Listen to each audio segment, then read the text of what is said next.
The late spring stream still carried broken ice. Jiang Xiaoman bit his back teeth and dipped the bamboo basket into the water. His fingertips soon turned red like shrimps. 3 silver-scaled fish fluttered in the basket, and the splashing water seeped into the coarse cloth collar along the patch edge. He shrank his neck, as if he saw his mother standing in front of the stove, pretending to be angry. You don't know whether it's hot or cold after catching fish. Brother. The snow in the forest fell rustlingly, and the 7-year-old sister rushed over like a colorful bird. Straw butterflies trembled on her messy bun, and her bare feet made a puffing sound in the melting snow. Jiang Xiaoman hurriedly wrapped her frozen ankles with his sleeves. How many times have I told you? Aunt Lee's cow is about to give birth. The little girl panted and stuffed a handful of hemostatic grass into his arms. The herbal fragrance mixed with the smell of soap in her sister's hair. Dad asked you to send it, saying that the calf's legs will come out first. The boy's throat tightened in the winter of last year. A cow had a difficult birth. My father knelt in the cowshed all night to deliver the baby. The calf that was finally brought out was purple all over. He still remembers clearly the way Uncle Lee turned his back and wiped his eyes. The moment the bamboo basket was thrown on his shoulder, the silver-scaled fish tail hit his collarbone, and the coolness penetrated into his heart. The smoke from the cooking stove at the east end of the village was crushed by the north wind, and it was stained with the smell of iron when it drifted over Wang's blacksmith shop. Sparks jumped out of the quenching pool and burned black holes on the snow. Jiang Xiaoman habitually counted his steps. He should see the eaves of his own hut after turning the 7th pile of firewood. But today the ice under the eaves of the blacksmith shop was particularly sharp, reflecting Uncle Lee's staggering figure. Brother man, hurry! The smell of blood mixed with the sourness of fermented straw hit him in the face. The amber pupils of the cow reflected the pale face of the boy, and the sticky amniotic fluid was flowing down his hind legs. He suddenly remembered his father's calloused hands on that rainy night 5 years ago. His father held his hands and taught him to grind medicine. 3.5 circles clockwise, 2 circles counterclockwise. The force should be like the spring breeze caressing the willow branches. The pestle drew beautiful whirlpools in the stone mortar, and the roots of Panax Nodo ginseng stretched into golden chrysanthemums in the boiling water. When the calf's wet nose broke through the placenta, Jiang Xiaoman realized belatedly that the cracks between his nails were full of medicine residue. Uncle Lee stuffed a warm egg into his arms, and the blood stains on the eggshell stained the coarse cloth with dark red flowers. Your father is at the cliff cypress in the back mountain. Uncle Lee's voice was floating. He said he saw a 5-leaf old ginseng. The dusk was like blood, swallowing up the last crow's cry as it passed over the ridge. The tilted bamboo basket was stuck between the roots of the cliff cypress, and the edge of the basket was still stained with the jute knot that my father used to use. Jiang Xiaoman bent down to pick up the half-woven grasshopper at the bottom of the basket. That was the new style his sister had just learned at noon, with a clove knot twisted on the broken wings. A flash of indigo suddenly flashed in the cracks of the rock, and the stitches were so fine that they were dazzling. The boy's blood froze instantly. That was the wedding dress that his mother had kept in the bottom of the box. She was willing to take it out on New Year's Eve last year and said, when mon Nair gets married. The bloodstains on the snow were winding like snakes, and the red letter pointed directly to the valley. Jiang Xiaoman's hand holding the sickle was shaking violently, and the peace amulet carved by his father on the handle hurt his palm. When the thunder suddenly sounded, he thought it was spring thunder, but when he looked up, he saw 2 streams of light colliding in the air, and the gravel lifted by the air wave was like locusts passing through. A mere golden elixir dares to covet the heavenly secret plate. When the purple-robed monk started the sword tactics, thousands of sword chi bloomed like peacock feathers. The jade talisman in the sleeve of the white-clothed man shattered, and the whole mountain groaned in death. The young man watched his hut collapse in the green light. At the moment when his father was swallowed by the earth dragon while holding his sister in his arms, he could see the worn-out peach wood hairpin on his mother's bun. Aunt! The purple-robed monk's boots rolled over a half-woven straw butterfly, and the debris mixed with bone residue sank into the snow mud. In the strong wind brought by the white-clothed man's escape, half of the bronze compass was deeply wedged into the rock wall, and the sticky dark red between the hexagram patterns was slowly solidifying.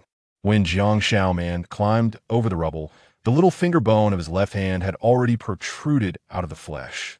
The moment the monk pinched his chin, The young man smelled the sweet smell of rotten meat, just like the corpse covered with algae in the coffin washed out by the mountain torrent last year.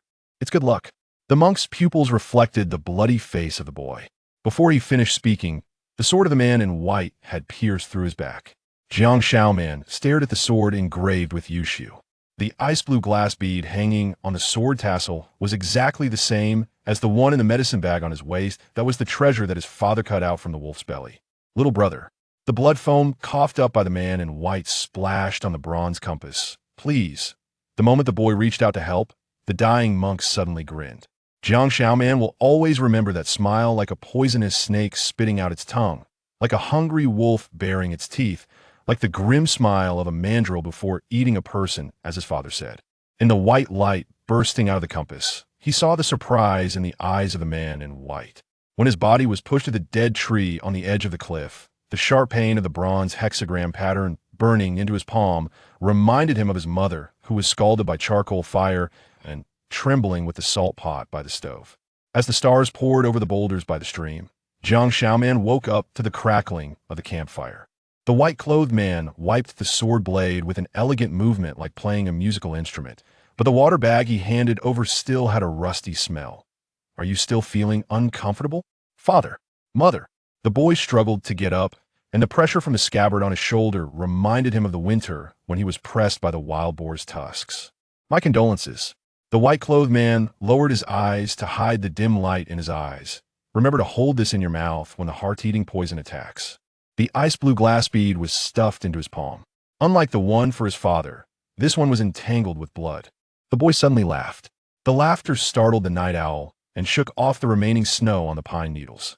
When he kowtowed heavily, his forehead rubbed against the corner of the monk's robe. The indigo cloth had fine stitches, and the crescent-shaped scar on the back of his neck fit perfectly with the pattern of the purple-robed monk's hilt. At dawn, the mountain road turned the seventh bend. Jiang Shaoman tightened the backpack, and the dew-covered panax Noto ginseng root at the bottom of the basket trembled slightly. A light cough of the man in white was heard in the morning mist. He touched the new medicine bag on his waist. The real ice-blue glass bead inside was right next to the amulet left by his father. Chapter 2. The apothecary's bone. As the gates of the Yushu Palace emerged from the sea of clouds, Jiang Shaoman was counting the 974th step of the stone staircase.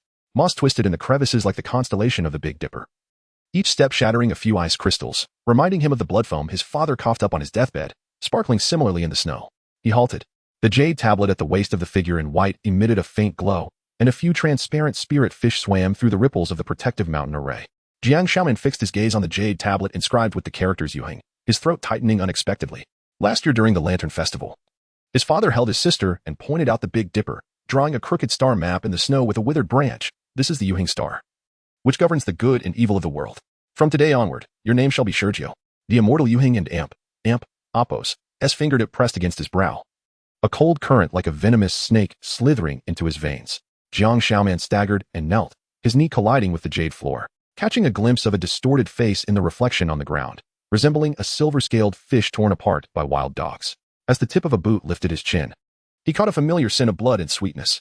The indigo cloud pattern embroidered on Yuhing's sleeve mirrored the bloodstained needlework from that day at the cliff and Appos' edge. Disciple, I thank my master for the bestowed name. A burning pain surged in his throat as he heard his voice, sweet, yet strangely unfamiliar. In a daze, he recalled his mother pursuing him to the creek with a pestle in hand, her willow-like brows arched. Jiang Shaoman, mimic the songbirds at the town's rouge shop again. And take care of your skin. The apothecary dwelling hung precariously at the cliff and Appos' edge, 7 bronze alchemical furnaces exhaling purple smoke into the mist. Yuhing tossed the Bai Chao Jian towards him, the pages scattering fragrant sandalwood powder that clouded his eyes. The Tianquan furnace is yours. Add 3 pounds of cedar charcoal daily. Jiang Shaoman grasped the fire tongs, stirring the ashes, the charcoal leaving red imprints on his palm. The idle chatter of the servants from the previous night echoed in his ears. Master Yuheng was merely Elder Yaoguang's apothecary 6 months ago. Shoo. Haven't you noticed Elder Yaoguang has been in seclusion for 3 months? A flicker of light suddenly sparkled deep within the furnace, and a half-burnt yellowed paper curled amidst the ashes. As Jiang Shaoman extracted it with the fire tongs, a spark seared through his sleeve. Huagu was left incomplete, its edges stained with brown grime resembling dried blood. At midnight, the moonlight seeping through the woods pooled into a river across the Bai Chao Jian. Jiang Shaoman traced the yellowed prescriptions between its pages, the red marks soaked with tears resembling blood, inscribed with the words heart-eating gout detoxification prescription. The annotations in fine script glimmered with phosphorescence under the moonlight, using the essence and blood of the apothecary as a guide. Feed the goo at the hour of the rat for 7 nights to transfer its poison. A snow owl's call broke the silence. And he suddenly recalled the calf from Uncle Lee's house. When the cow licked her young, she too chewed the poisonous herbs to feed it. As the third toll of the morning bell shattered the thin fog, a streak of rosy light spilled over the threshold of the apothecary. A girl in purple, holding a gilded food box, leaped inside, her golden bells in her hair buzzing like a swarm of bees. A new apothecary servant? Her fingertip traced around the tassels. I am Mu Ling and Apos, the disciple of Elder Yaoguang. The dragon and Apos' brain incense for the Tianquan furnace needs replenishing. Jiang Xiaoman bowed his head in reverence, catching the sweet and bloody scent clinging to her skirt, identical to that of Yu Heng's sleeve. As the incense burner toppled, ash flew onto the purple skirt embroidered with intertwined lotuses, transforming the pair of mandarin ducks into bald quails. You seek death. Mu Linger's hand gesture for casting a spell resembled his sister weaving grass butterflies. As the water arrow whizzed past his ear, Jiang Xiaoman feigned a stumble towards the alchemical furnace. Amidst the resounding bronze hum, he glimpsed the shadow of Yu Heng framed in the doorway, like a venomous snake poised on the edge of a spider's web. Little Ling and Apos, has become increasingly charming. Yu Heng's fingers brushed over the girl's head, a blue light sinking into her by wee point. Jiang Xiaoman pressed his back against the scorching furnace wall, watching Mu Linger's pupils gradually dissolve into mist. Where's the tear of the merman from Yaoguang's disciple? At the bottom of Yuming Marsh. At the moment the girl collapsed, a piece of lotus pastry rolled from the food box he caught. Yu Heng glanced at him, chuckling lightly. You certainly know how to ingratiate yourself. As the sleeves windswept past, the trajectory of hot water splashing towards his face mirrored the path of the flood that had once ravaged the apothecary garden. The hexagram on his palm suddenly heated, boiling water condensing into ice speeds that fell to the ground. Jiang Xiaoman stared at the crystalline floor, suddenly recalling how his mother had pressed snowballs against her scalded wound. A binding spell. Master is truly remarkable. Mu Lingo clapped, her gesture overlapping with that of his sister. In the moment when Jiang Xiaoman's wrist was nearly crushed, the shadow of a bronze compass materialized amidst the furnace flames. The hexagram was branded into Yu Heng and Apos' wrist, resonating with his own bloodline. Indeed, a fine material. When Yu Heng released him, he slipped an ice soul pill into his embrace, at the hour of the dog, meet by the cold pool. As dusk enveloped the towering mountains, Jiang Xiaoman counted the 94th azure brick by the cold pool. Yu Heng secured the ice soul pill to the end of an iron chain, the sound of the links clashing reminiscent of the silver bells on his sister's wrist. If you cannot hold on, just ring the bell. When the water engulfed his mouth and nose, Jiang Xiaoman thought of that calf that had difficulty birthing. Yu Heng's disdainful gaze mirrored that of the cow licking her young, both enveloped in a viscous poison. When his limbs stiffened like decayed wood, the bronze compass floated from his palm, the hexagram swirling like a river of stars in reverse. Indeed, a sigh emerged from the shadows. The heavenly mechanism has acknowledged its master. As the third crow of the rooster echoed, Jiang Xiaoman awoke from his nightmare. The moonlight cast the window frame onto the brick wall, and a star map, which had mysteriously appeared, began to seep blood. The position of the 7th star of the Big Dipper glimmered, with blood droplets coalescing into a 6-character prophecy. The apothecary weeps, the heavenly mechanism reveals. As his fingertip brushed against the wall, half a peachwood hairpin suddenly fell from the brick crevice. It was the old, worn pin that had once adorned his mother's hair. Chapter 3. The shadow of the ember butterfly, the ethereal blue flame of the Tianquan furnace entwined around the elixir cauldron, casting a distorted shadow of Jiang Xiaoman upon the medicine cabinet, resembling a ghostly specter. The palm's hexagram pulsated erratically, and though the blood characters on the wall had been erased by Yu Heng, the searing pain of the weeping herbalist pierced through the meridians directly into his heart. The scraping sound of the medicine spatula against the furnace wall was excruciating, as dark red drug residue crumbled and fell, vermilion mixed with powdered human teeth. Precisely the soul-binding lure mentioned on the last page of the herbal compendium. 19. As the golden bell shook the door of the apothecary, Jiang Xiaoman fixated on a fragment of butterfly wing nestled within the ash. Mu Linger, her purple dress swirling like a toxic miasma, had ice flowers in her hair reflecting the elixir's flame, reminiscent of the blue butterfly his sister had caught that year, resting delicately at her temple. His master uncle intended to test a new elixir. The jade token she tossed, fragrant with fish essence, bore the inscription Tian Shen on its reverse. The underground lair of the 7-star pavilion was more ominous than anticipated. 300 iron cages spiraled along the cave walls, each cradling a vague, human-like form. As Jiang Xiaoman was thrust into the cage numbered B7, the frozen shards of the iron chain lacerated his palm. This pain unexpectedly reminded him of his mother's hand, wounded by thorns while foraging for herbs. New arrival? A shadow in the corner of the cage suddenly stirred, snowflakes cascading from a frost-covered visage. Jiang Xiaoman's pupils constricted, The purple bruises on the person's neck intertwined grotesquely with the blood vessels beneath the frost, akin to the patterns in his palm when the heart-devouring curse activated. A Taoist boy wheeled a medicine cart past the iron cages, crimson pills rolling in jade dishes like droplets of blood. When it was their turn, Mu Lingo lightly tapped with her fingertip, the dark green pill exuding a morbid glow reminiscent of corpse spots. Hold your breath. The frost-covered figure's claw-like fingers gripped his neck. Yet the pressure was as gentle as his father and Appo's hand upon his head in his final moments, imbued with a sense of tenderness. As the elixir dissolved, a vibrant miasma erupted before him. Jiang Shaoman beheld Yuheng, barefoot in a pool of blood, beneath which fragments of a bronze compass floated, forming the constellation of the Big Dipper. Suddenly, the frost-covered figure convulsed violently. Black lines beneath the skin rising like earthworms burrowing into soil, shapes reminiscent of the struggling calf within the belly of a cow. The parasite, seeking a new nest. The frost-covered figure's nails sank into his arm, ice shards mingling with blood as they fell, hastening, as one would treat a lamb in distress. As Jiang Shaoman felt the ice spike at the figure's waist, he recalled the blizzard night when he was 12. His father held his hand as they pierced the heart of a ewe, warm blood spattering on the snow like crimson plum blossoms. All things possess a spirit. His father's eyes filled with tears. Sometimes, liberation is the truest form of compassion. Upon the third thrust, a sigh of release escaped the frost-covered figure's throat. In the dazed pupils of the dying, Jiang Shaoman glimpsed his past. Mu Linger was crouched before a peephole, recording the scene, her brush dipped in vermilion. The cold pond at the hour of the dog floated with a layer of blood froth. As Jiang Shaoman washed his bloodied garments, the water suddenly rippled with golden bell-like waves. The lingering charm of Mu Lingo ignited in azure flames, revealing the new bruise on her neck, in the Tianxian Pavilion. Betrayal feeds the bone-eating insect. The scent of fish essence in the Tianxian Pavilion was suffocating. Mu Linger shed her haughty demeanor. The merman tears in the crystal vials swirling at her fingertips. I know you're investigating the herbalists. Abruptly, she tore open her garment, revealing an ice parasite upon her heart, like a new crescent resting upon the snow. This was a life-sharing parasite, stolen from the Taosu Needle Manual. I will tell you the secrets of Yuheng. Jiang Shaoman gazed at the ice flowers at her hair's end, identical to those formed at the moment of the frost-covered figure's death. As footsteps approached outside the pavilion, Mu Lingo abruptly shoved him into a dark cabinet. Through the crevice, Yuheng's fingers grazed the young girl's forehead, blue light piercing through her 7 orifices. Good child. Yuheng's voice was sweetened with honey. Tomorrow, lead 19 to the mountain beast cave. The Taosu Needle Manual in the dark cabinet pressed painfully against his spine. Jiang Shaoman, illuminated by moonlight, perused its contents. The Big Dipper diagram etched by the frost-covered figure at the bottom of the cage suddenly sprang to life. The blood-hued light between Tianquan and Tianxian precisely matched the missing right wing of the butterfly woven by his sister. At the stroke of the 5th watch, Jiang Shaoman pried open the secret compartment of the apothecary. Within Yuheng's scroll of elixirs lay a piece of human skin, inscribed with 308 names forming a star map.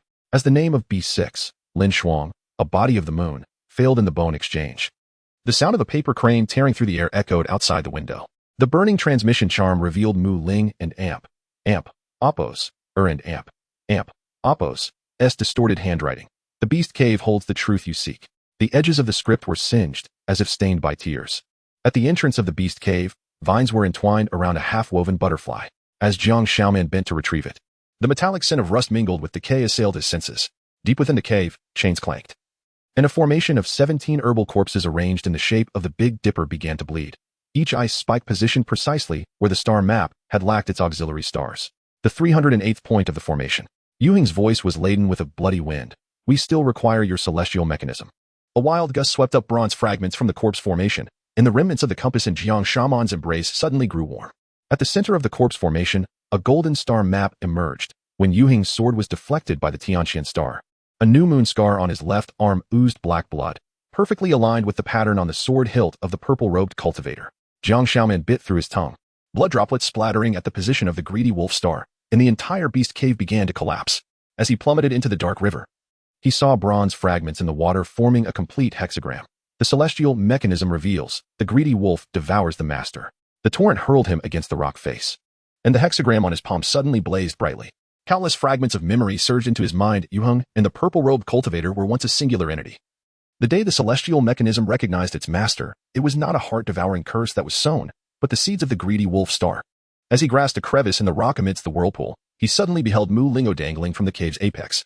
Her heart's ice parasite had shattered, and the blood words spilling from her lips drifted with the current. Hurry. Master seeks to exchange your bones. Chapter 4. The devouring wolf. As Jiang Shaoman collided with the bronze wall, he heard the brittle crack of his own ribs. Fragments of the celestial device pierced his palm, and droplets of blood traced the celestial patterns, casting an inverted Big Dipper upon the wall. The crystal skull, anchored by the position of the devouring wolf star, opened its jaw, half embedded with the Taisu needle scriptures, resembling a desiccated leaf caught between its teeth. Trial record number 19. 3 drops of merman tears injected, and upon the resonance of celestial energy, bronze veins appeared all over the body. The vermilion annotations were blurred by bloodstains, and suddenly, Jiang Xiaoman recalled the trembling fingertips of Mu Ling and Appos, or when she demanded the scriptures. As his blood stained the skeletal fingers, 300 rays of starlight descended from the heavens, illuminating the portraits of the medicinal beings on the walls. Each heart bore the position of the Big Dipper, each affixed with ice spikes. In a sudden moment, tears of blood welled from the 7th portrait. Jiang Xiaoman touched the woven bracelet around the wrist of the figure in the painting, noting the intricate bow that mirrored the one his sister clutched in her final moments.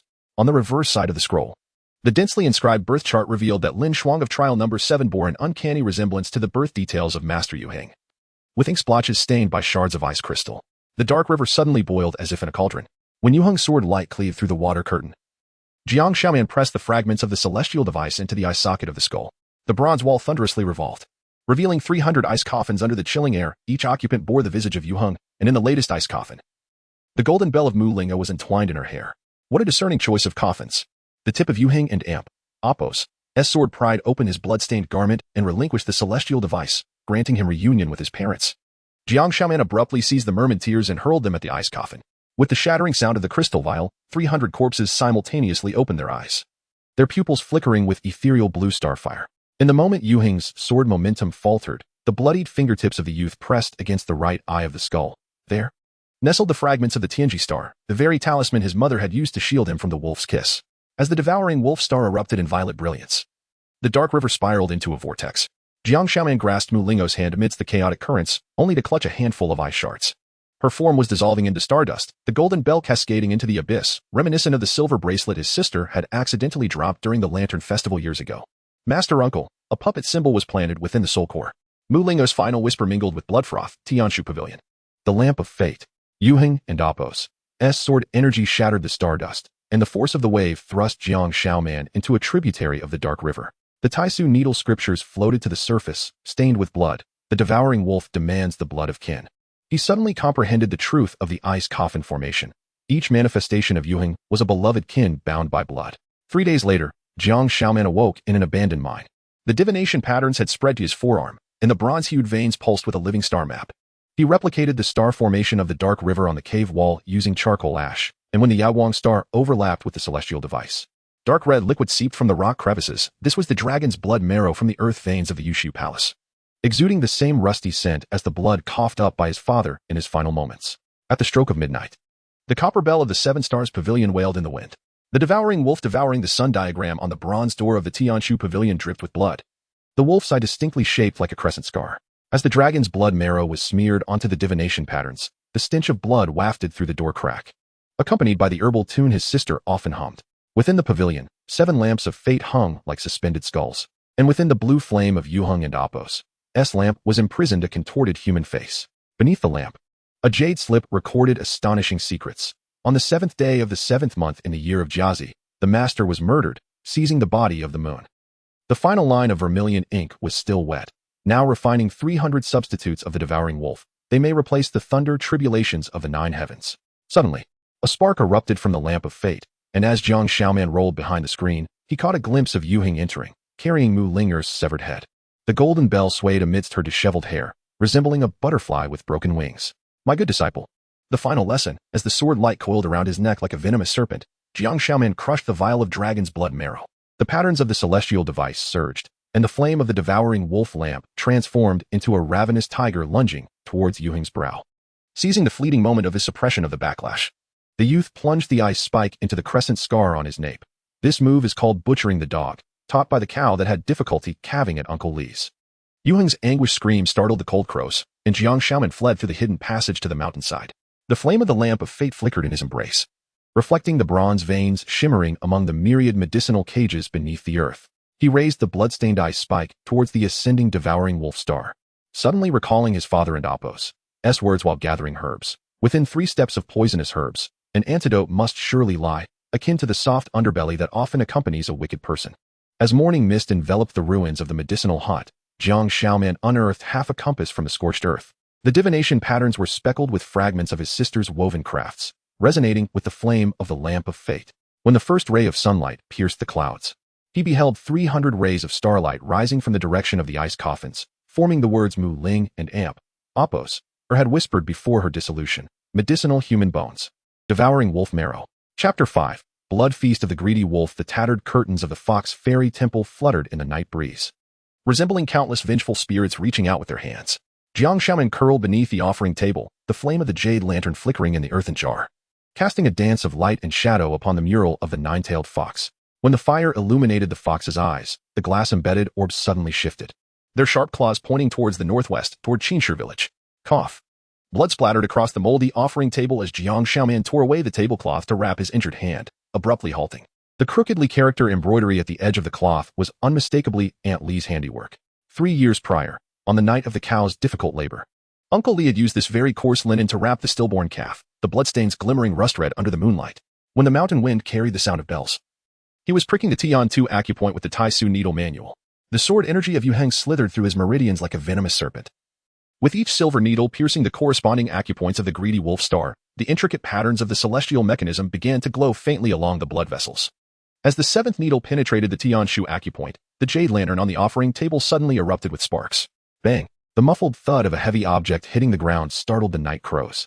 Mu Ling and Apos, her headless corpse crashed in front of the temple, a golden bell deeply embedded in her finger bones, her skirt soaked with ice crystals.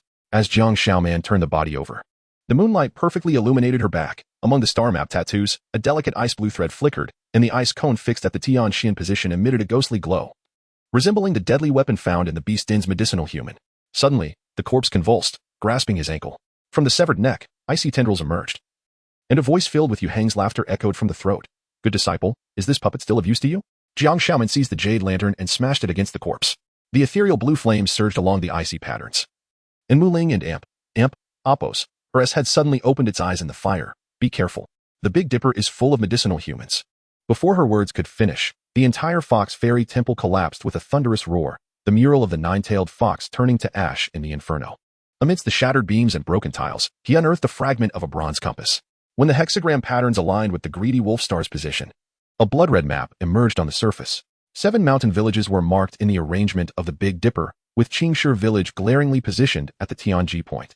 As his fingertips traced his hometown, the compass suddenly revealed the silhouette of his father gathering herbs. The image was accompanied by the floating catkins from 3 years prior, just 3 days before the massacre.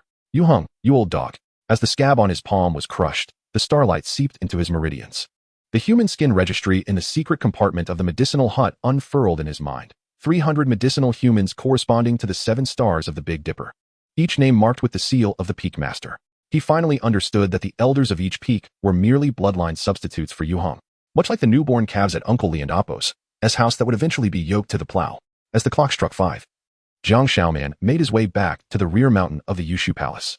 The cesspool of medicinal humans was filled with ice shards, and upon closer inspection, he discovered them to be crystallized dragon's blood marrow.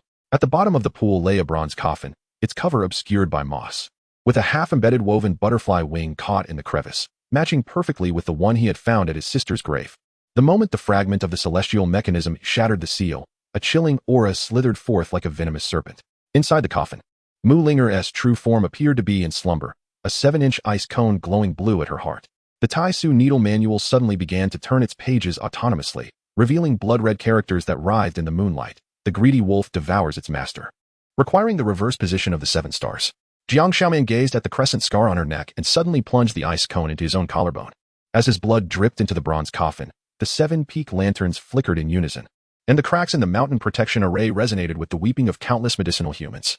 Those voices intertwined into the herbal gathering tune his sister often hummed, sending ripples through the murky waters of the cesspool. Vile beast. Yu Heng and Amp, Apos' roar caused the accumulated snow on the eaves to tumble. As the sword energy cleaved through the cesspool, the marsh gas ignited violently, and Jiang Shaoman was propelled downward into the earth and Apos' fane. The searing dragon's blood marrow burned through his garments, and the fragments of the celestial mechanism reassembled in the magma, reflecting the truth from 300 years ago, a stormy night.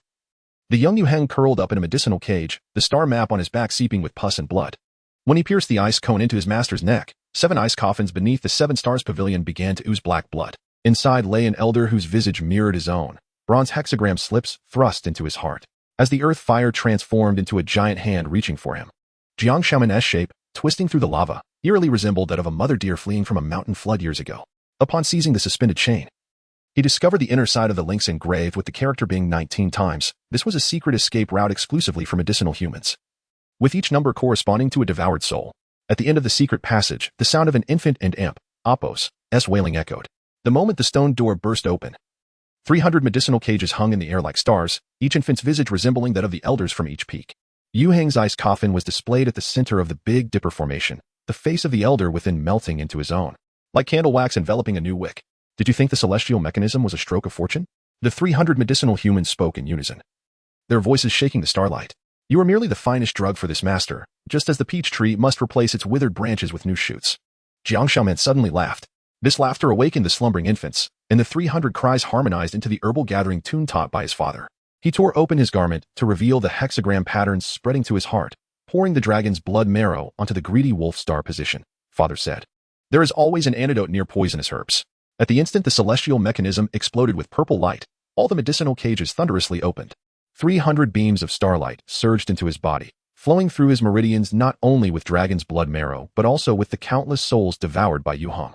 The fingertips of his sister weaving butterfly grass, the tears of Mu Ling and Amp, Apos, were before her disappearance, and the smile of the frost-faced human upon liberation all swirled into the Milky Way. Yu Heng's ice coffin began to crack. Stop.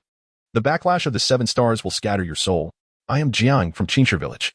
The youth and Apos' pupils transformed into starry abysses.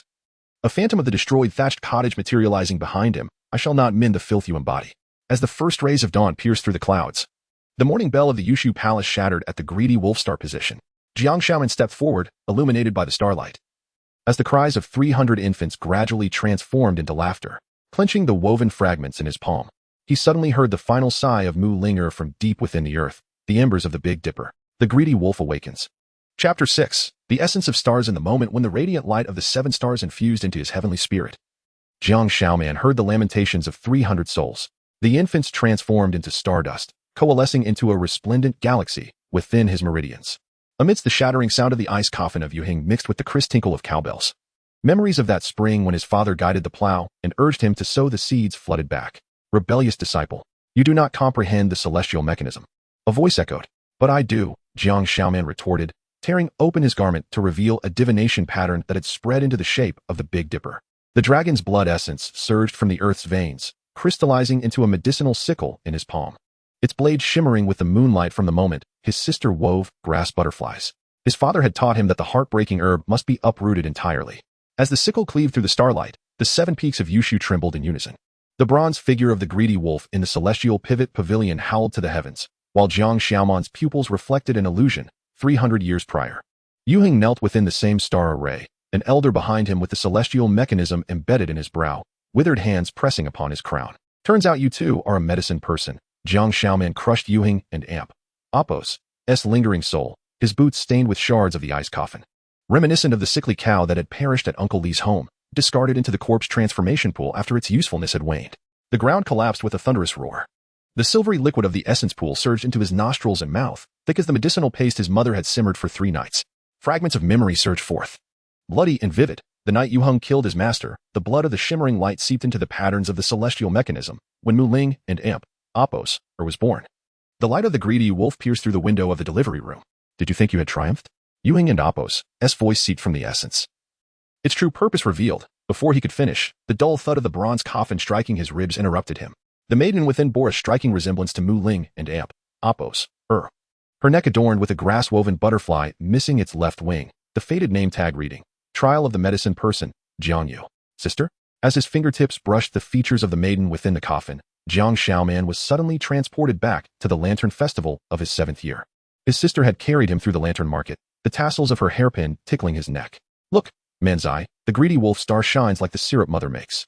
At that moment, the 7-star birthmark on the maiden and Amp, Apos' right foot matched the description of his long-lost sister his mother had given. Suddenly, the essence boiled over like a tempest. 300 bronze chains tore through the air, their clanking echoing the sound of the pestle in the medicinal chamber of Ur.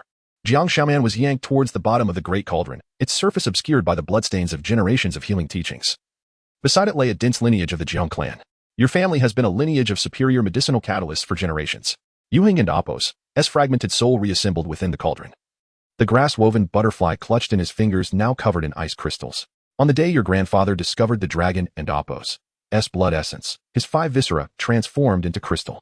Jiang Shaoman bit into the ice spirit pill he had held for 3 years. In the instant the blood mist erupted, the essence pool solidified into a mirror, reflecting the true visage of the crescent scar on Yuhing's neck, the mark of the celestial mechanism, perfectly aligned with the hidden patterns at the base of the bronze coffin. A venomous serpent, 7 inches long, behind the third eye. As the sickle pierced through the ice crystal, Jiang Shaoman glimpsed his father and Apos' figure extracting the gallbladder from a snake. A skill passed down through the Jiang family. The ice crystal shattered into a rain of stars. The complete celestial mechanism hummed in his embrace. Its divination revealing the greedy wolf swallowing the moon, precisely on Mu Lingo's birth date. Stumbling out of the essence pool, Jiang Shaoman discovered each bronze coffin bore the totem of the Jiang clan. 3 clusters of 3 7 herbs encircling the 7 stars, identical to the embroidery on his mother's wedding dress. As the earth shook and the mountains trembled, the celestial mechanism soared towards the greedy wolf statue. Jiang Shaoman dashed through the collapsing pavilion, the final curse of Yuheng echoing behind him. Look at your palm. The divination patterns had spread to his fingertips, the starlight beneath his skin delineating an ancient prescription. Jiang Shaoman's gaze fixated on the vermilion annotations in the margins of the Taizu needle manual. Suddenly understanding why Yuheng's features increasingly resembled those of the Jiang ancestors, the 7 stars life exchange array required the blood of the Jiang medicinal practitioners as a catalyst. In the moment the reflection of Yuheng overlapped with his own in the mirror, the silver needle pierced the Tianshu acupoint. In the searing pain, the image of his sister bound upon the altar surfaced, her wrists entwined with grass ropes that unraveled in her struggles, the knot identical to that of his younger sister. As dawn tore through the night's veil, Jiang Shaoman knelt upon the scorched earth of Qingshi village. The celestial mechanism pointed north, the divination revealing blood relations yet to be extinguished, glimmering faintly. When the morning light illuminated the new shoots of 3 7 herbs beneath the broken wall, he suddenly heard the voice of Mu Ling and Apos, from deep within the earth. The big dipper smolders, the greedy wolf awakens. As his fingertips brushed against the dew on the tender shoots, Jiang Shaoman finally comprehended the final gaze of Yuheng, 300 years ago, on that rainy night. When the young medicine practitioner plunged an ice spike into his master's nape, his eyes reflected the same 3 7 herbs. Chapter 7. Scorched Earth Sprouts. Morning mist enveloped the scorched earth of Qingshi village, where Jiang Shaoman knelt amidst the ruins, her fingertips delicately brushing the dew-kissed leaves of the newly sprouted sanchi. As the leaves unfurled, a tempest surged within her consciousness. Her mother's stooped figure appeared, foraging for herbs on the precipice, while the roots of wild sanchi entwined around her cracked ankles. Shaoman, the specter of her mother suddenly turned, her pupils gleaming like bronze, warning of dangers lurking in the soil. The sound of hooves shattered the illusion. 3 disciples from the Yushu palace galloped past the ruins, their spear-binding ropes grazing Jiang Shaoman's ear and embedding into the scorched earth, the golden bells at the tails vibrating with a soul-stirring resonance. As she tumbled into the shadow of a broken wall, the celestial disk at her waist burned like hot coals, the divination markings pointing towards the southwestern direction. Traitor Jiangjio. The leading disciple flung a sword tassel, the grass-woven butterfly missing its left wing. Surrender the celestial disk, and I will grant you a complete corpse. Jiang Shaoman grasped a handful of scorched earth, the fragments of sagebrush piercing her skin. This was the tracking technique taught by her father. When the sap was smeared on her eyelids, gray mist emerged above the heads of the 3 disciples, twisting into strands of puppet thread, their ends vanishing into the northern stars above. She was suddenly reminded of that spring plowing when her father had taught her to identify the nest of harmful insects in a similar fashion.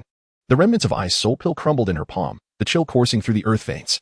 As her steed slipped on the frost, Jiang Shaoman leaped forth like a cheetah, her herb-gathering sickle severing the puppet threads, mirroring the action of cutting away the toxic vines that had ensnared her sister and Apos' ankle years ago.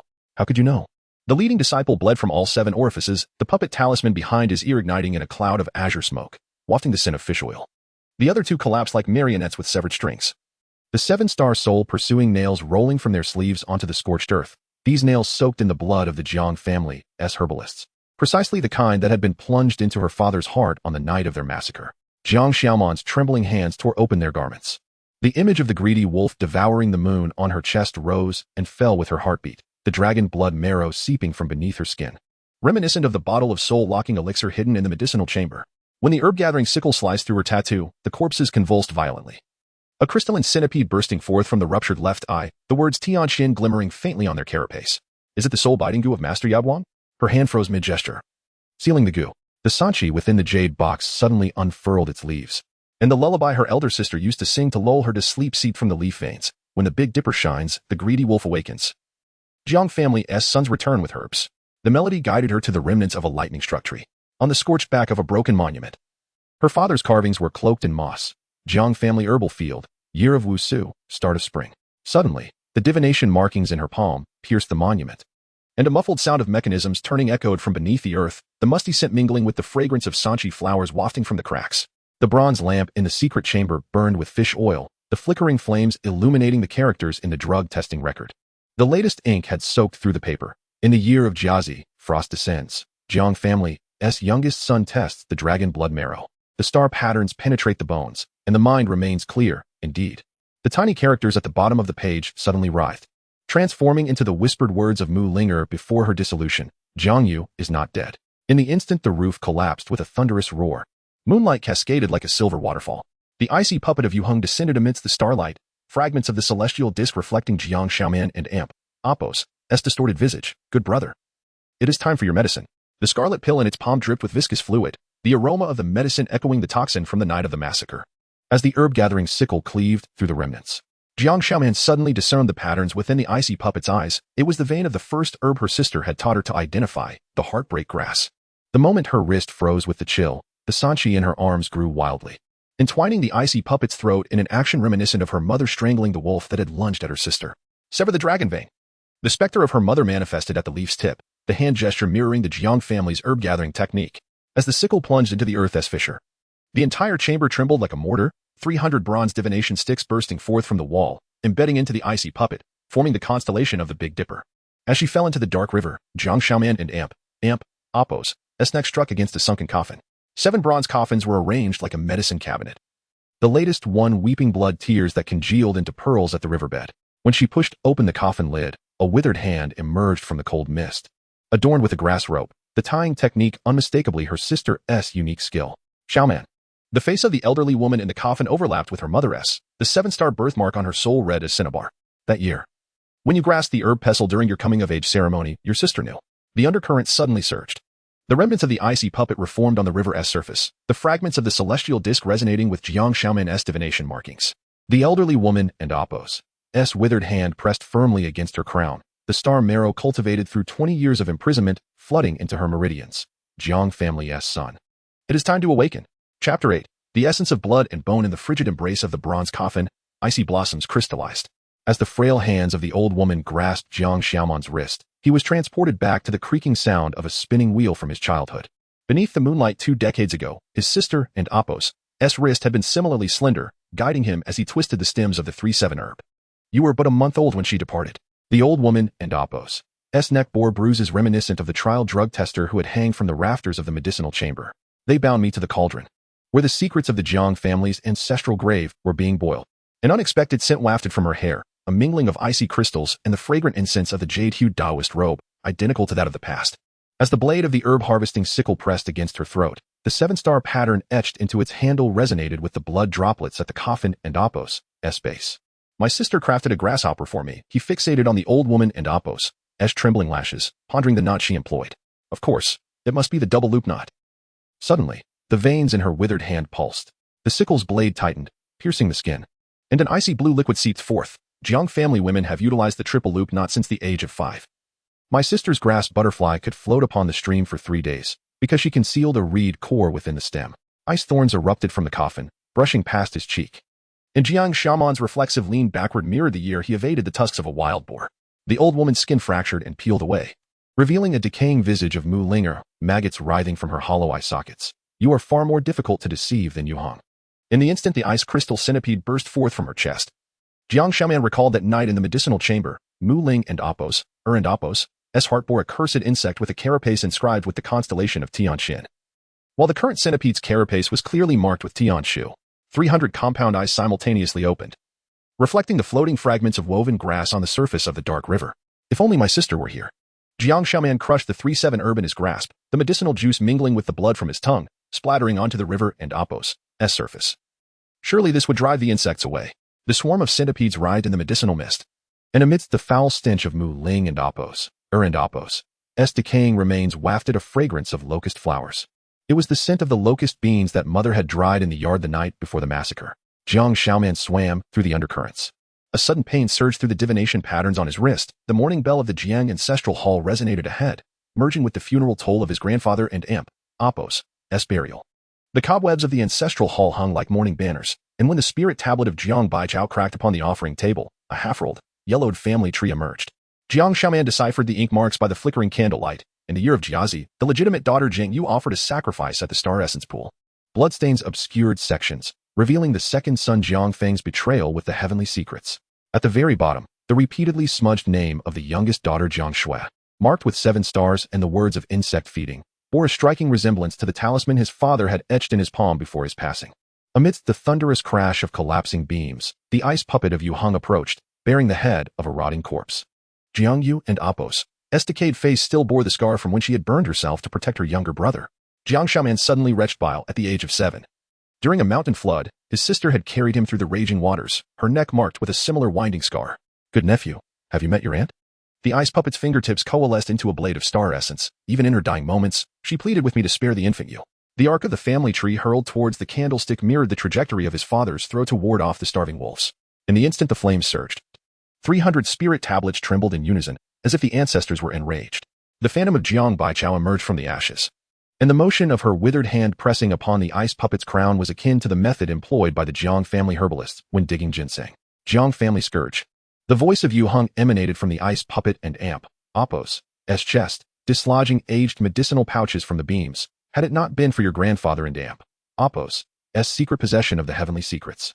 As the sickle pierced the ice puppet and Apos' foot, revealing the 7-star birthmark, Jiang Xiaoman discerned the amber pattern within its pupils, identical to the sheen in the eyes of the frost-faced figure before death in the medicinal chamber. The crackling sound of ice crystals spreading along the divination patterns reminded him of the night his sister taught him to string medicinal bells amidst the rain. Master Yu Heng. He crushed the ice puppet and Apos' fingers, the bone fragments mingling with the star essence dripped down, or perhaps it was the legacy of Jiang Feng, the ancestor? As the floor tile shattered, Jiang Xiaoman found himself not in a tomb, but in an illusion of the Jiang family and Apos' medicinal fields. 300 coffins stood in formation amidst the thickets of 7-star grass, and at the center, the tranquil visage of a youth lay in the ice coffin. As if merely asleep, the inscription upon the coffin read, in the year of Jiazi, the herbalist Jiang Xiaoman, the character missing 3 dots of water. Just as his sister had erred when teaching him to write. At the moment the star chart on the tomb wall aligned with the divination patterns on his palm. All the coffin lids opened simultaneously. The sound of 300 corpses turning their heads was the most terrifying sound he had ever heard. Akin to the pestle of an herbalist grinding in a mortar, each face was his own, from a youthful child to an aged elder. Every body incomplete. One corpse was missing its right arm, a cowbell from Uncle Li's family inserted at the severed end, another lay bare-chested. With Mu Ling and Apos' golden bell embedded where the heart should be, the youngest lay curled like an infant, clutching an unfinished grass butterfly.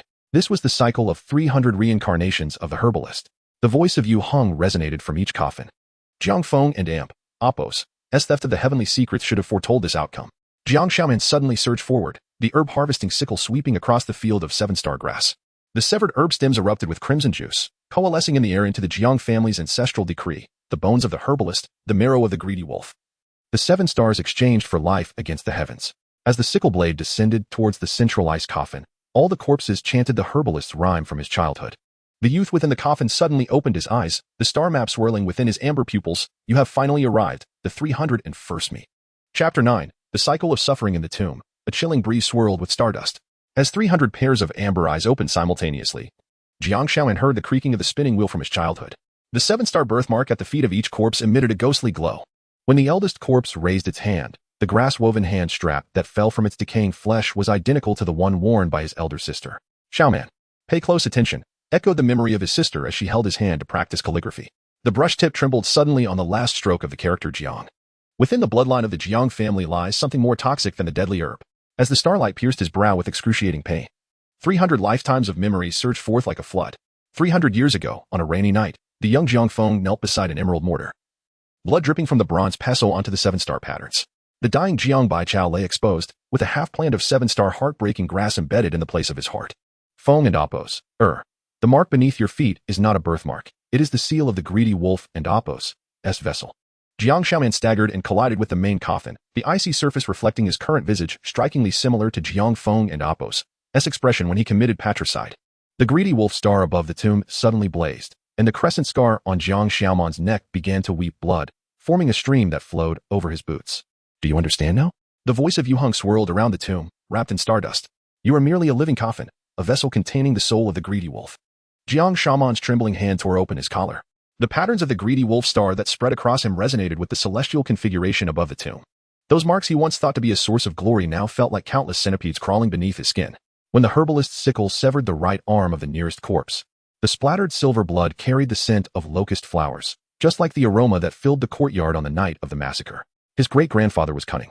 He hurled the severed arm toward the main coffin, the bone fragments sparking against the jade surface, nurturing the goo with the marrow of his descendants. No wonder he sought to erase his daughter and Apos' name from the family tree. As the earth trembled and the mountain shook, 300 coffins transformed into shards of stardust, coalescing into a sword. The fragments of the heavenly mechanism in Jiang Shaoman's palm vibrated ominously, forming a bronze pestle stained with ancient blood, the very weapon Jiang Feng used to slay his father, still marked with the bite of a child. What of the awakened star patterns? The ethereal figure of Yuheng emerged from the star sword, and the silver blood flowing from his crescent scar blossomed upon the ground.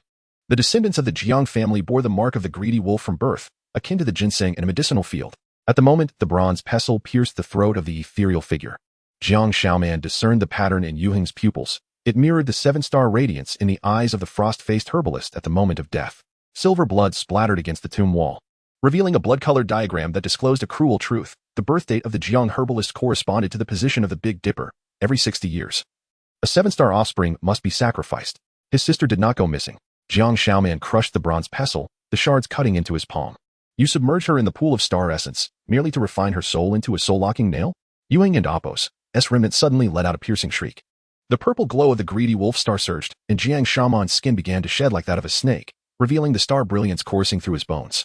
Amidst the agonizing pain, he suddenly understood the missing page of the final chapter of the Great Elemental Needle Compendium. To reverse the 7 stars, one must sever the heart's pulse, which meant severing the pulse of the greedy wolf star. As the sickle plunged into his heart, 300 corpses wailed in unison. Jiang Shaoman and Apos' silver blood pooled on the ground, forming the emblem of the Jiang family. The heavenly mechanism reversed, reflecting the truth. Years ago, in the 7-star life-exchanging array, Jiang Baichao trembled as he placed the bronze pestle into his young son and Apos' hands, his eyes filled with the same sorrow as their father. So, it turns out, you two are an herbalist. Jiang Shaoman coughed up silver blood, ice flowers floating within it. How does it feel to be undone by the very trap you set? Amidst the thunderous collapse of the tomb, Yuheng and Apos' remnant surged forth, wrapped in stardust. Jiang Shaoman crushed the last fragment of the heavenly mechanism, and in that instant, the greedy wolf star extinguished, transforming the grievances of the ancestral herbalist into a dark tide. The emblem drawn in silver blood was stained black, resembling the inkstone overturned by his sister years ago. To heal the world, Jiang Shaoman stepped upon Yuheng's remnant, advancing toward the tomb's entrance. The sound of starry bones echoed like a pestle grinding in a mortar. Today, I shall remedy this devouring heaven's will. In the deafening crash of the falling dragonstone, a familiar childhood lullaby suddenly resonated. The grass-woven butterfly in his arms broke free from the bloodstains, its wingtips dusted with stardust, forming his sister's smiling face. In the dim light of the fissure, the 7-star heart-breaking grass swayed in the gale, and within its flower's heart curled a baby's soul, clutching a half-finished leaf. Sister. Jiang Shaoman's broken vocal cords emitted a strange sound as the fingers formed from star essence brushed against the flower's heart. The baby soul suddenly opened its eyes, and within its amber gaze reflected a complete celestial star map. Indeed, it was the first constellation chart his sister had taught him to recognize when he was 7 years old. As the last wisp of starlight seeped into the flower and Apos' heart, a cataclysmic rumble erupted outside the tomb. Jiang Shaoman clutched the 7-star grass, stumbling toward the crevice. While Yuheng and Apos' remnant and Apos' final curse echoed behind him. Do you think you can escape? The Jiang bloodline shall endure for eternity. Then let this bloodline be severed. Jiang Shaoman tore the star patterns from his heart and pressed them against the flower's root. The 7-star grass, nourished by his silver blood, suddenly erupted with azure light. Tender shoots pierced through his starry bones, breaking through the tomb's ceiling to reveal a ray of light, illuminating the inscriptions on the broken steel, which were none other than his sister's handwriting. When the greedy wolf awakens and the Big Dipper turns to ash, the sons of the Jiang shall break the heavenly mandate. Chapter 10. The alleviation of suffering. In that fleeting moment when the 7-star heartbreak grass withered in his palm, Jiang Shaoman heard the gentle murmur of the Chingstone Creek. As Jiang Yu's soul transformed into a phosphorescent glow and merged into his brow, a sudden warmth enveloped the nape of his neck, just as it had when, at the tender age of 7, his elder sister had borne him across the frigid waters of spring. The blood tears of the greedy wolf star trickled down the dome of the underground palace, each droplet etching the demise of the Jiang clan and Apos' herbalists onto the stone walls. Gazing at his gradually translucent hands, The divinatory symbols in his palm began to dissolve into stardust.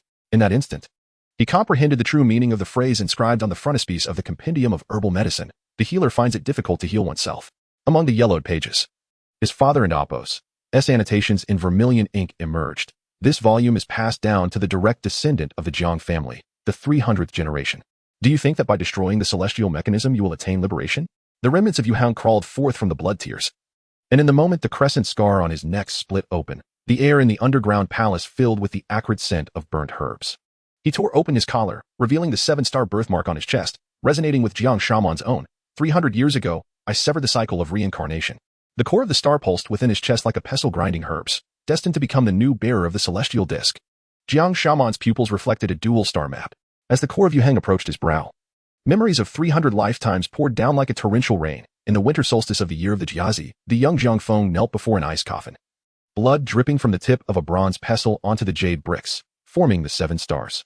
Suddenly, the corpse of Jiang Baichao within the coffin opened its eyes, withered hands grasping his grandson and Apo's wrist. Feng and Apo's, the heart must be cut 3 inches at an angle to preserve the star patterns.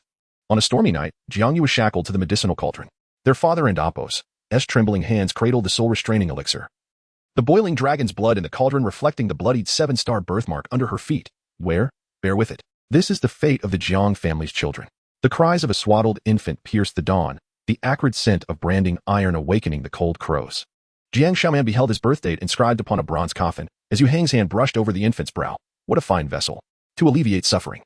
Jiang Shaoman crushed the 3-7 grass in his palm, its juice staining his fingertips, for the Jiang family's essence was truly the flesh and blood of their descendants. Suddenly, the core of Yu Hang trembled. Jiang Shaoman's silver blood coursed against the earth's veins, converging into a whirlpool beneath the greedy wolf star. As the ancestral teachings of the Jiang clan began to burn upon the walls of the underground palace, the 4 characters of benevolence and skill transformed into chains that ensnared the star core. The clinking of gold and iron echoing the sound of his mother grinding herbs years ago. Have you lost your mind? Yu Hang and Apo's remnant soul twisted into the form of Jiang Feng amid the purgatorial flames. Self-destructing the star patterns would condemn one to eternal exile from reincarnation. Jiang Xiaoman's fingertips grazed the 7-star birthmark on his chest. The talisman his mother had embroidered before her death suddenly grew hot. The crooked 7 stars on the coarse burlap oozing golden light. Starlight erupted from his 7 orifices, painting the celestial image of Qing Stone Village upon the dome of the underground palace, on the cliff where his father collected herbs. The heartbreak grass unfurled its leaves under the moonlight. Between the cracks of the blue stone slab where his mother ground herbs, the remnants of 3-7 roots sprouted anew. His younger sister and Apo's unfinished grass butterfly fluttered amidst the Milky Way, the starlight that trickled from the grass stems mirroring her toothless grin. The last herb of the Jiang clan. In the moment the herb-collecting sickle pierced the star core, Jiang Shaoman recalled the frost-covered gaze of the herb house's man that night, foretelling extinction. In the blinding light of the exploding greedy wolf star, Yu Hang's skin peeled away like a serpent's shed. The truth from 300 years ago revealed itself amidst the stardust, after Jiang Feng had gouged his heart. He had used the 7-star life exchange technique to seize the dying Yu Hang and Apo's essence throughout the generations. Yu Hang had merely been a vessel coveted by the Jiang clan's herbalists, while the true purpose of the celestial mechanism was to perpetuate this eternal blood sacrifice. As darkness consumed the starlight, Jiang Shaoman felt a warm hand in the void. His sister's grass-woven bracelet entwined around his wrist. Shaoman, it is time to awaken. Morning fog enveloped the hills of Cheekstone Village, and the spring thunder of the awakening of insects roused the medicinal fields. Jiang Shaoman opened his eyes to see his mother brewing medicine at the stove, the bubbling of the earthen pot mingling with the rustling of his sister weaving grass butterflies. Outside the threshold, the cough of his father echoed, morning dew rolling off the leaves of the 3-7 grass, shattering into a spectrum of colors beneath the morning sun. Did you have another nightmare? His mother wiped the cold sweat from his brow, her calloused fingertips brushing his brow bone. Today, we shall go to the market to sell medicine. Be cautious of Uncle Li and Apo's cow. Suddenly, Jiang Shaoman embraced his sister. The coarse grass stems of the butterfly pricked his palm, the lilac knot his sister had taught him hanging loosely. His trembling hand reached for his chest, beneath the coarse fabric. There was no 7-star birthmark, only the talisman his mother had sewn, pressing against his flesh, filled with dried seeds of heartbreak grass. At the market, the fragrance of medicine mingled with the cries of vendors. Jiang Shaoman stood before the stall, watching cultivators soar through the azure skies on their swords. When that indigo sword light appeared, he suddenly recalled Yu Hang's crescent scar from the underground palace. The pattern on the hilt matched the scars in his memory with perfect precision. Fresh gentian grass. He seized an entire basket of heartbreak grass, its roots still clinging to the silver blood of the star essence pool. In the moment the basket toppled, the well water rippled with an eerie azure hue. As cultivators plummeted from the clouds, the crescent patterns on their swords began to seep droplets of blood under the sunlight. This time, I will administer the poison. Jiang Shaoman picked up the sword, its blade reflecting the starry brilliance in his eyes. As the first cultivator succumbed to the poison, he caught a glimpse of his own reflection in the horror-stricken pupils of the opponent, his birthmark shining like the morning star. The swirling star patterns resonating in harmony with the radiance of the greedy wolf. Suddenly, the marketplace fell silent. The compendium of herbal medicine trapped beneath the basket was lifted by the wind, revealing blood-red words on the final page. The 301st generation, Jiang Shaoman, shall alter fate. Chapter 11. The Awakening Needle. The medicinal concoction bubbled vigorously in the iron pot, as Jiang Shaoman gazed at the shattered reflections amid the froth. At 15, his visage still bore the innocence of youth, yet his palms were haunted by the phantom pains of 300 lifetimes of skinning. The sound of his father's blade being sharpened echoed from the courtyard. The friction of stone against iron merging with the memories of the shattered bones of those he had sacrificed to the stars.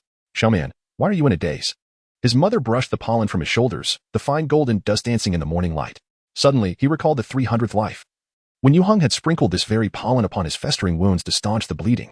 As his fingertips grazed his mother and Appo's warm hand, he instinctively seized the pestle and thrust it toward his temple, an action he had repeated 17 times throughout the cycles, each time tearing open a rift in the illusion. Crack! The brittle sound of his skull fracturing startled the sparrows beneath the eaves. The flames in the hearth flared up 3 feet high, casting his mother and Appo's terrified visage upon the copper bottom of the pot.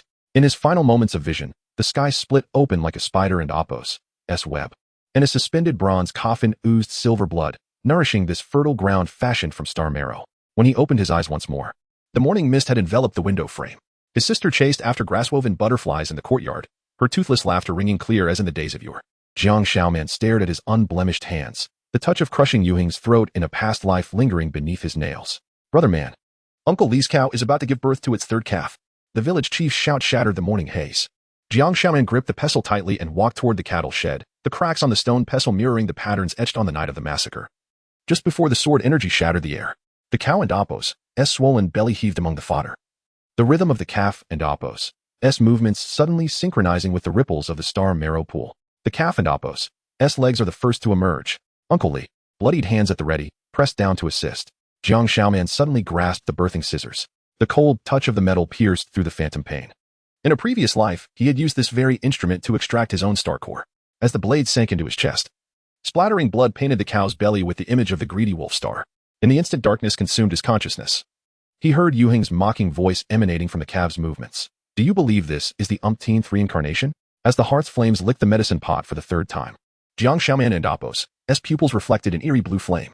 In the mist rising from the pot, his mother lifted the lid, revealing ice crystals, each encasing the remnants of crushed grass-woven butterflies. In a sudden frenzy, he seized the kitchen knife and severed his left arm, the sound of the dismembered limb hitting the ground startling the reed chickens into flight. Brother man has gone mad. Uncle Li, rushing to the scene, was kicked into the well. As the villagers gathered with their farming tools, Jiang Shaoman bit his tongue, droplets of blood coalescing in the air to form the 7 stars formation. The illusions peeled away like faded New Year paintings, revealing the twisted bronze pipes beneath Chishire village, each pipe embedded with the bones of the Jiang ancestors, their hearts pierced by herb-gathering sickles. Good child. You have managed to pierce through the triple layers of dream barriers. Yuheng's ethereal figure emerged from the largest of the corpses, puppet strings tethering his sister's soul. Jiang Shaoman gazed at the silver threads, each one piercing through the villagers and Appo's crowns, the other end tied to the severed wings of grass-woven butterflies. His father's raised hatchet halted mere inches from his throat, the blade reflecting the cold smile he had worn in a past life when he had once ripped out hearts. You have forgotten the anguish of parricide I have endured 300 times. As the star patterns on his palm surged, the dragon's blood marrow within the earth began to boil. The bronze pipes emitted dying groans, the corpses nailed at the junction erupted one after another. The splattered silver blood spelling out the Jiang family's sinister scriptures in the air, each descendant and Appo's birth corresponding to the positions of the 7 stars. With the greedy wolf curse sown in the womb, you are the greatest of the poisoned. Jiang Shaoman crushed the remnants of the bronze compass. The moment the stardust pierced Yuheng's phantom, 300 suspended coffins toppled like a torrential downpour. Silver blood inscribed the true family lineage in the void, the last line of ink slithering like a venomous serpent. In the year of Renwu, Jiang Shaoman raised the wolf to become a calamity. Amidst the thunderous dissolving of the underground palace, his sister's soul grew cold in his palm. Jiang Shaoman listened as she hummed a nursery rhyme. The severed wings of the grass-woven butterfly suddenly reassembled. Grass-woven butterfly, silver thread connects, the 7 stars mend the broken heart for eternity. When the final note dissipated, He crushed the seeds of the broken heart grass he had hidden for 3 years, feeding the toxic blood into the seams of Yuheng's true form. This concoction is called the cycle blight. Amidst the hissing of the potent poison corroding the star patterns, Jiang Shaoman suddenly discerned Yuheng's true nature, dried bones with the herb-gathering hoe of Jiang Baichao embedded in the heart. The fissures of the cervical spine aligning perfectly with the wound inflicted by Jiang Feng in the act of patricide. As the last glimmers of starlight faded, he heard his sister's voice echoing from the depths of the earth. The Big Dipper fades. The greedy wolf awakens. Chapter 12. The ember veins at the moment when the celestial mechanism melted into bronze liquid in the palm of his hand. Jiang Shaoman heard the anguished wails of 300 selves.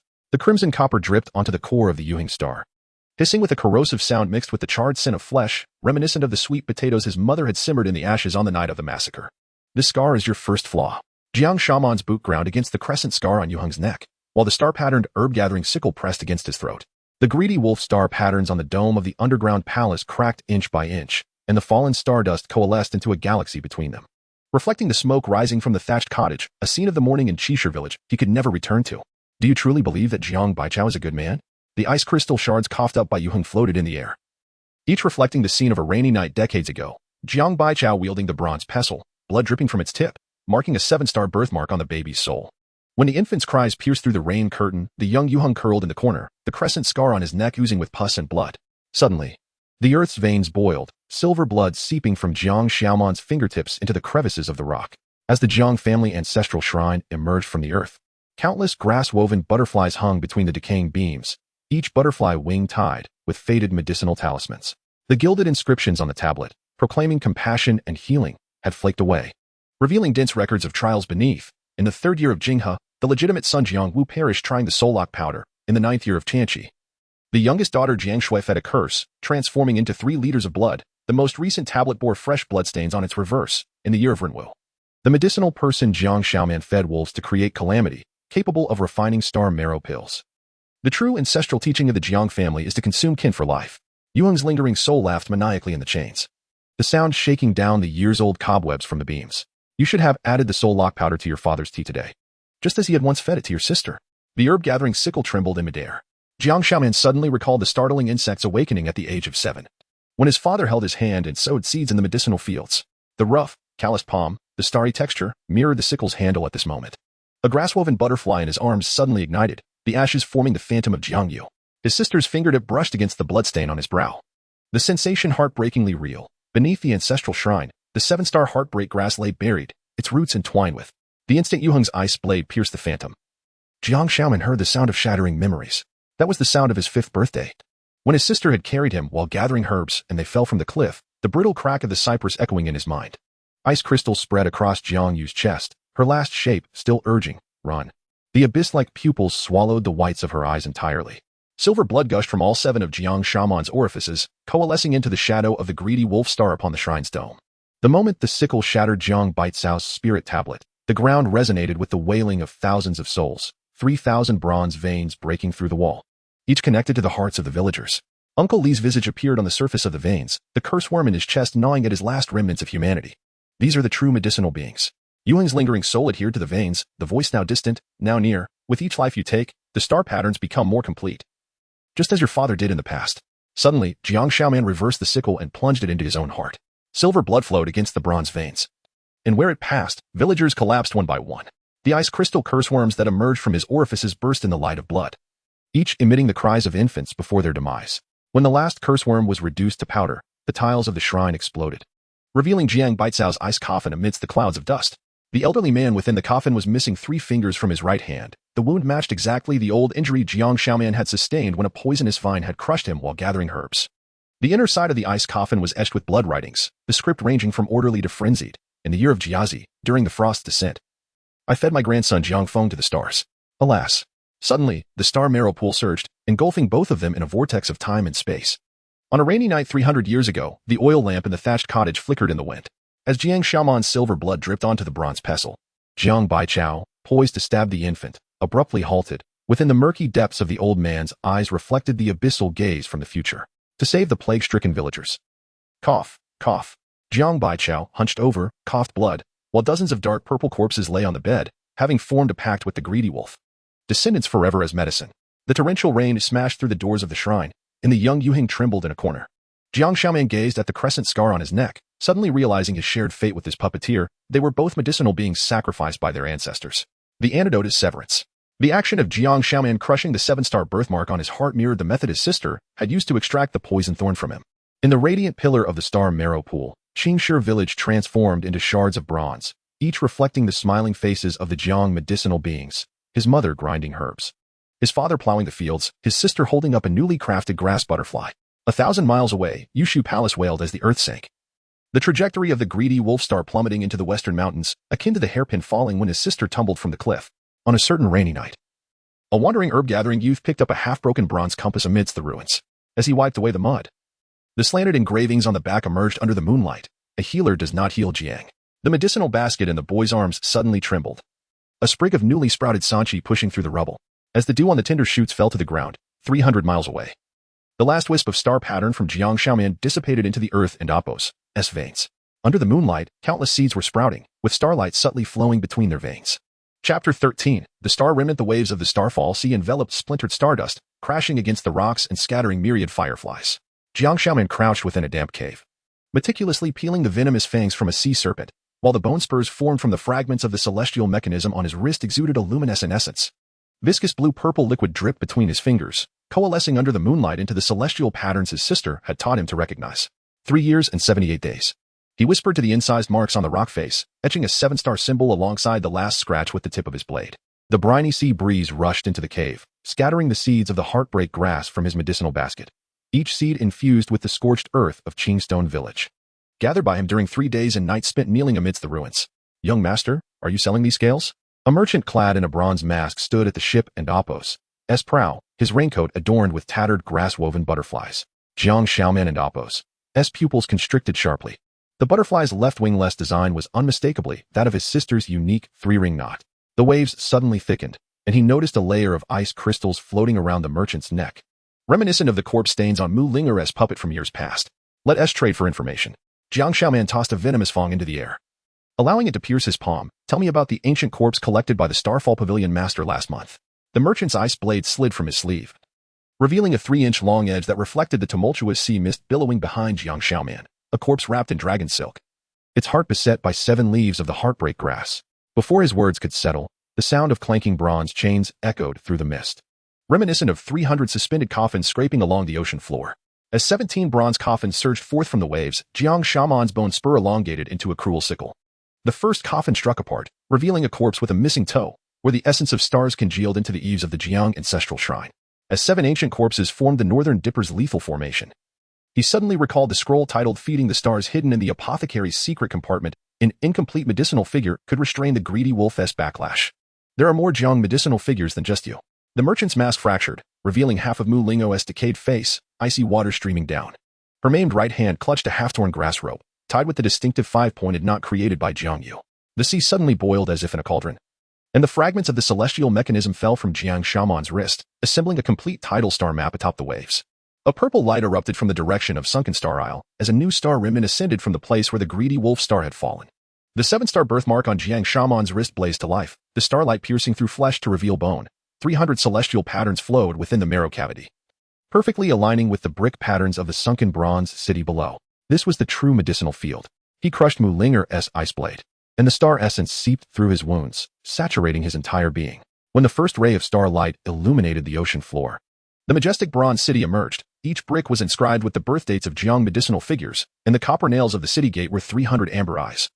While the moat surged with silver blood, and the grass butterflies floating on the water began to reconstruct their wing veins. With a lifespan of 48,000 years, all rely on the Jiang gate to test medicinal figures. The blood characters on the plaque suddenly animated, coiling around Jiang Xiaoman's ankles like chains.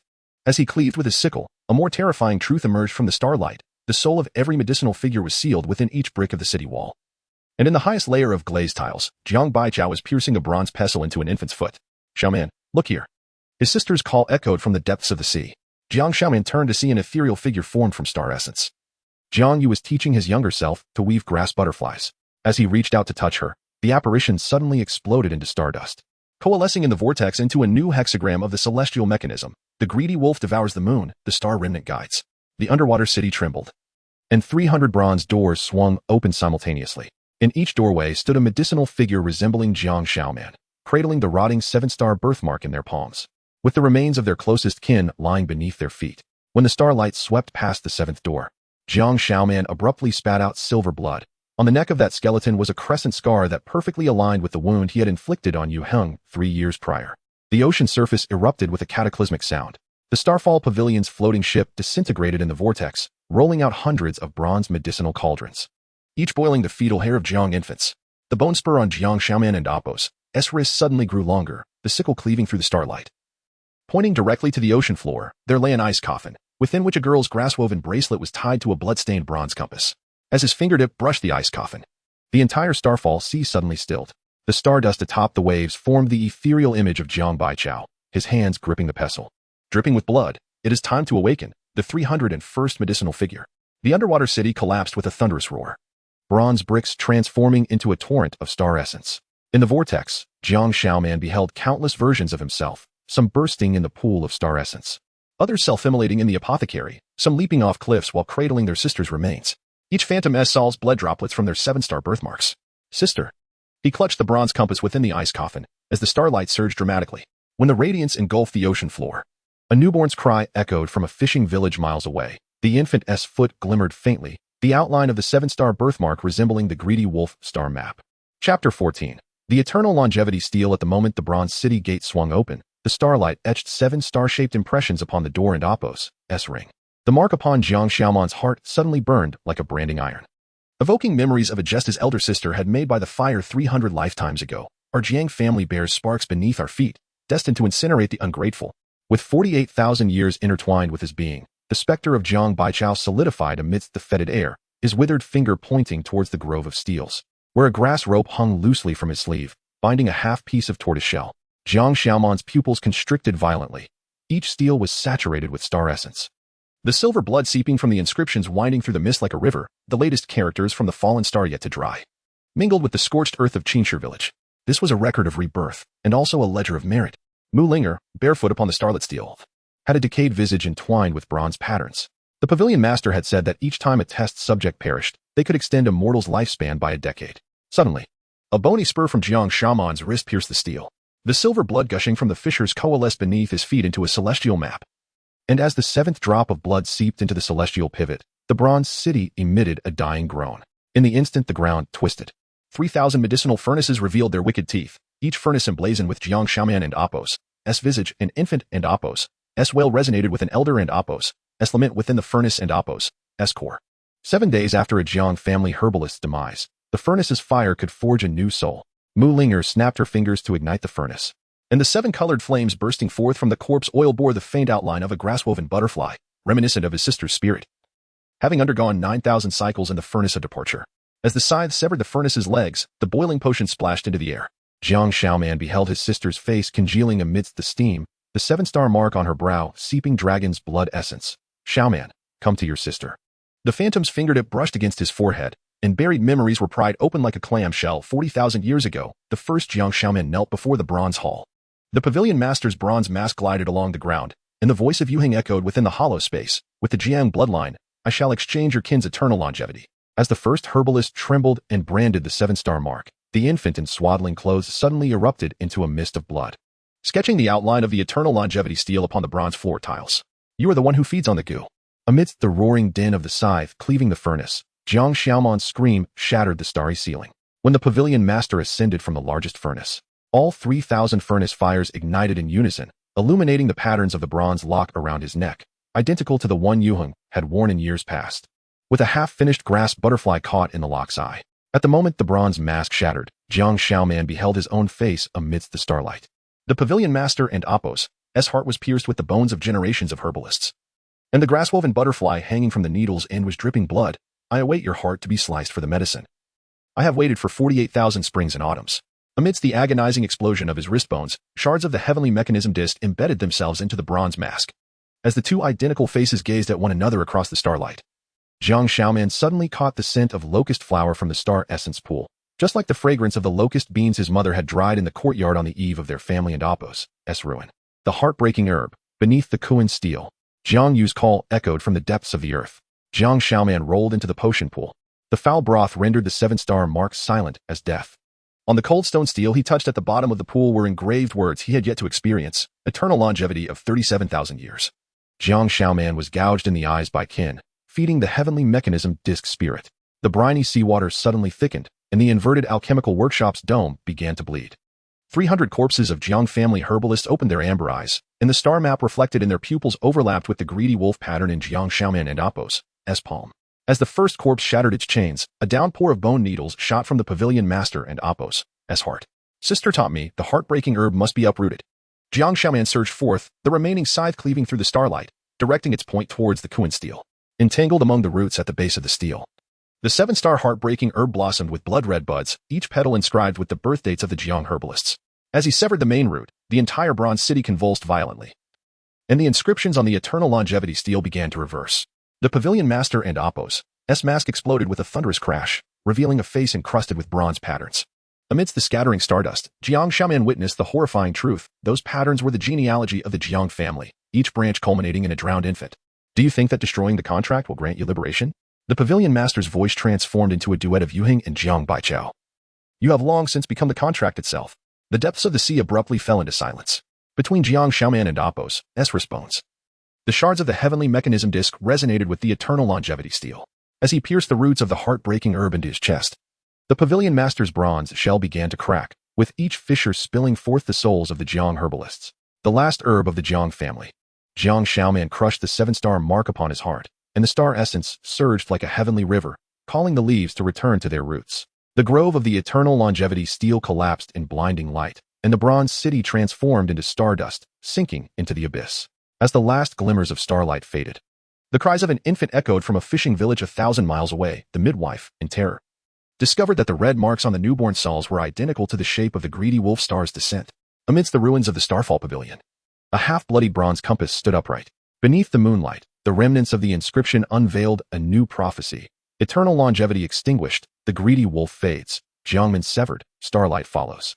As the tide washed over the compass, a 7-star heartbreaking herb pierced through the crevices of the steel. In the dewdrops upon the tender shoots, the souls of 300 herbalists smiled towards the rising sun. Chapter 15. The heart of medicine. As the bone needle dangled 3 inches above his throat, Jiang Shaoman inhaled the earthy scent of the rain-soaked soil from Qingshi village. The double reflection cast by the needle's tip revealed the pulsating 7-star birthmark on the forehead of the master of the Falling Stars Pavilion, synchronized with his own heartbeat. Reminiscent of the twin stars his sister had taught him to recognize years ago, to serve oneself as a vessel, to nourish the wolf into a potion. The moment his garment was torn open, the incantation that surfaced over his heart glimmered with a dark green hue, akin to the sap of the locust tree. Suddenly, Jiang Shaoman recalled the year he turned 7, during the awakening of spring when his father held his hand in the ancestral hall, carving a steel. The stone dust mingled with blood seeping through his fingers. Look, manner, this character Jiang must be carved deeply. Only then can our ancestors see it clearly. Do you not understand? The voice of the master of the Falling Stars Pavilion morphed into the final cough of his father. Tears mixed with medicinal dregs streaming from the eye sockets of the bronze mask. You are the most cherished medicinal guide of the Jiang clan. The upside-down alchemy workshop lowered a bronze chain, the sound of the locking rings clashing reminiscent of his sister's pestle from 300 lifetimes ago. Jiang Shaoman found himself suspended in the center of 3,000 cauldrons, the fragments of the celestial mechanism melting into starlight, flowing like a river against the chains. This was the essence of his blood spilled across 300 lifetimes. At the moment the flames turned emerald, every flicker mirrored the tragic fates of Jiang's alchemists. He saw himself in the 72nd lifetime, having his eyes gouged out by a close relative. The heartbroken grass planted in his empty sockets dripping with pus. In the 144th lifetime, his body exploded in the pool of starlight, shattered bones forming the characters for eternal life. In the 300th lifetime, he leaped into the furnace cradling his sister's corpse, the grass-woven butterfly turning to ashes in the blazing flames. The heartbroken grass was no antidote. Amidst the excruciating pain of the starlight searing through his palm, Jiang Shaoman suddenly broke the chains. Realizing that it was you who lured the Jiang clan into this deadly trap, in the instant he plunged into the pool of discarded pills. Countless severed limbs emerged from the putrid dregs. Jiang Shaoman grasped the cold steel. The inscription suddenly came to life. The characters crawling over his body like centipedes, those crimes of parricide and pill feeding were the secret messages his sister had inscribed with the juice of the heartbroken grass on the bronze bricks. This is what you deserved. As the mask of the master of the Falling Stars Pavilion shattered, 48,000 scars simultaneously wept blood. A torrential rain of silver needles pierced the 7-star birthmark, each one carrying a memory from Jiang Shaoman's past lives, the agonizing scream of his first life being seared silent by a branding iron. The convulsions of the 30th life consumed by heart-devouring insects, the heart-wrenching betrayal by a loved one in the 200th life. In the moment Jiang Xiaoman crushed the bone spur on his wrist, the fragments of the celestial mechanism embedded themselves into the pool's bottom. The starlight illuminated the escape map drawn by Jiang Yu, lines interspersed with his sister's annotations, manner. Beneath the ashes of the composition furnace lies the candy your sister hid. As the seventh fragment took its place, a passageway cracked open at the pool and Appo's bottom, releasing the starlight essence. The grass-woven butterfly, soaked in it, had bloodstains on its wings. Precisely the same pattern his sister had embroidered on her skirt, with a severed finger the night she was heartlessly mutilated. She altered your fate in every lifetime. Her soul scattered time and again. At the moment the master of the Falling Stars Pavilion shattered the elixir pool, Jiang Xiaoman swallowed the bloodstained grass butterfly. The starlight essence exploded in excruciating pain through his meridians, and he witnessed his sister's final lifetime, her white garments drenched in starlight, a maiden kneeling atop the bronze city. Her 300 lifetimes of cultivation coalescing into silver needles piercing her own heart, with my soul as a guide, inscribed the 7-star mark at the gate of fate. It turned out this scar was not a mark of glory. Jiang Xiaoman's sight ignited with starlight, a festering wound that would never heal. The crescent moon rising from the ocean's depths pierced through the starry haze, just like the silver hook his sister had taught him to weave grass butterflies. As the master of the Falling Stars Pavilion hurriedly shielded the scar on his neck, the bone scythe had already pierced the heavenly pivot. 48,000 corpses of alchemists simultaneously opened their eyes, amid the thunderous collapse of the bronze city. Each falling brick reflected the smiling visage of Jiang Xiaoman from some past life. His innocent grin at the age of 7, when he harvested ginseng. The quiet joy of weaving grass butterflies at 15. The singular moment across 300 lifetimes when he and his sister shared the sight of a full moon. What is the taste of eternal life? Jiang Xiaoman stepped onto the melting body of the master of the Falling Stars Pavilion, forcing the starlight pill into his mouth. The surface of the pill bore the faces of every Jiang alchemist through the ages, at its core sealed the last lingering fragment of his sister's soul before her dissipation. As he escaped from the ocean's depths, the grass butterfly in his arm spontaneously ignited. The ashes in his palm coalesced into a map of the ice abyss. The frost patterns originating from the 7-star birthmark. Jiang Xiaoman suddenly recalled that snowy night in his first life, when his sister knelt outside the bronze city, cradling him. Manner. Remember, beneath the unmarked steel at the end of the ice abyss lies the true. A rumble echoed from deep within the ruins of the Falling Stars Pavilion. The final eternal life steel slowly rising. The inscription flowed with starlight beneath the moonlight. The heart of the alchemist, the greedy wolf's gaze, 48,000 years, today. The moon shines bright. As Jiang Xiaoman's footprints faded at the edge of the ice field, a sprout of 7-star heartbroken grass emerged from the fissure of the ruins. In the dew upon its tender leaves, the souls of Jiang Xiaoman and his sister from 300 lifetimes smiled at the newly born greedy wolf star in the sea of stars. Chapter 16. The Ice Soul in the Frigid Abyss of the North. The fierce winds entwined with stardust etched the patterns of the Big Dipper upon Jiang Xiaoman's exposed wrist bones. The ashes of the butterfly in his embrace crystallized into a glacial pointer, its tip seeping with the blood of his elder sister in her final moments. As his fingertips brushed against the frost flowers of the unmarked monument, the icy pattern sprang to life, weaving a misty totem upon the 7-star birthmark on his soul, precisely aligning with the intricate designs of the ancient bricks in the bronze city beneath the star-fallen sea. 48,000 springs and autumns an aged voice cleaved through the icy fog. The blind crone's dragon-bone staff struck the ice surface. The lilac knot of its grass ring oozing blood, as the Jiang clan's apothecary finally reached the terminus of destiny. Jiang Xiaoman held the bone sickle across his chest, the blade starlight illuminating the crone's hollow eye sockets, where remnants of the 7-star heartbroken grassroots lingered. What generation of monument guardian are you? The first generation of apothecaries. Jiang Shui. The crone tore open her beast-skin coat, revealing a 7-star birthmark glowing with a bronze sheen over her heart. To escape the calamity of the everlasting longevity pill, I once carved out my heart, taking the soul of my unborn child. She was suddenly seized by a violent cough, expelling a crystalline mist that curled around the phantom of an infant. The frost flowers on the monument spiraled backward, reflecting the bloody origins of the Jiang clan. In the dungeons of the Star-Fallen Pavilion, the first ancestor was pierced through the peepa bone by an iron hook. The half-longevity pill he had swallowed seared within his stomach, and at the moment the bronze pestle pierced the sole of his foot. The juices of the 7-star heartbroken grass seeped into the star bone's veins. The antidote lay deep within the icy marrow. Jiang Shui's dragon staff cracked the ice layer, releasing a mixture of stardust and grass seeds, yet it needed to endure the memories of 48,000 trials. As Jiang Xiaoman leaped into the crevice of ice, the heavenly mechanism on his wrist suddenly screamed. The 3,000 ice coffins in the icy palace were arrayed like a medicine cabinet, each containing the remnants of Jiang Shui. One corpse's abdomen was distended, an icy womb cradling an unformed fetus. Another's hands were pierced by bronze locks, clutching the hair of the first ancestor in its palms. The bronze pestle suspended above the central ice platform trembled suddenly, the bloodstains at its tip resonating with the 7-star birthmark on Jiang Xiaoman's heart. when his fingertips touched the pestil's handle. He beheld Jiang Shui's most agonizing memory. On a frigid night, a pregnant woman drove the bronze pestle into her womb. Ice shards mingling with amniotic fluid to form a 7-star pattern upon her hem. I was never meant to exist. Jiang Xiaoman coughed up blood laced with ice shards, fragments of the heavenly mechanism suddenly elongating. The echoes of the pavilion master's derisive laughter resonated from the palace's dome, causing icicles to cascade like rain. Good nephew, this icy abyss was prepared as a medicinal urn for you. The 3,000 ice coffins erupted open, the corpses of Jiang Shui from generations past swarming forth. As Jiang Xiaoman shattered the first ice corpse that attacked him, the splintered ice shards transformed into stardust needles, precisely piercing his vital points. When the 7th ice needle penetrated the Tianshu point, Jiang Shui's memories surged forth like a flood. At the age of 7,000 for the longevity pill, she had frozen to death at the entrance of the icy abyss while cradling her fetus. The soles of the infant's feet bore a 7-star birthmark, glowing with the same radiance as Jiang Xiaoman's. Grasped the life pestle, the remnants of Jiang Shui's soul suddenly merged with the bone sickle. The ethereal form of the pavilion master solidified within the icy mirror, and the crescent scar on his neck oozed stardust that shared the same origin as the bronze pestle. Indeed, you have chosen self-destruction in every lifetime. And this time at last, Jiang Xiaoman abruptly reversed the pestle, aiming its tip at the ice platform.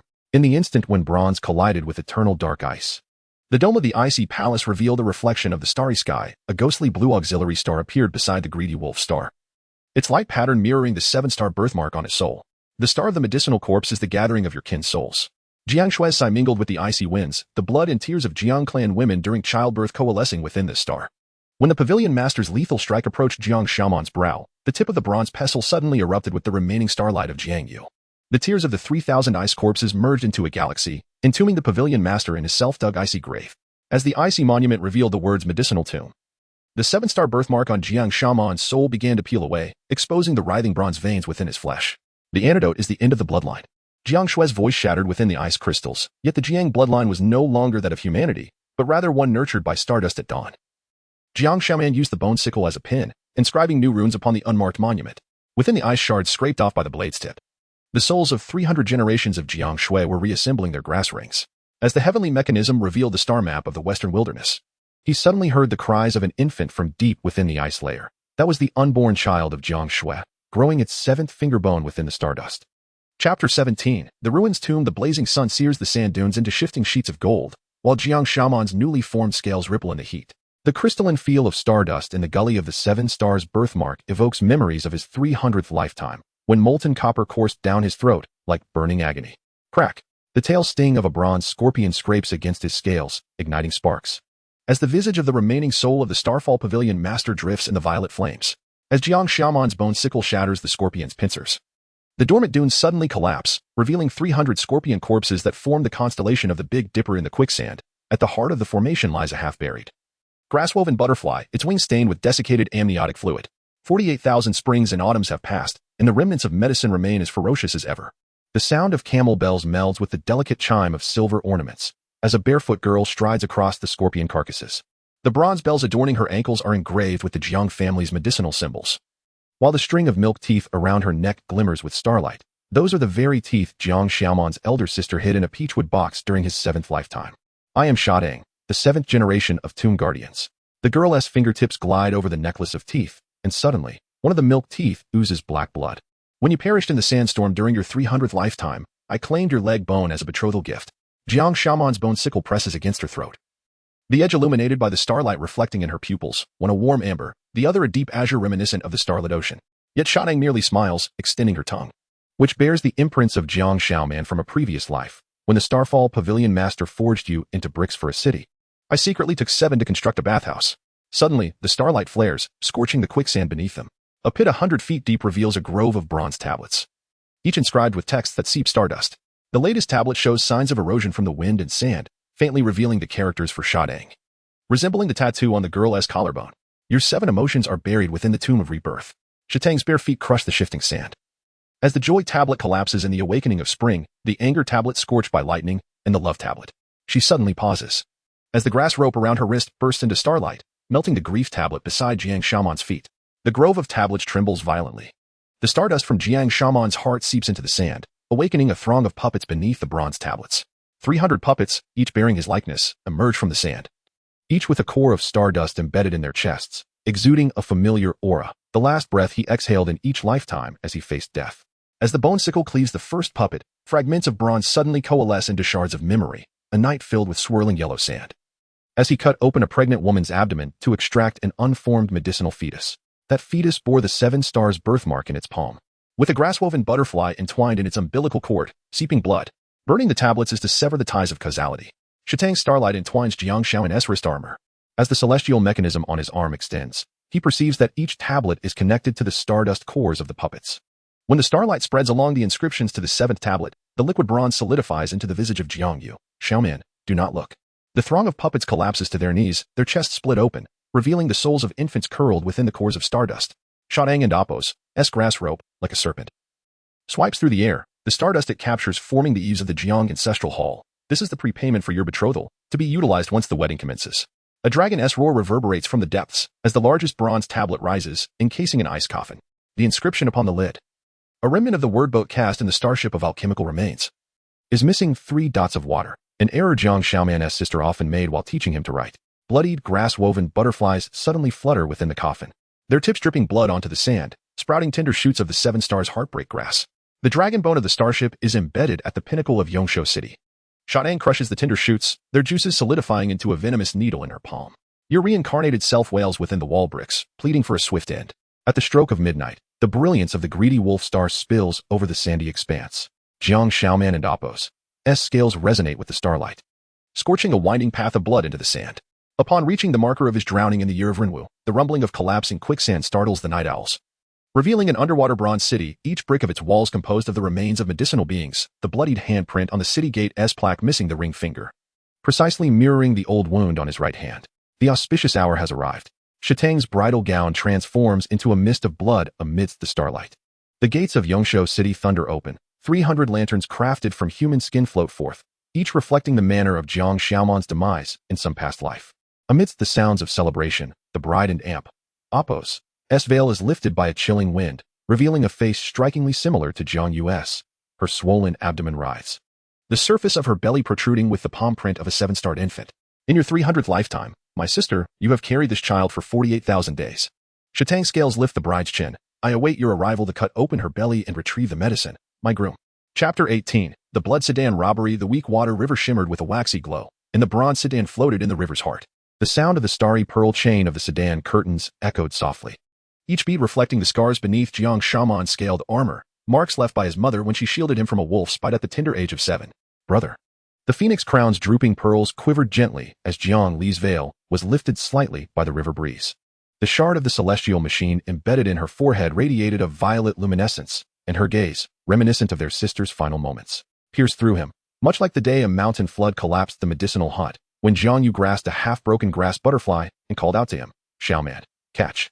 At the instant the bone sickle shattered the wedding cup, the poison wine etched the smile of the Starfall Pavilion master onto the sedan curtains. A sudden fragrance of locust blossoms wafted into Jiang Xiaoman and Appos' senses, reminiscent of the soothing soup his mother had brought on the night of their family and Appos' tragedy.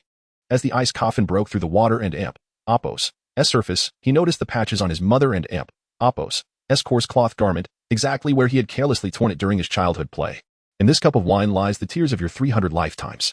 The voice of the Starfall Pavilion master escaped from his mother's lifeless throat, as the 7-star heartbroken grass blossomed crimson at her chest. In every lifetime, you have chosen righteousness over kinship. Why falter in this one? Jiang Li suddenly clasped his hand that gripped the sickle, the pulse of the 7-star birthmark on his palm evoking memories of fetal movements. 300 lifetimes ago, they had curled together in the same ice coffin, a grass-crafted butterfly, entwined with their umbilical cords, seeping blood. Brother. My soul is pinned beneath the 37,642nd brick of the Eternal Longevity Monument. The star flames of the sand-tangling serpent coiled around Jiang Li's neck, and the bronze scissors cast reflections of Jiang Xiaoman and Appos' past transgressions upon the water and Appos' surface. In the 72nd lifetime, he severed his sister and Appos' hand holding the scales. In the 144th, he dissected his wife's womb for elixirs. In the 3rd lifetime, he filled his sister's remaining soul into the furnace's eye. The auspicious hour has arrived. At the moment the wedding scales toppled Jiang Li's veil, the luminous pearl atop her phoenix crown suddenly exploded. 300 lanterns made of human skin ascended from the riverbed, each reflecting Jiang Xiaoman's nuptials from a past life. The bride forever bore Jiang Li's visage, and on their wedding night, he had gouged out her heart. Amidst the excruciating pain of shedding his scales, Jiang Xiaoman's skin began to transform into a star-patterned texture. Just as the scissors lunged toward Jiang Li's heart, he thrust the bone sickle into his own Tianshu point. The surging star essence stained the weak water purple. And within the star map emerging on the river's surface, his sister held his young hand, drawing formations in the sand. Xiaoman, remember, to unravel the formation, one must reverse the 7 stars. The walls of Eternal Longevity City crumbled with a thunderous roar, and 300 reincarnated souls burst forth from the rubble. Within their burning star flames lay memories of past lives. At 5, his father taught him to gather herbs. At 15, his mother mended his torn clothes. On the night of their family's demise, his sister shielded him from falling debris. This is the true wedding wine. Jiang Li shattered the phoenix crown, the shards of glass cutting through her pregnant belly. The unborn child's 7-star birthmark blazed bright, and a bronze key entwined with the umbilical cord inserted itself into the furnace's lock, its walls reflecting Jiang Yu's right eye. The last glimmer of starlight crystallizing within her pupil. Xiaoman, shatter this filthy realm. The Starfall Pavilion master's maniacal laughter suddenly shifted in tone. The bridal gown of sand-tangling flames was consumed, revealing a decaying figure adorned with bronze patterns. These very lines were the formation drawn with blood when Jiang Shui's heart was gouged. Her rotting visage dripped with icy crystals, and from her throat came Jiang Shui's lament. Kill me, just as you did when you tore out the fetus. At the moment Jiang Xiaoman crushed the eternal longevity pill, the 300 reincarnated souls began to devour each other. Star skeletons rained down, and deep within the furnace, he beheld the remains of the first ancestor, its bronze corpse cradling Jiang Shui's ice coffin, within which the fetus's umbilical cord entwined a blood-stained grass butterfly. In the next reincarnation, Jiang Li transformed into stardust, his final utterance mingling with the cries of the infant. Do not drink what mother offers. The weak water river abruptly dried up, and from the fissures in its bed arose a new star map. The iron from the east thunder abyss glimmered with a sanguine light. In Jiang Xiaoman's wrist celestial machine revealed the names of all the medicine people after Jiang Yu and Jiang Li. There inscribed the name of the yet-to-be-born 301st life, Jiang Jin. Chapter 19, The Visit to Thunder Abyss. The fierce winds of Thunder Abyss swirled with the acrid scent of charred blood, while Jiang Xiaoman's newly awakened star skeleton armor shimmered with a bronze luster amidst the plasma. In her arms, Jiang Li transformed into a compass, its needle piercing the clouds and evoking the cries of an infant. Those were the lamentations of her sister, who had been forged into a medicinal embryo. Her umbilical cord entwined with a woven butterfly. Jiang Xiaoman, Jiang Xiaoman, Jiang Xiaoman. Tens of thousands of thunderous voices chanted in unison, the names etched upon the surface of fallen iron flickering with the lightning. The latest mark glowed with an amniotic luminescence, and suddenly, Jiang Xiaoman's star skeleton armor trembled. Memory sealed by her primordial ancestors seeping through the seams. At the moment a bronze pestle pierced the foot of an infant girl. The same purple lightning streaked across the skies of Thunder Abyss. 48,000 medicinal corpses, ultimately becoming the vessel for transcending tribulations. A colossal bronze vessel emerged from the thunder pool, splashing waves of star marrow, its hull piecing together the pupils of her sister and Apos' dying gaze. The voice of the Starfall Pavilion master, enveloped in the fragrance of medicine, wafted towards Jiang Xiaoman, who suddenly caught a whiff of the ominous night of her family's demise. The same scent of dragon brain wafted from the calming soup her mother had brought that fateful day. 300 bolts of lightning veered suddenly. The charred medicinal beings crawled from the edges of the thunder pool, their necks adorned with blood-soaked woven collars. The lead elder, with a single eye embedded with a star marrow bead, bore the very eye Jiang Xiaoman had gouged out in her 7th life. We are the remnants, our soul imprints washed away by the thunder tribulation. The elder tore open his breastplate, revealing a curled infant soul nestled within the swirling 7-star birthmark. Yet the curse of the Jiang bloodline could not be shattered even by the might of the heavens. Amidst the resonant hum of the bone sickle, Jiang Xiaoman glimpsed the truth within the belly of the bronze vessel. 3,000 medicinal embryos hung suspended upon bronze chains, their umbilical cords entwined with the life lamp of the Starfall Pavilion master. The outermost girl clutched half of a woven butterfly, its stitching identical to the handiwork of Jiang Li at the tender age of 6. They were using reincarnation to craft a life-prolonging incense. The elder detonated the star marrow within his chest, and blood rained down from the rift in the storm clouds, reminiscent of the day when her mother had been forced to make her drink the transformative potion. The remnants of the 300 medicinal beings formed a formation and charged into the tempest, their charred bodies weaving the eaves of the Jiang ancestral hall amidst the lightning. Jiang Xiaoman leaped towards the belly of the vessel, stepping upon their star skeletons. As her wrist armor unexpectedly elongated into a key, its handle embedded with the star marrow bead refined from her sister's right eye. At the instant the hatch opened, a fetid mist of medicine unfurled, revealing a bronze chain. The youth, Jiang Baicao's medicinal puppet, stepped forth from the fog, the bronze pestle in his palm dripping with star marrow. When I pierced your foot back then, your cries were more beautiful than they are now. In the moment the bone sickle shattered the medicinal puppet's crown, 300 woven 7-star birthmarks rolled out from within the skull. Jiang Xiaoman suddenly recalled her 5th birthday, her father holding her hand in the ancestral hall, carving a tablet. Manner, look, the names of our ancestors must be etched deeply, so that in the next life, you may find your way home. As the life lamp burst forth with the remnant shadow of Jiang Yu, the colossal bronze vessel began to disintegrate.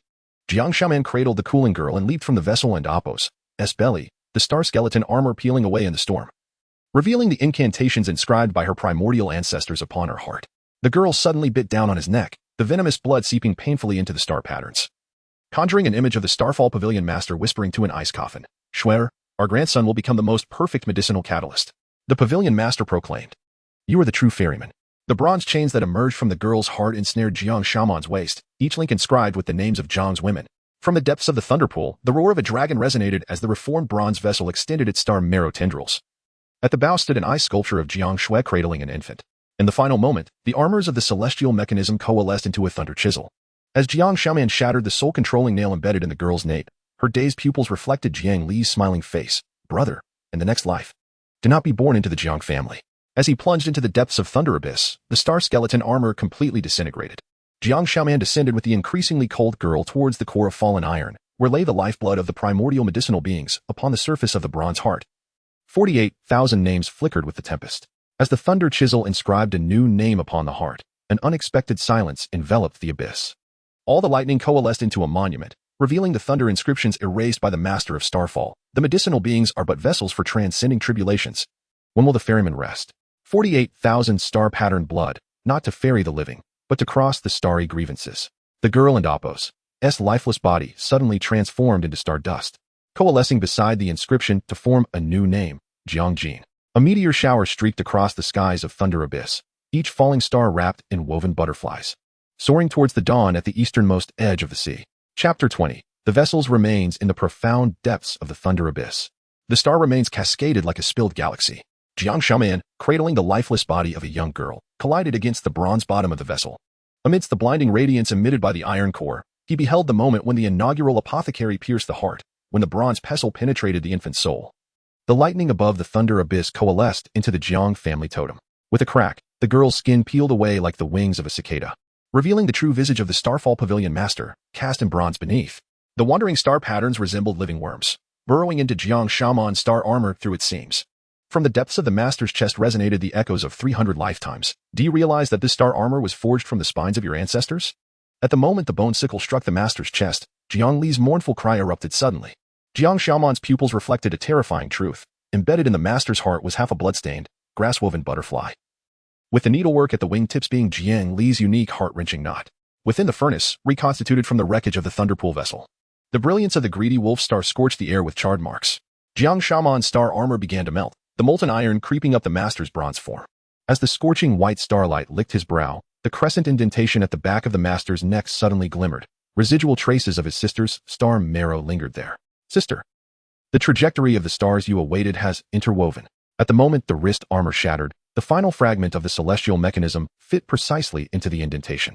The Master's bronze body cracked like a clay figurine, revealing the core's elixir of immortality. Within the 48,000 minuscule figures that floated on its surface were the echoes of his childhood cries when his father branded him at the altar. The droplets of blood splattered on the herb compendium when Jiang Yu was blinded, and the knuckles of Jiang Li as she grasped the grass butterfly in labor. The lingering soul of Jiang Yu spilled forth from the elixir, as the grass-woven butterfly formed from starlight delicately touched the fire array's eye. The furnace fell into an eerie silence, and the Master's primordial spirit manifested within the elixir, revealing the youthful visage of Jiang Baichao, cradling the frozen body of Jiang Shui. "Once I could not save a Shui, so I used you to extend life." The Master's roar shattered the starry fragments from the furnace walls. "With each lifetime you slay your kin, are you not perpetuating this bloodline curse?" As Jiang Xiaoman's bone sickle pierced his heart, the star marrow mixed with silver blood splattered across the elixir's surface. Those minuscule figures suddenly came to life, climbing and gnawing at the primordial spirit along the star patterns. At the moment the first phantom bit into the Master's ankle, he beheld the inaugural Jiang Xiaoman kneeling before the bronze cauldron, feeding the dying Jiang Baichao the seven-star heartbreak grass. The apothecary devours its master. Jiang Xiaoman's silver blood flowed over the elixir of immortality. This was the true antidote. Amidst the thunderous collapse of the Thunder Abyss, the bronze vessel returned to iron remains. The wails of the Master's shattered primordial spirit crystallized into icy rain, each droplet reflecting the visage of Jiang women.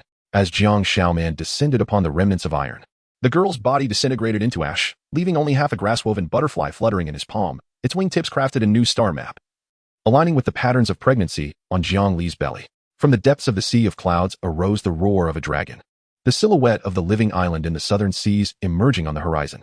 Jiang Xiaoman shed the charred star armor, revealing the newly formed skin at his heart. where the prophecy, inscribed by Jiang Yu with starlight, floated. When the vessel's remains cease, the star tomb appears. The heartbreak grass shall sever the lingering resentment. As the tempest began to abate, the delicate sound of bells resonated in his ears. In a nearby fishing village, a newborn clutched the grass-woven butterfly, wailing, while the midwife, in terror, noticed the red marks on the infant's soul fading, like the trajectory of the greedy wolf star descending into the abyss, mirroring the light path traced by the gray butterfly as Jiang Xiaoman fell through the sea of clouds.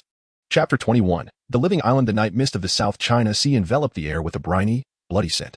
As Jiang Xiaoman's newly formed scales glimmered with a cold, bronze sheen under the moonlight, suddenly, the grass-crafted butterfly in his arms fluttered its wings, sending a cascade of stardust spiraling down, igniting ethereal blue phosphorescence upon the ocean's surface. In the flickering light, the horizon undulated like the spine of a colossal beast. The coral branches of the living island pulsated in rhythm with his heartbeat, reminiscent of the dissection of a she-wolf and Apos' abdomen when he was merely 7 years old. Young one, do you wish to cross the perilous waters? The skeletal raft surged through the waves, and the old man's single eye reflected the unhealed star pattern on Jiang Xiaoman's brow. The bronze bell attached to the grass ring on his wrist chimed softly, echoing the clear tones of his sister's wind chimes in the medicinal lodge. Jiang Xiaoman's scales suddenly contracted, the intricate three-loop knot tied with precision. It was his sister's unique heart-wrenching knot, every loop soaked in the blood of the tongue. As the old man's cleaved through the floating corpses, a split in his swollen visage revealed a star-shaped birthmark. A memory struck Jiang Xiaoman, recalling 300 lifetimes ago, when he had cast Jiang Li's lifeless body into the weak water, her footmark similarly emanating a lifeless, fish-eyed pallor. The living island devours humans. The old man's nails dug into the mast, wood shavings cascading into the sea, as the true medicinal island lay beyond the coral reefs to the west. As the skeletal raft ventured deeper into the fog, the old man's solitary eye unexpectedly rolled from its socket. The moment the bronze compass was embedded into the mast, a star map emerged on the ocean's surface, eerily aligning with the battle diagram Jiang Yu had painted with her blood before her demise. Jiang Xiaoman's scales oozed starlight, and in the blue-violet glow, he beheld the divine crown nestled within the tentacle suction cups at the ocean's depths, his beheaded self from the 72nd lifetime. The 7-star birthmark on his skull seeping with medicinal essence. The hour had come. The old man's skin sloughed off like a serpent's shed. The bronze skeletal joints adorned with remnants of grass butterflies, the South China Sea's heart-wrenching grass requiring the nurturing of kindred souls. At the moment the bone sickle shattered the mast, fragments of the compass sliced through Jiang Xiaoman's palm, as droplets of blood plummeted into the sea. The living island emitted a shrill wail akin to an infant's first cry, with countless bronze bells sprouting on the rapidly growing branches of the coral cage. The severed coral exuded silver blood, forming the ephemeral image of Jiang Li during childbirth, her distended abdomen splitting open with blood, the umbilical cord entwined around the fetus's palm. The 7-star birthmark radiating the same halo as Jiang Xiaoman's brother, the altar at the heart of the island holds. The bronze skeleton of the Starfall Pavilion Master reassembled outside the coral cage. The half-crafted grass butterfly in his fingertips suddenly weeping blood. Do you believe Jiang Yu's soul has scattered? Her lingering spirit is nurturing the antidote for you at the island's core.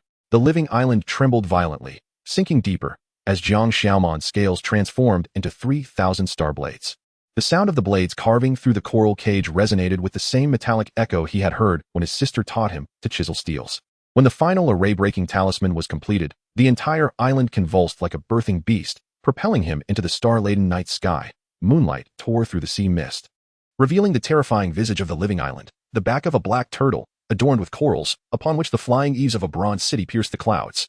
The turtle's eyes bore fragments of the celestial mechanism, reflecting Jiang Xiaoman's visage from 300 lifetimes ago, when he was still a boy in the medicinal lodge, grinding herbs.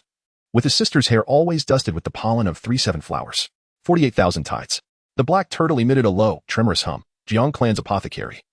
It is time to renew the blood contract. As the star blade pierced the turtle and Apos' neck, bronze and scales sparked with crimson flames. Jiang Xiaoman suddenly caught a whiff of the scent seeping from the cracks in the turtle's shell. It was the burnt aroma of the last soul-locking elixir from the night of the massacre. Overturned by sword energy. When the bone sickle cleaved through the bronze mask of the Starfall Pavilion Master, the city on the turtle and Apos' back erupted open. In the steaming mist of the medicinal pool, the eyelashes of Jiang Yu's remaining form crystallized with ice. The 7-star birthmark on her heart flickering in time with the heartbeat of the living island. Beneath the pool lay 300 bronze mortars, each filled with Jiang Xiaoman's heart's blood from various lifetimes. Sister. The star blade trembled above the medicinal pool, its surface reflecting Jiang Xiaoman's shattered pupils. He suddenly beheld his reflection in the pool, kneeling before the first-generation bronze cauldron, feeding the crushed 7-star heart-wrenching grass into Jiang Yu's mouth back then. His sister's cheeks still bore the color of flowering crabapple, with a grass butterfly he had woven nestled in her hair. Xiaoman, it is time to take the medicine. Jiang Yu's remaining form suddenly opened her eyes, her bronze-hued pupils swirling with a star map. As the star-patterned chains wrapped around Jiang Shaman's neck, an old scar on his neck flared with pain, left by his sister when she had sucked out the poisoned blood after he had been poisoned during a medicinal trial at the age of 7. The medicinal pool boiled like molten lava, and Jiang Shaman abruptly reversed the star blade, stabbing it into his own heart. The gushing starlight mingled with silver blood, flooding the pool, as Jiang Yu's bronze hue rapidly faded. When the last droplet of blood seeped into her brow, the living island released a mournful wail, and the bronze city upon the turtle's back began to collapse. Sister, let us go home.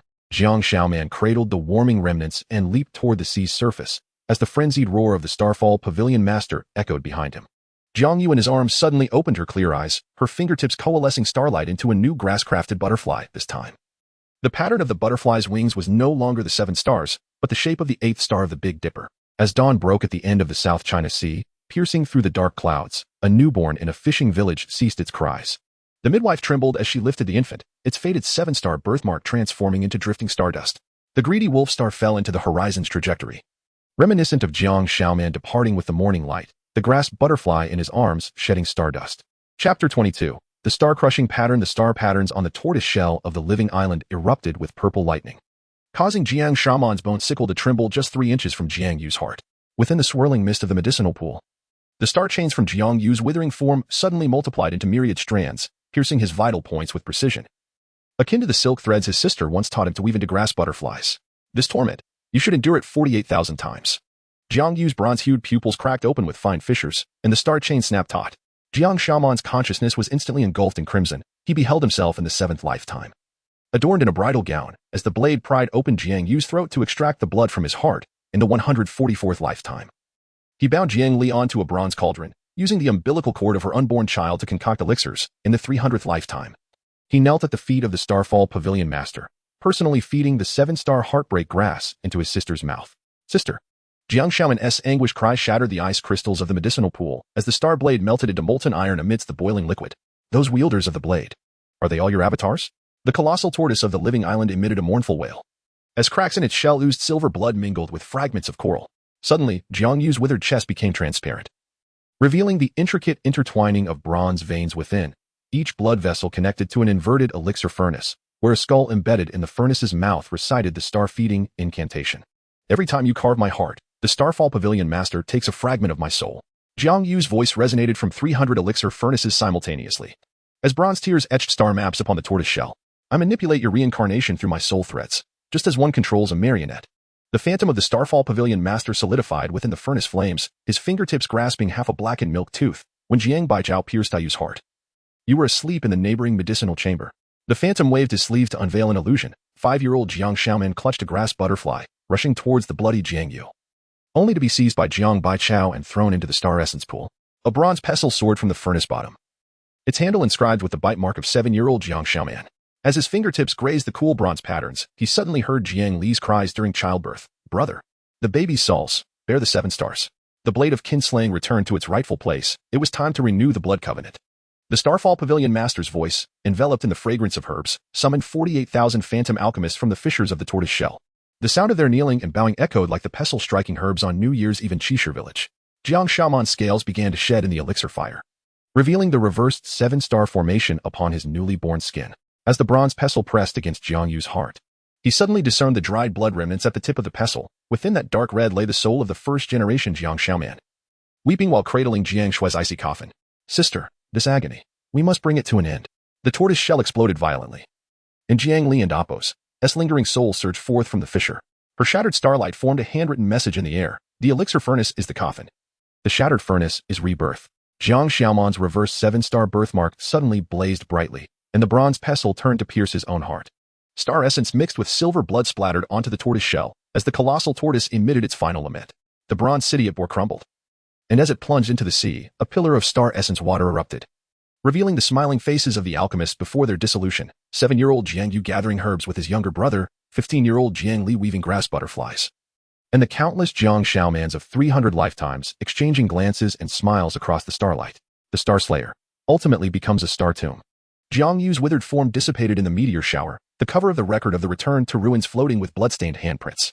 When Jiang Shaoman tore away the reverse 7-star birthmark from his heart, The sound of flesh being torn away eerily mirrored the sound of his sister tearing cloth to make garments years ago. The cold laughter of the Starfall Pavilion master echoed from the deep sea. Shattering the floating coral remains, the star-crushing pestle of the western abyss requires the blood of 100,000 alchemists to sharpen. Jiang Xiaoman cast the blood-stained sail into the moonlit sky, as the skeletal vessel formed from the remnants of the living island surged through the waves. Moonlight penetrated the pages of the record of the return to ruins. Revealing the star patterns hidden within the text, these were navigational charts drawn with the heart's blood of 300 lifetimes. Each star marker adorned with the tattered wings of grass butterflies. Sister, this time the elixir I have refined. He caressed the sail's surface marked with the reverse 7 stars, as starlight coalesced at his fingertips into a new grass butterfly, named Dawn. As the dawn at the end of the South Sea pierced through the dark clouds, a newborn in a fishing village opened its eyes. The midwife gasped in horror upon discovering the star-speckled birthmark on the baby's soles, slowly dissipating in accordance with the trajectory of the greedy wolf star sinking into the sea. Chapter 23. Eternal Night. Ashes. The city of Eternal Night in the abyss of the west is enveloped in an indigo shroud. Ashen snow descends upon Jiang Xiaoman's brow, intertwining with the burn marks of the reverse 7-star mole, forming intricate fissures. He treads through ash that reaches his ankles, each step revealing the skeletal outlines of the herb gatherers, fingers soaked in star marrow curling like hooks, as if still struggling to grasp the woven butterflies of their former lives. The human skin lanterns at the city gates abruptly turn, their surfaces marked with the tattoos of the Starfall Pavilion master's birth, oozing droplets of blood that corrode Jiang Xiaoman's scales, producing wisps of azure smoke. Suddenly, the finger bones within the wicks tremble, resonating with the herbal lore taught by Jiang Yu. Yet the melody fractures into a piercing shriek at its highest note. One lantern's parchment bursts, and a half-frozen, brittle butterfly falls into the snow, its broken wingtip eerily reminiscent of the one Jiang Li clutched at the moment of her demise. The star-extinguishing pestle rests within the hall of Eternal Night. A messenger of the herb gatherers stumbles out from the shadows, a bronze nail lodged in his throat swaying with each labored breath, but the guardian of the hall is. No sooner had the words left his lips than the messenger's right eye explodes. Bronze chains spring forth from the sanguine hole. The chains end tethered to a star marrow obituary, solidifying into an icy blade, aimed straight at Jiang Xiaoman's throat. As the bone sickle shatters the ice blade, the bone bricks of Eternal Night City rise like scales, revealing beneath them the remnants of herb gatherers steeped in star marrow. Each corpse's reverse 7-star mole bleeding, converging into a stream that flows towards the heart of the city. Jiang Xiaoman's boots suddenly sink into a morass of flesh and blood. As the decaying star marrow envelopes his ankles, he hears Jiang Li's wailing. Brother. Mother's eyes are bleeding. The self of his 300th incarnation kneels on the icy steps of the hall of Eternal Night, the bronze pestle driven through his scapula dripping silver blood, painting the northern dipper devouring the moon upon the stairs. This time, it is your turn to be the drug catalyst. As Jiang Li lifts her head, Jiang Xiaoman's bone sickle shatters the icy steps. The splintered ice particles coalesce into the star patterns of Jiang Yu in midair. Yet upon to Chapter 24, the cycle of ashes. At the moment the star-crushing staff pierced the reverse 7 stars mark, the ashes of Eternal Night City coalesced into crystalline ice, suspended in midair. Jiang Xiaoman's star marrow flowed upward along the bronze staff, etching a breathtaking truth upon the ice wall. The master of Starfall Pavilion had shed myriad skins, revealing the countenance of the first-generation Jiang Xiaoman, adorned with intricate star patterns that fit seamlessly with the reverse 7 stars mark pressed against the staff's tip. 48,000 springs and autumns. The master of Starfall Pavilion's fingertips glided over the reincarnation array etched in ice, the sound of bronze nails scraping resonating with the echoes of Jiang Xiaoman's childhood. When he swallowed the first eternal longevity pill while Yu slumbered blissfully in a Yu's embrace, Jiang Xiaoman's pupils ignited with silvery flames, the fiery tongues licking at the convoluted star veins within the array. Suddenly, the young Jiang Yu in the ice mirror reached out, her ethereal form transcending time to grasp the other end of the star-crushing staff. The pollen from the 3-7 flower in her hair drifted down, mingling with the star marrow to form a grass-woven butterfly, the opening located 3 inches below the array's eye, where your lost baby teeth lie buried. Amidst the thunderous cacophony of the Eternal Night Palace's dome shattering, star bones cascaded like a galactic waterfall. Jiang Xiaoman leaped toward the array center, each fallen bronze brick reflecting scenes from bygone eras. At the age of 7, when his father held his hand to carve a stone tablet, at 15, when Jiang Li tied the grass butterfly around his wrist, on the night of massacre, when his mother shielded him from the flying shards of bronze. The moment the star-crushing staff pierced the heart of the array, 48,000 lifetimes of memories surged in like a venomous dragon.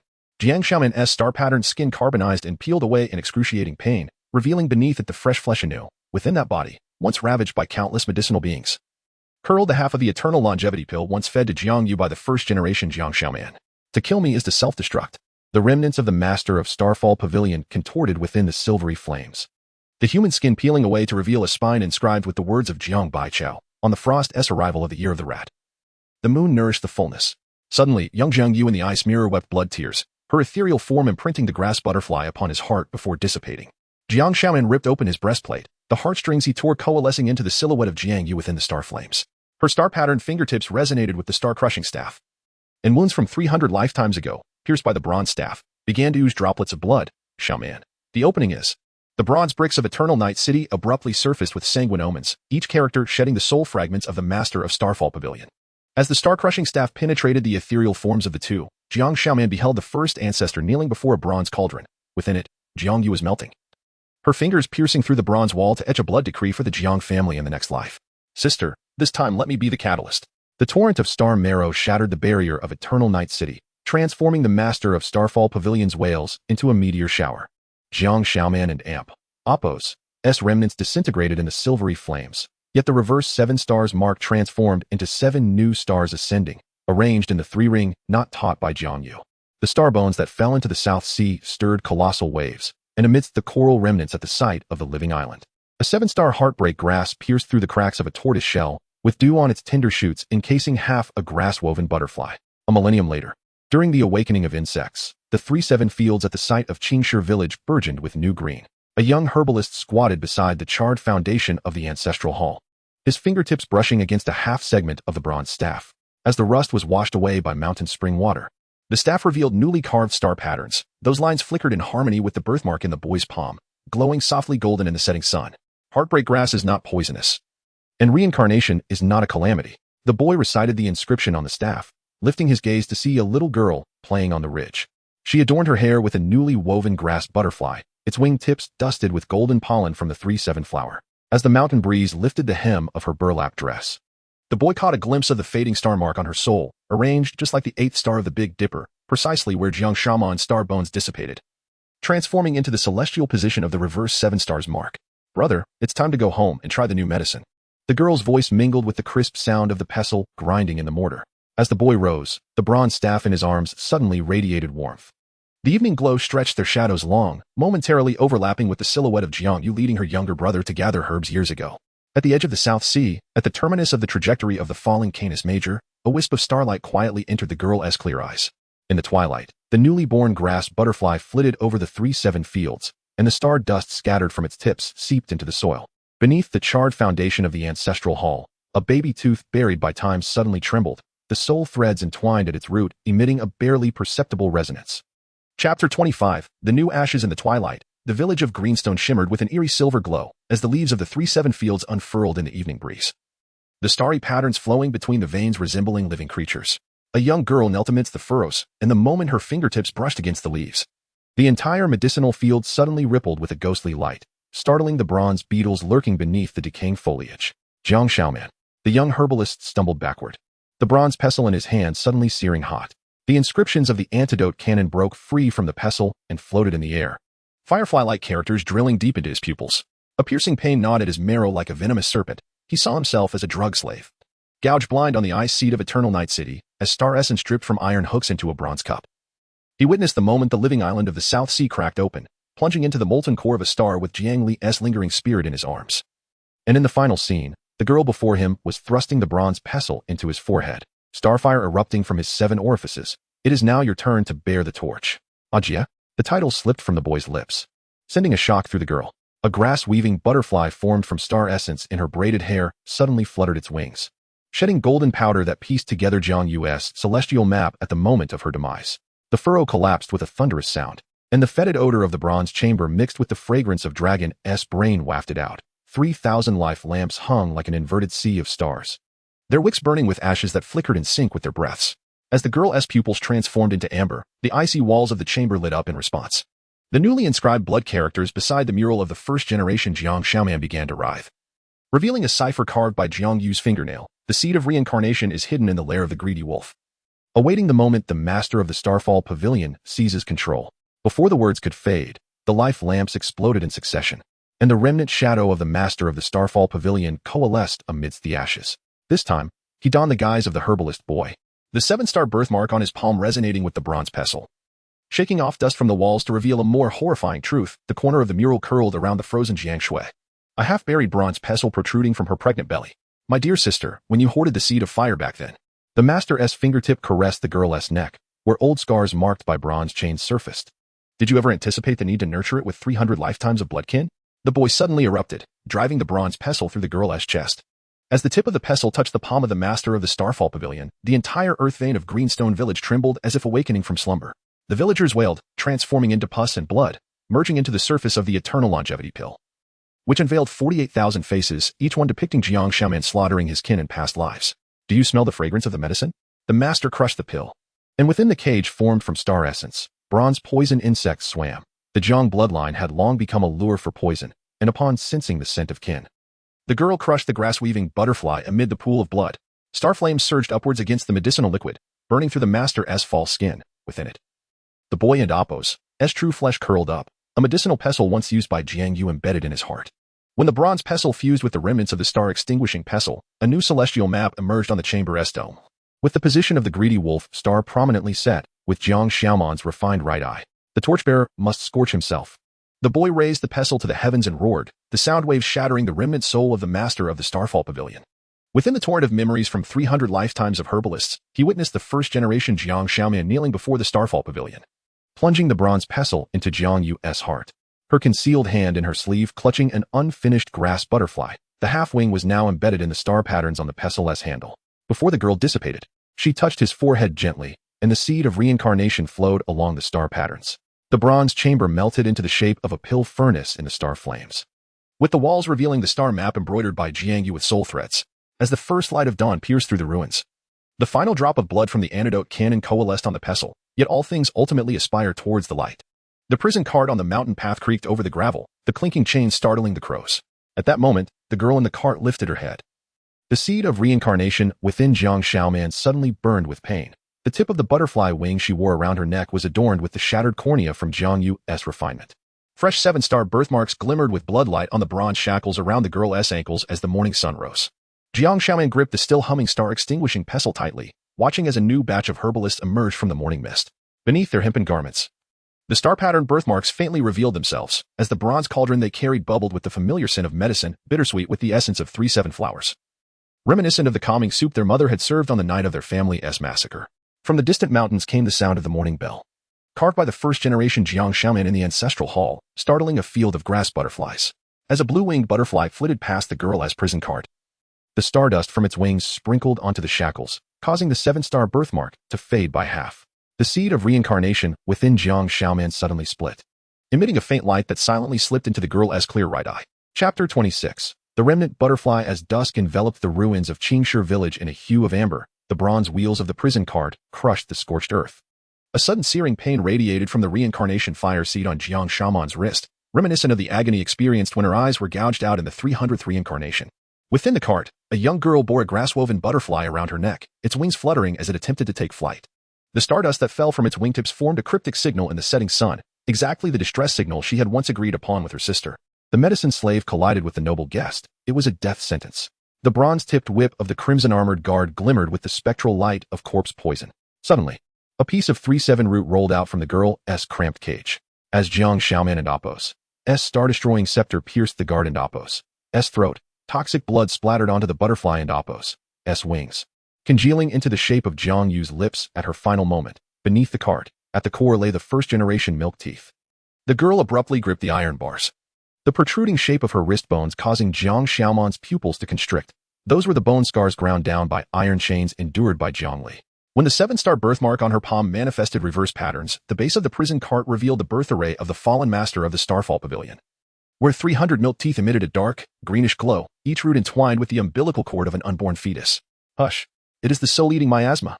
The girl's scream tore through the twilight, and the visage of the fallen master of the Starfall Pavilion emerged from the miasma. Jiang Xiaoman's reincarnation fire seed unfurled its barrier, and within the crystallized poison encasing the light shield, the scene of her sister being forced to feed him poison 300 lifetimes ago was reflected. Suddenly, the girl's hemp robe swelled, her skin shed like a snake, revealing remnants of the star-destroying scepter embedded in her bronze skeleton. This fragment bore the inscription of the 12th lunar month of the Renwu year, the moment Jiang Xiaoman killed his sister to attain enlightenment, with the medicinal fluid seeping through the seams akin to the amniotic fluid Jiang Li released during childbirth. 3 steps to the Kuan position. A cry from Jiang Yu echoed amidst the self-igniting starlit flames of the grass-woven butterfly. At the moment the star-destroying scepter plunged into the scorched earth, the sound of bronze chains snapping resonated from beneath. Suddenly, 7 colossal bronze pillars emerged from the ruins of Qingshi village, each tethered to the lingering souls of the medicinal beings. Jiang Shaoman beheld his 72nd incarnation, impaled through the peepa bone by iron hooks, pinned within the grooves inscribed with the feeding star curse. Hurry, excavate the spine. The bronze skeleton abruptly redirected its fingers, sharp bone tips piercing through its own joints. When Jiang Shaoman melted open her back, the star-patterned spine was astonishingly composed of the knuckles of 300 medicinal beings. The instant the third vertebra was unearthed, the greedy wolf star plummeted from the night sky. Within the remnants of the stars, the blood inscription carved by the original Jiang Shaoman on the bronze cauldron emerged. I gouged out the heart of the moon to nourish eternal life, asking only that in the next life, I am not to be a medicine.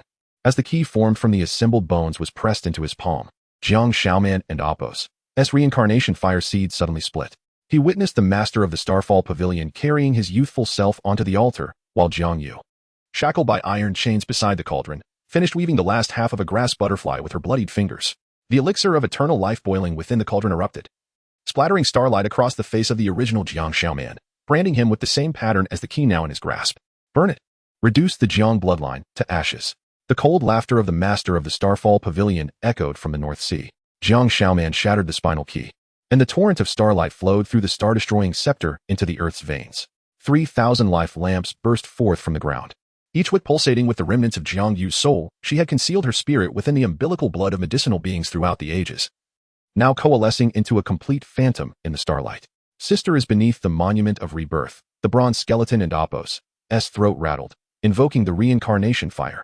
As the greedy wolf star and Apos' remnants fell into the echoes of the return to the ruins, the surging waves of the North Sea rose to the sky. In the final moments before dawn, all the grass-woven butterflies took flight simultaneously, their wing tips shedding stardust that formed a new prophecy. The remnant butterfly ashes, rebirth initiated. The torchbearer illuminates the star ruins. As the morning light pierced through the clouds, fragments of the monument of rebirth descended into the ruins. Jiang Shaoman and Apos' reincarnation fire seed fully integrated into the earth and Apos' veins. And suddenly the sound of pounding medicine resonated across the scorched earth of Qingshi village. A girl was foraging for newly sprouted 3-7 roots among the ruins. The grass butterfly in her hair fluttering gently with her movements, the tips of its wings gleaming with a luster identical to the starlight in Jiang Yu and Apos' eyes. Chapter 27. A pilgrimage to the abyss. The furious waves of the North Sea crashed against the monument of rebirth, as the slender figure adorned with a garland of grass turned in an instant. The reincarnation spark on Jiang Shaoman's wrist abruptly froze. A man with Jiang Yu's amber eye set in his left socket bore a gaze reminiscent of the starlight that shone when the Knight of Annihilation's sister defended him from a blade. His right eye, however, was the bronze gaze of the master of the Starfall Pavilion, swirling with the anguished star maps of 48,000 medicinal souls. Shaoman. The timing for reincarnation is off by 3 moments. The garlanded figure let fall stardust from her crown, coalescing into the visage of Jiang Li during her labor. Suddenly, her swollen abdomen split open, and the umbilical cord entwined around the fetus glowed fiercely with a 7-star birthmark. Burn the monument to ashes. And you shall. A tempest shifted abruptly, and the monument bore the blood of Jiang Shaoman in silver droplets. When these beads fell into the sea, they solidified into the primordial illusion. At the moment the bronze pestle pierced Jiang Yu's heart, the grass-woven butterfly in her hand suddenly took flight, its star-tipped wings etching dark patterns into the monument and Apos' surface. Jiang Shaoman recalled seeing his sister shackled in the dungeons of the Starfall Pavilion, her fingernails carving the same patterns into the wall, with the soul of the unborn fetus coiled within the bloodstains. She volunteered back then. The voice of the slender figure fluctuated between male and female as the star chain formed from the disbanded garland ensnared Jiang Shaoman's ankle. You need not use your soul to bind the monument. You should have been in your 300th life at the moment the pestle shattered the illusion. Putrid star marrow surged from the bronze recesses at the monument's base. The remnant half of Jiang Yu's head was rotting away, and the withered grass butterfly suddenly oozed blood droplets. This was the very form Jiang Shaoman had woven at the age of 7 from the first stem of the 3-7 herb. The entwined star-patterned veins within the decaying flesh erupted violently, plunging into the sea like the roots of medicinal herbs his sister had once taught him to identify. What a cruel heart. The bronze right eye of the slender figure wept a mixture of medicinal dregs and pus. As if even this fragment of a soul was to be refined into a puppet, the reincarnation spark suddenly split into 7 flames, scorching the monument with the scars of the Big Dipper. As the 3 characters of Jiang Shaoman turned to ash, 300 bronze coffins rose from the depths of the North Sea, and Jiang Yu's murmurs echoed from within their lids. A sharp pain pierced Jiang Shaoman's ear bones. It was the sound of the blade scraping against bronze when Sister of the Knight of Annihilation had hidden him in the medicine cabinet. The pestle of annihilation pierced my left eye. The star chain of the slender figure suddenly tightened, dragging Jiang Shaoman toward the boiling vortex. The bronze coffins aligned within the whirlpool formed a star map of the Jiang family ancestral hall, each coffin emitting heart-wrenching cries.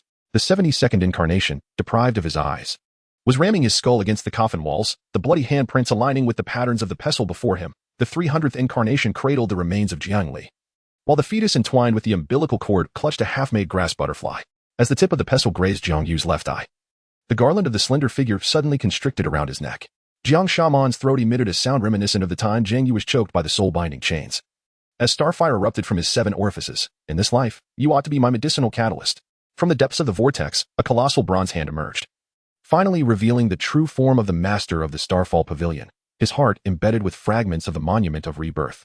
The star marrow coursing through his veins bore the names of Jiang family women. Jiang Shaman's reincarnation spark ignited explosively as the slender figure's form disintegrated into ashes, revealing a skeleton woven from grass butterflies, each butterfly and Apos' wingtip tethered to the soul threads of Jiang Yu. Your sister's remnant soul is lodged in the 3rd segment of your spine. Jiang Yu and Apos' left eye suddenly shot forth arrows of star marrow, penetrating Jiang Shaoman's brow. Memories of 300 lives detonated within his skull. He beheld the first incarnation of Jiang Shaoman kneeling before a bronze cauldron. As Jiang Yu grasped his hand and pressed the pestle's tip against his heart, "Survive at our names across the 3 realms." The pestle of annihilation snapped with a sorrowful wail. Jiang Shaoman leapt into the vortex's core, clutching Jiang Yu's decayed head as the broken pestle collided with the monument. The primordial illusion of the North Sea emerged. The master of the Starfall Pavilion cradled young Jiang Shaoman upon the altar, while Jiang Yu wove grass butterflies beside the cauldron. She tucked the unfinished half into her brother and Apos' clothing. At the moment the bronze pestle pierced his heart, the medicinal liquid within the cauldron solidified into Jiang Shaoman and Apos' current visage. "Fool, she knew you would become my catalyst." The master of the Starfall Pavilion's roar shattered the illusion, as the colossal bronze hand crushed the vortex. A new monument arose from the ashes of the Monument of Rebirth. Jiang Shaoman inscribed blood characters with the broken pestle, each stroke oozing star marrow mixed with grass remnants. "This monument buries the heavens, not the heart." Suddenly, tender green vines sprouted from the base of the new monument, their star pattern leaves sharing the same origin as the newly sprouted fields of 37 herbs in Chi Stone Village. The true form of the master of the Starfall Pavilion began to collapse as fragments of the monument around his heart crumbled and fell. When the final shards sank into the sea, Jiang Shaoman heard simultaneous sighs of relief from the 300 bronze coffins. As dawn pierced the dark clouds, a grass butterfly woven from star marrow floated up from the original site of the Monument of Rebirth, where the golden powder fell from its wing tips. A newborn in a fishing village suddenly opened its eyes, sparkling with the unique amber starlight of Jiang Yu. As the midwife trembled and cut the umbilical cord, she noticed the 7-star birthmark on the infant, and Apos' soul was fading, replaced by a faint golden pattern of the 8th star of the Big Dipper. Jiang Shaman and Apos' reincarnation spark fully merged into the ocean, and Apos' veins, and the raging waves of the North Sea transformed into gentle ripples. As he bent to retrieve the floating remnants of the grass butterfly, a familiar warmth surged through his fingertips. The illusion of Jiang Yu was gathering 37 herbs amidst the ruins, her hair adorned with butterflies that fluttered gently with her movements, their star-tipped wings shimmering in harmony with the morning sun. Chapter 28. The Burial of Hearts. Fire. The dark currents beneath the depths of the North Sea entwined with fragments of stone, as the fissures of the new monument twisted and grew beneath Jiang Shaman's palm. As the cycle of fire seeped through the cracks into the heart of the master of the Starfall Pavilion, myriad star patterns emerged from the molten flow of the bronze giant's hand, each mark a remnant of Jiang Yu's old wounds inflicted by iron chains. Every echo a heart-wrenching cry from Jiang Li during childbirth. "Sister."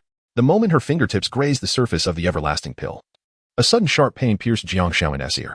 It was the agonizing memory of the 300th life, when the master of the Starfall Pavilion pierced his eardrum with a bronze spike in the City of Eternal Night. The relief of Jiang Yu's visage, embossed upon the pill, convulsed violently. Silver blood flowed from her right eye, coalescing into the silhouette of a grass-woven butterfly at the seabed.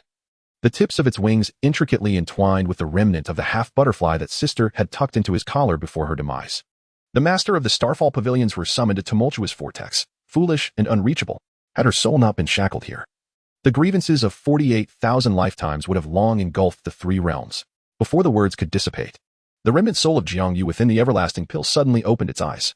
The amber pupils reflected the missing star patterns of the star-breaking pestle, reminiscent of the time in the apothecary's candlelight, where sister traced diagrams of formations with his fingers on the herb compendium. The bronze coffins at the seabed burst open with a thunderous cacophony, and 3,000 remnants of butterflies emerged from their confines, each wing steeped in the tears of the dying herbalist, every antenna entwined with unfinished strands of grass rope. The monument of the heavens demands the burial of hearts. Fire. The remnants of Jiang Yu grasped the newly reborn star-breaking pestle, its handle suddenly erupting with bronze barbs. As the pestil's tip pierced Jiang Xiaoman's inverted seven-star birthmark, he beheld the scene of his first ancestor kneeling before the Starfall Pavilion. As Jiang Yu drove a hairpin into her heart, the silver pin, soaked in the juice of the seven-star heartbreak grass, was now embedded in the heart of the master of the Starfall Pavilion, the butterfly pendant at its tip swaying gently with the currents. Let our hatred be the guide. In the instant the star-breaking pestle pierced through both their beings, the depths of the sea resonated with 48,000 sighs. Jiang Xiaoman's star-patterned skin carbonized and flaked away in the ethereal blue flames, revealing the newly formed flesh beneath, an emblem of rebirth drawn with umbilical blood upon a tortoise shell during Jiang Li's labor in the 300th life. The heart of the master of the Starfall Pavilion shattered into stardust, each grain reflecting scenes of the past, the 7-year-old self weaving grass butterflies by the stream, the 15-year-old Jiang Yu humming a tune while foraging in the herb fields, and their mother shielding them from the splintering bronze shards on the night of their family's demise. As the final grain of stardust fell into the void, a grass-woven butterfly materialized gently in the palm of Jiang Yu's remnant soul.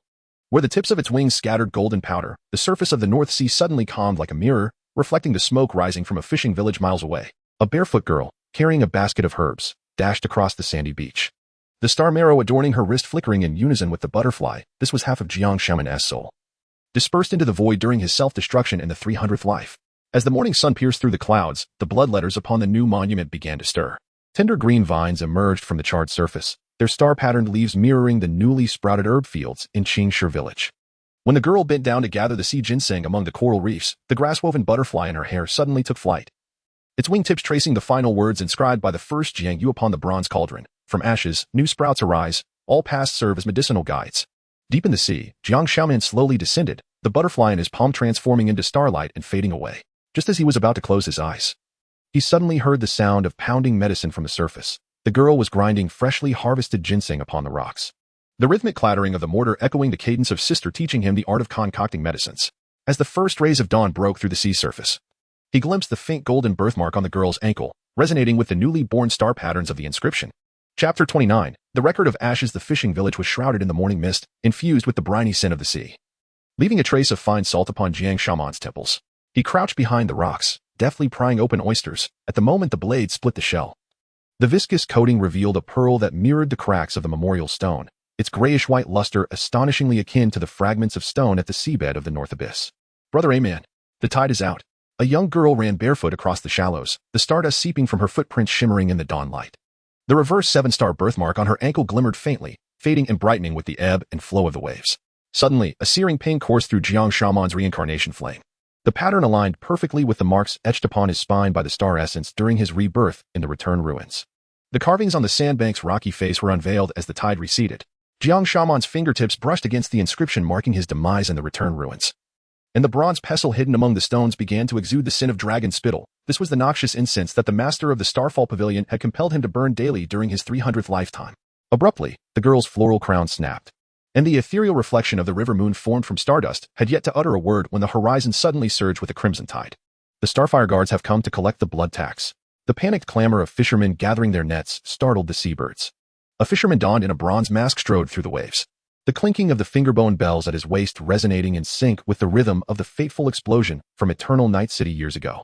As the soul-binding rope sliced through the air towards the girl, Jiang Xiaoman discerned the barbed end of the chain. It was fashioned from the ribs of the 300 lifetimes and oppos worth of drug people, each etched with the remnants of the Feeding the Stars incantation.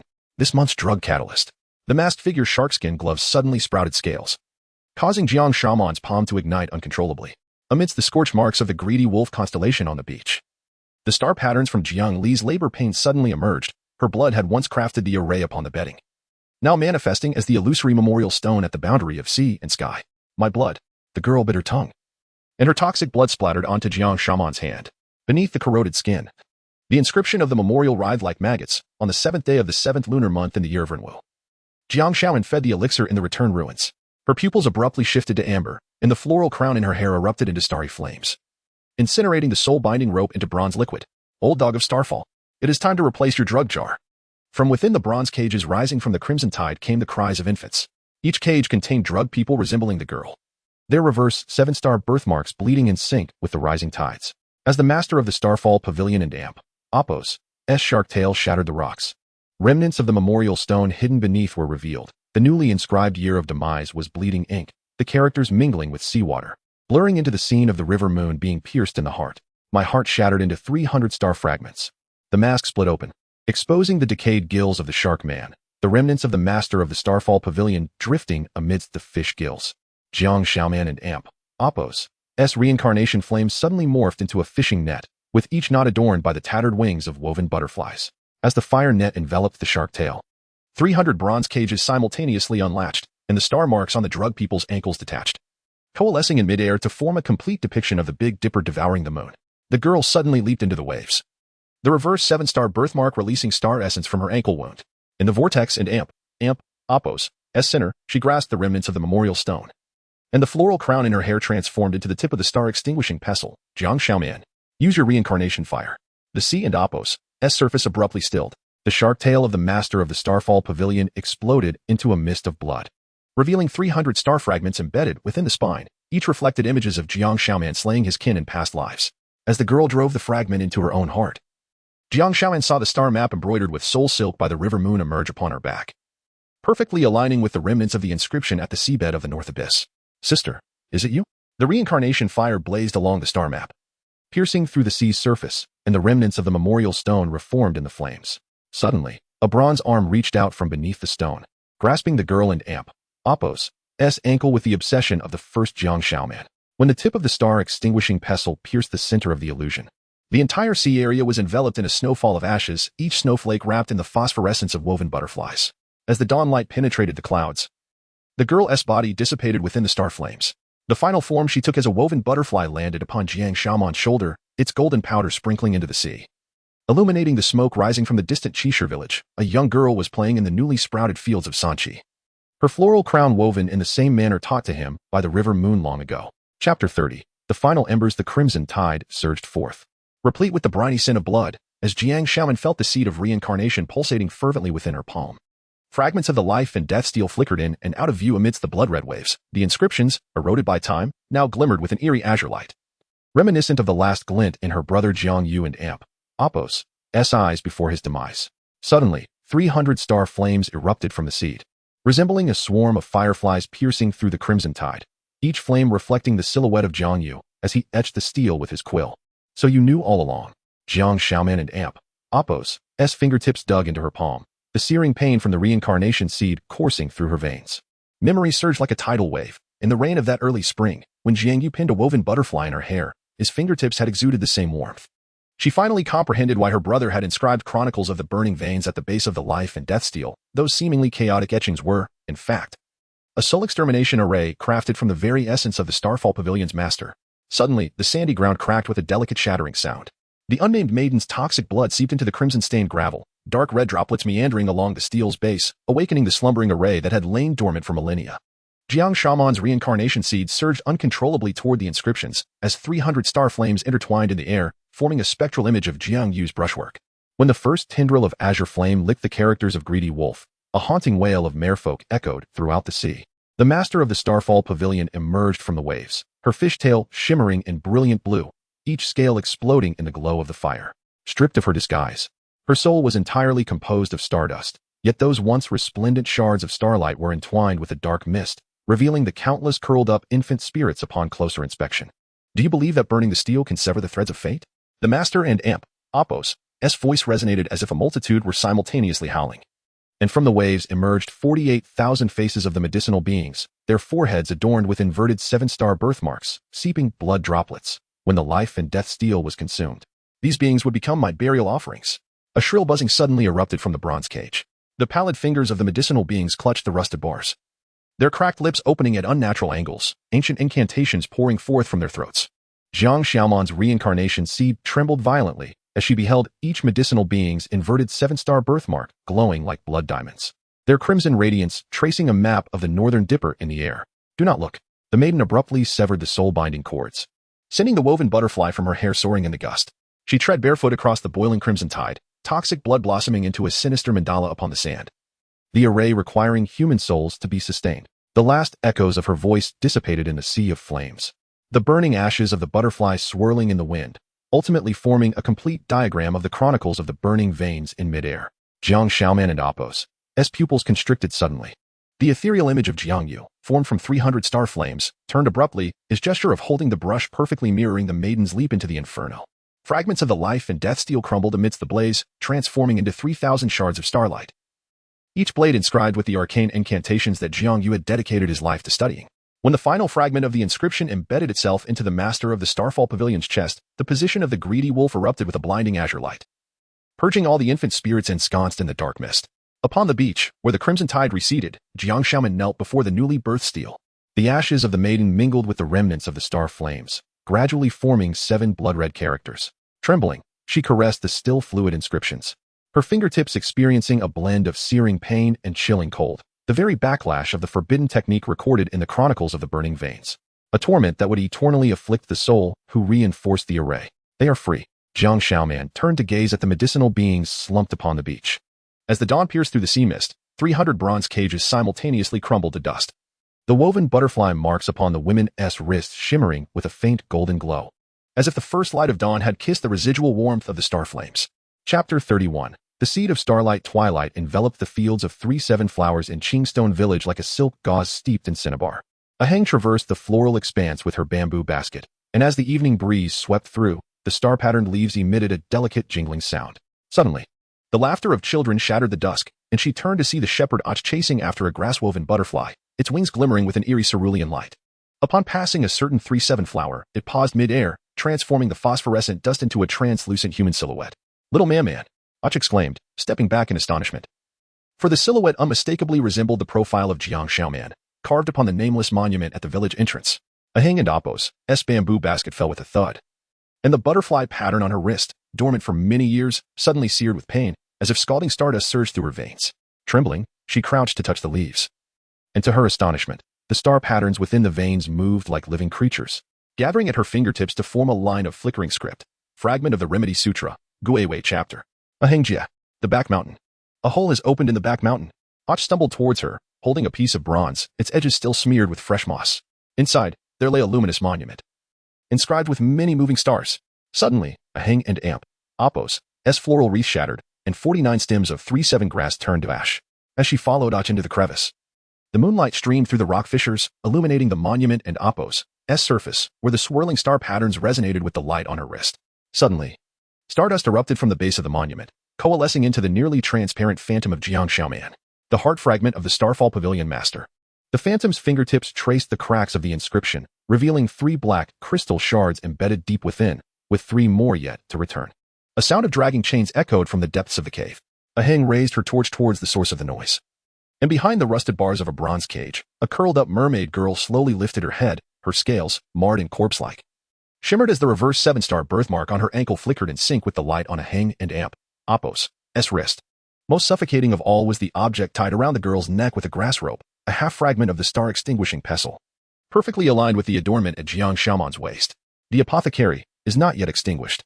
The mermaid and Appo's voice resonated with the unique echo of the Starfall Pavilion master, and her scales suddenly erupted like blades. As Ahang and Appo's torch fell to the ground, the flames licked the moss on the cave walls, and the entire mountain emitted a deep, thunderous roar. From the depths of the earth came a tremor akin to a great beast awakening. The Guishu suppressed by Jiang Xiaoman 300 years ago, was tearing apart its seal. The phantom of Jiang Xiaoman suddenly solidified, and the cycle of the fire seed burst forth from Ahang's brow. As his fingertips brushed against the mermaid's forehead, the cave wall's moss grew wildly, piecing together the prophecy of the monument. In the Guiwei year of the awakening of insects, the seed of starlight emerges, extinguishing the Guishu. You are the true seed of starlight. Jiang Xiaoman's star-patterned skin cracked inch by inch, revealing the azure flame heart flowing within. Ahang beheld a half-grass-woven butterfly embedded in his chest, the very one that perished when the girl leapt into the sea of flames. 300 years ago, I split my soul to guard the new monument, waiting for the Guishu to awaken once more. Amidst the rumbling collapse of the mountain, the bronze shard in Och's arms suddenly heated up. The cold laughter of the Starfall Pavilion master seeped from the fissures. Good disciple, how do you find this reunion gift? In a swift motion, Ahang seized the fragment of the star-extinguishing pestle. As its sharp edge pierced her reverse 7-star birthmark, the starlight burst forth like a raging river, quenching the imminent eruption of the Guishu. When her pupils transformed to amber, Jiang Xiaoman discerned the truth amidst the starlight. Deep within Ahang's spiritual realm lay the final strand of Jiang Yu and Appo's soul, interwoven with the bronze brush that carved the monument long ago. Sister, did you foresee even this step? Jiang Xiaoman smiled wryly as he shattered the phantom, the cycle of the fire seed completely merging with Ahang's heart pulse. From beneath the earth came the unwilling howl of the Starfall Pavilion Master, forever sealed within the brilliance of the newly born seed of starlight. As dawn returned to Chi Stone Village, the merry children discovered that the light on Aheng's wrist had vanished. Only Och noticed that in each dewdrop of the 3-7 flowers reflected a blurred figure adorned with a grass wreath. This figure was burying the new seed of starlight within the earth's veins. And the moment the dew touched the ground, a faint sound of breaking soil resonated from deep within the flower fields. Chapter 32. Newborn. The morning mist enveloped the sea of 3-7 flowers, gently trembling as each petal glistened with indigo dew. As Ahen bent down to gather herbs, she suddenly froze. Intermingled with the sweet scent of morning dew was the distinctive fragrance of dragon saliva, unique to the master of Starfall Pavilion. This aroma ignited a searing heat around her wrist, as memories from 300 years ago, trapped within a bronze cage, slithered up her spine like a venomous serpent. Ache? She straightened her back, calling for the shepherd boy, but all that responded was the rustling of flower leaves. At the root of the 7-3-7 flower, she discovered a grass-woven grasshopper, its dew-soaked wings crystallizing with the pavilion's distinctive purple essence. While its antennae pointed strangely towards the back mountain, where the sealed remnants of the returned ruins were now expelling black mist, the seed of starlight was nearing extinction. Jiang Xiaoman's lingering soul flickered within the dew, and Ahen saw the star patterns within his phantom beginning to peel away, searching for the final 3 fragments of the star-extinguishing pestle. Suddenly, a piercing pain shot through her wrist, as silver beads of blood oozed from the reverse 7-star birthmark. Where the blood dropped, the scorched earth writhed as if alive, and 300 bronze cages erupted from the ground. The most suffocating sight was within the cages, 9 boys, identical in appearance to Ache, curled up in the corners, each wearing blood-red grass rings crafted by the master of Starfall Pavilion. In the largest cage, the fragmented tail fin of a fishwoman was shedding, with pieces of the star-extinguishing pestle embedded beneath the scales, flickering with each breath, resonating with the seed of starlight within Ahen's chest. Sister Ahen, the boys and Amp, Appo's cries suddenly twisted into the sinister laughter of the master of Starfall Pavilion, their pupils simultaneously turning a ghastly gray. Do you think you can seal the return ruins? From the depths of the earth, the thunderous sound of chains breaking echoed. Ahen's reincarnation flame automatically coalesced into azure arrows. As she pulled back the invisible bowstring and aimed at the largest cage, Jiang Xiaoman's lingering soul suddenly materialized, his icy palm covering her trembling hand. Before the seed of starlight is consumed, the blood of the herbalist must be drawn to open the path. In the moment the arrow pierced the air, the fragment of the star-extinguishing pestle in the fishwoman's chest elongated into a bone spike, piercing through the cage and into Ahen and Amp, Appo's heart. The starlight essence surged backwards through the wound, revealing a horrifying truth in her pupils. The so-called seed of starlight was merely a new bait laid by Jiang Xiaoman when he divided his soul to seal the monument. A trap specifically designed to ensnare the master of Starfall Pavilion and Amp, Appo's lingering spirit. You are the final cauldron. The fishwoman and Amp, Appo's scales began to shed, revealing the soul body reconstituted by the master of Starfall Pavilion using infant spirits. Those curled-up fetuses were gnawing at Ahen and Appo's starlight essence. And Jiang Xiaoman had anticipated even this step. Truly, my excellent disciple. Suddenly, Ahen and Appo's grass ring tightened, embedding itself into her flesh and oozing silver-blue starlight essence. As her blood dripped into the remnants of the returned ruins, the sea of flowers withered instantly, and a complete monument of reincarnation emerged from the earth. The newly inscribed year of death was still wet with ink, and the signature bore Jiang Xiaoman and Amp, Appo's star-patterned fingerprint, precisely overlapping with the light spots on Ahen and Amp, Appo's wrist. Use your soul fire to ignite the inscription. Jiang Xiaoman and Amp, Appo's lingering soul whispered as it began to dissipate. Stardust drifting from his fingertips towards the seed of fire imprinted on Ahen and Amp, Appo's brow. This was the only way to end the cycle. As the soul claws of the master of Starfall Pavilion pierced through Ahen's chest, she crushed the fragment of the star-extinguishing pestle hidden beneath her tongue. Indigo flames surged wildly along the inscription, while the blood-red grass rings on the boys' foreheads turned to ashes in the fire. When the final flame pattern closed, Ahen beheld Jiang Xiaoman reshaping his form amidst the inferno. From his fingertips, stardust coalesced into a new grass-woven butterfly, its wing patterns resembling the final chapter of the antidote scriptures, the legacy of starlight. His lingering voice mingled with the ashes, floating towards the withered sea of flowers. It was meant to be. As twilight descended, Ache collapsed in front of the monument, cradling the wilted 3-7 flowers. The remnants of the returned ruins had transformed into a deep pool, and in its reflection, Ahen's grass ring was being reborn on the wrist of a girl from a fishing village. Faint echoes of the master of Starfall Pavilion's cold laughter reverberated from the depths of the pool, rising and falling with the new tide, intermingled with the resonant hum of the bronze cages. Chapter 33. The Ashen Calamity. Morning mist wove cobweb-like patterns across the surface of the deep pool. As Aheng knelt upon the damp mossy stones, gazing at the newly sprouted grass ring adorning the wrist of a maiden from the fishing village reflected in the water, Suddenly, sparks leapt uncontrollably from her fingertips, and as the indigo flames licked the water's surface, they reduced the reflected grass ring to ashes. In a panic, she withdrew her hand, only to see that what floated up from the depths was not water weeds, but the eternal life tablet woven from resentment by the master of the Starfall Pavilion. On the blood-red silk scroll, Jiang Yu and Apos' unique small script, imbued with Ache and Apos' blood.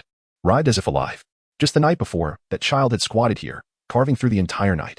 The trembling voice of an old fisherman startled Ahang, as he revealed that his fish basket was stained with blood from a bronze bell. She recognized the bell's tongue as a shard of the star-extinguishing pestle, and the densely inscribed years on the bell bore a recent ink mark still glistening with moisture. In the year of Guiwei, Frost's descent, Ahang nourished the Dan. Suddenly, a crisp sound of ice crystals forming echoed across the pool's surface, and Ahang's grass ring moved of its own accord. Beneath the ice, 300 bronze cages surfaced, each imprisoning a maiden resembling her. The girl in the front row abruptly lifted her head, her reverse 7-star birthmark glowing with a sinister purple light. The ice reflected the reborn grass ring on Ahang's wrist, resonating eerily with the girl's restraints. As the sparks dwindled with each use, the remnants of the Starfall Pavilion and Apos' master coalesced into a translucent figure at the heart of the pool. Fingers entwined with the coarse fabric worn by Ache the night he vanished. One might wonder how many strands of lingering soul Jiang Xiaoman had left after this burning was complete. At the moment, Ahang crushed the bronze bell. Sharp shards severed her palm. Blood droplets fell into the brittle echoes of the ice cavern, and countless swollen remnants of medicinal figures burst forth, their decaying fingers gripping her ankles. She heard Jiang Xiaoman's fragmented cries from beneath the ice. Those remnants were, in fact, the sisters she had personally incinerated 300 years prior. As she was dragged toward the pool and Apos' bottom star formation, she glimpsed half a grass-woven butterfly embedded at the formation and Apos' center. The tattered wings of star dust spelled out Jiang Xiaoman and Apos' dying words. When the formation breaks, the soul returns. The ink was soaked with dark red blood, the very poison that Jiang Yu had spewed forth when he self-destructed his heart vein. Foolish girl. The master of the Starfall Pavilion's voice seeped from the wounds of the remnants. Ahang's grass ring suddenly tightened around her wrist bones. This formation was where you had previously taken your own life. In excruciating pain, the cycle of fire surged through her veins. Revealing her appearance from 3 centuries past, silver blood flowed from her reverse 7-star birthmark, and she wielded the star-extinguishing pestle, piercing the heart-protecting mirror left for her by Jiang Xiaoman. As the flames touched the butterfly at the formation and Apos' center, the pool and Apos' water evaporated into starry mist. Within the mist lay the unspoken truth of Jiang Xiaoman. He had split his soul into 9 to suppress the return to the void. One strand having already been tainted by the master of the Starfall Pavilion, transforming into the soul-devouring chain now resting beneath the deep pool. At the chain and Apos' end was her shattered soul from her previous life. No wonder the last 3 fragments could not be found. Ahang chuckled bitterly as the chain tightened around her, drawing starfire from her pupils, revealing that within our very souls. The master of the Starfall Pavilion's maniacal laughter shattered the ice layer, and the true form of the cracked monument of rebirth rose from the depths. The inscription bearing Jiang Xiaoman's name suddenly bled, forming an illusion of him with the pestle, self-destructing 300 years ago, on that fateful day. The young man plunged the last half of the star-extinguishing pestle into his heart, reaching out to Ahang's former self amidst the rain of blood. Wait for me. In the next reincarnation, as Ahang and Apos' fingertips brushed the cold surface of the monument, 300 bronze cages opened in unison.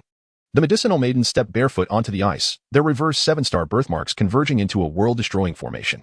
The master of the Starfall Pavilion manipulated Ahang's right hand, pressing the pestle's tip against her heart. Burn the monument of rebirth with your flames, and you shall attain true eternal life. In the instant of the bloodlight explosion, the fishing village maiden's grass ring spontaneously ignited. From the azure flames emerged the last pure soul of Jiang Xiaoman. His shattered palm covering Ahang and Apos' hand holding the pestle. Sister taught me, when in dire straits, starfire can illuminate the way. The star-extinguishing pestle changed direction, piercing the engraved ears of the monument of rebirth. The master of the Starfall Pavilion and Apos' scream resonated with the cracking of the monument.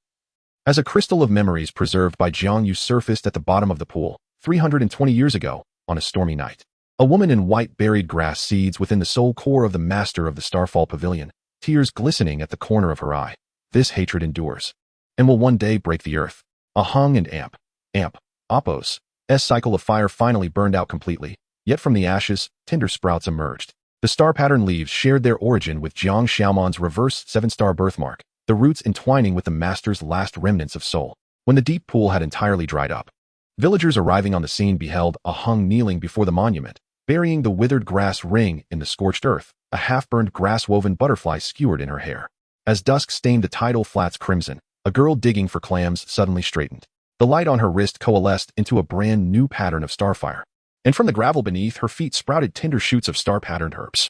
In the distance, on the horizon of the sea, a new wave of red tide rolled in, engulfing the remnants of the bronze cages. Chapter 34. The New Abyss upon the retreating tidal flats. The starfire pattern on the girl's wrist ebbed and flowed with the moonlight. She crouched between the crevices of the rocks, digging for clams.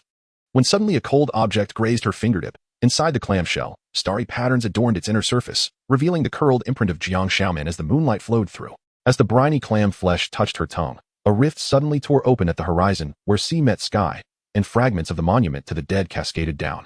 Entwined with starfire, spelling out a burning prophecy, the starfire abyss opens, and the embers must return. The old fisherman, following the sound of weeping, discovered the girl's abandoned grass sandals as dust painted the remnants of the return ruin in amber hues. The stardust clinging to the soles suddenly sprang to life, coalescing into the fading image of Jiang Xiaoman. This apparition was much fainter than it had been 300 years prior. Even her fingertips began to dissolve, leading her to the underwater grove of monuments, before the seventh tide. As the briny sea washed over the girl's eyelids, she beheld 300 fragments of the monument standing at the ocean floor. Each fracture exuded star marrow, weaving a cocoon-like light screen in midair. Enveloped by the star marrow, she floated toward the eye of the storm, and the surface of the monument suddenly revealed a blood-red vision in her past life. She had been pierced through the skull by a bronze pestle while still clutching an unfinished grass butterfly.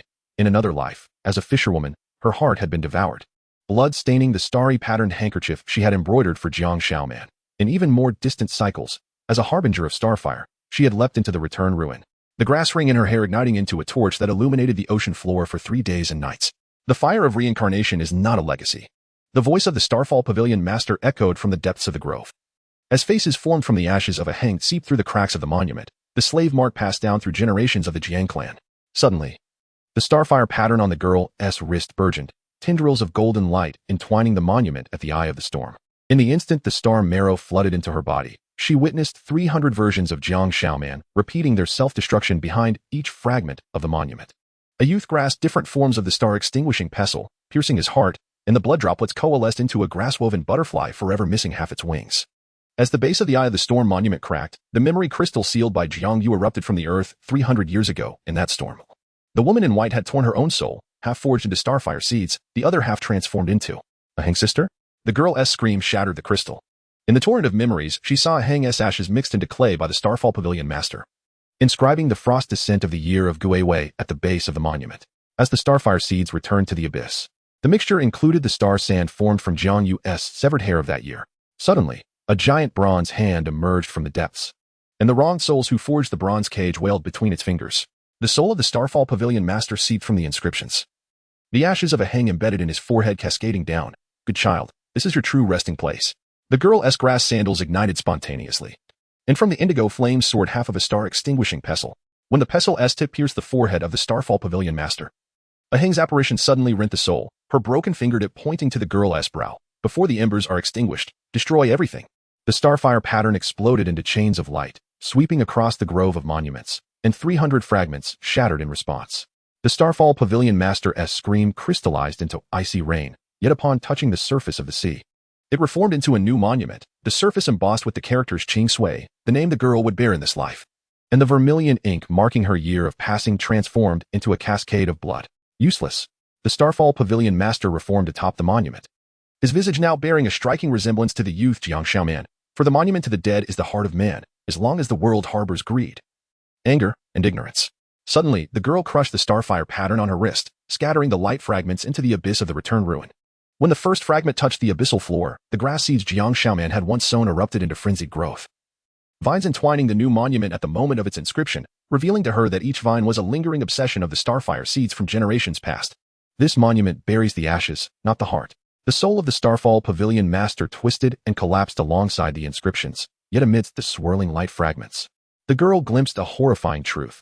The so-called Starfall Pavilion Master was merely the malevolent thought of the original Jiang Xiaoman, rebuffed by the everlasting longevity pill. He had once severed the evil thought to suppress the depths of the sea, unaware that this malevolence had long coexisted with his own benevolent soul.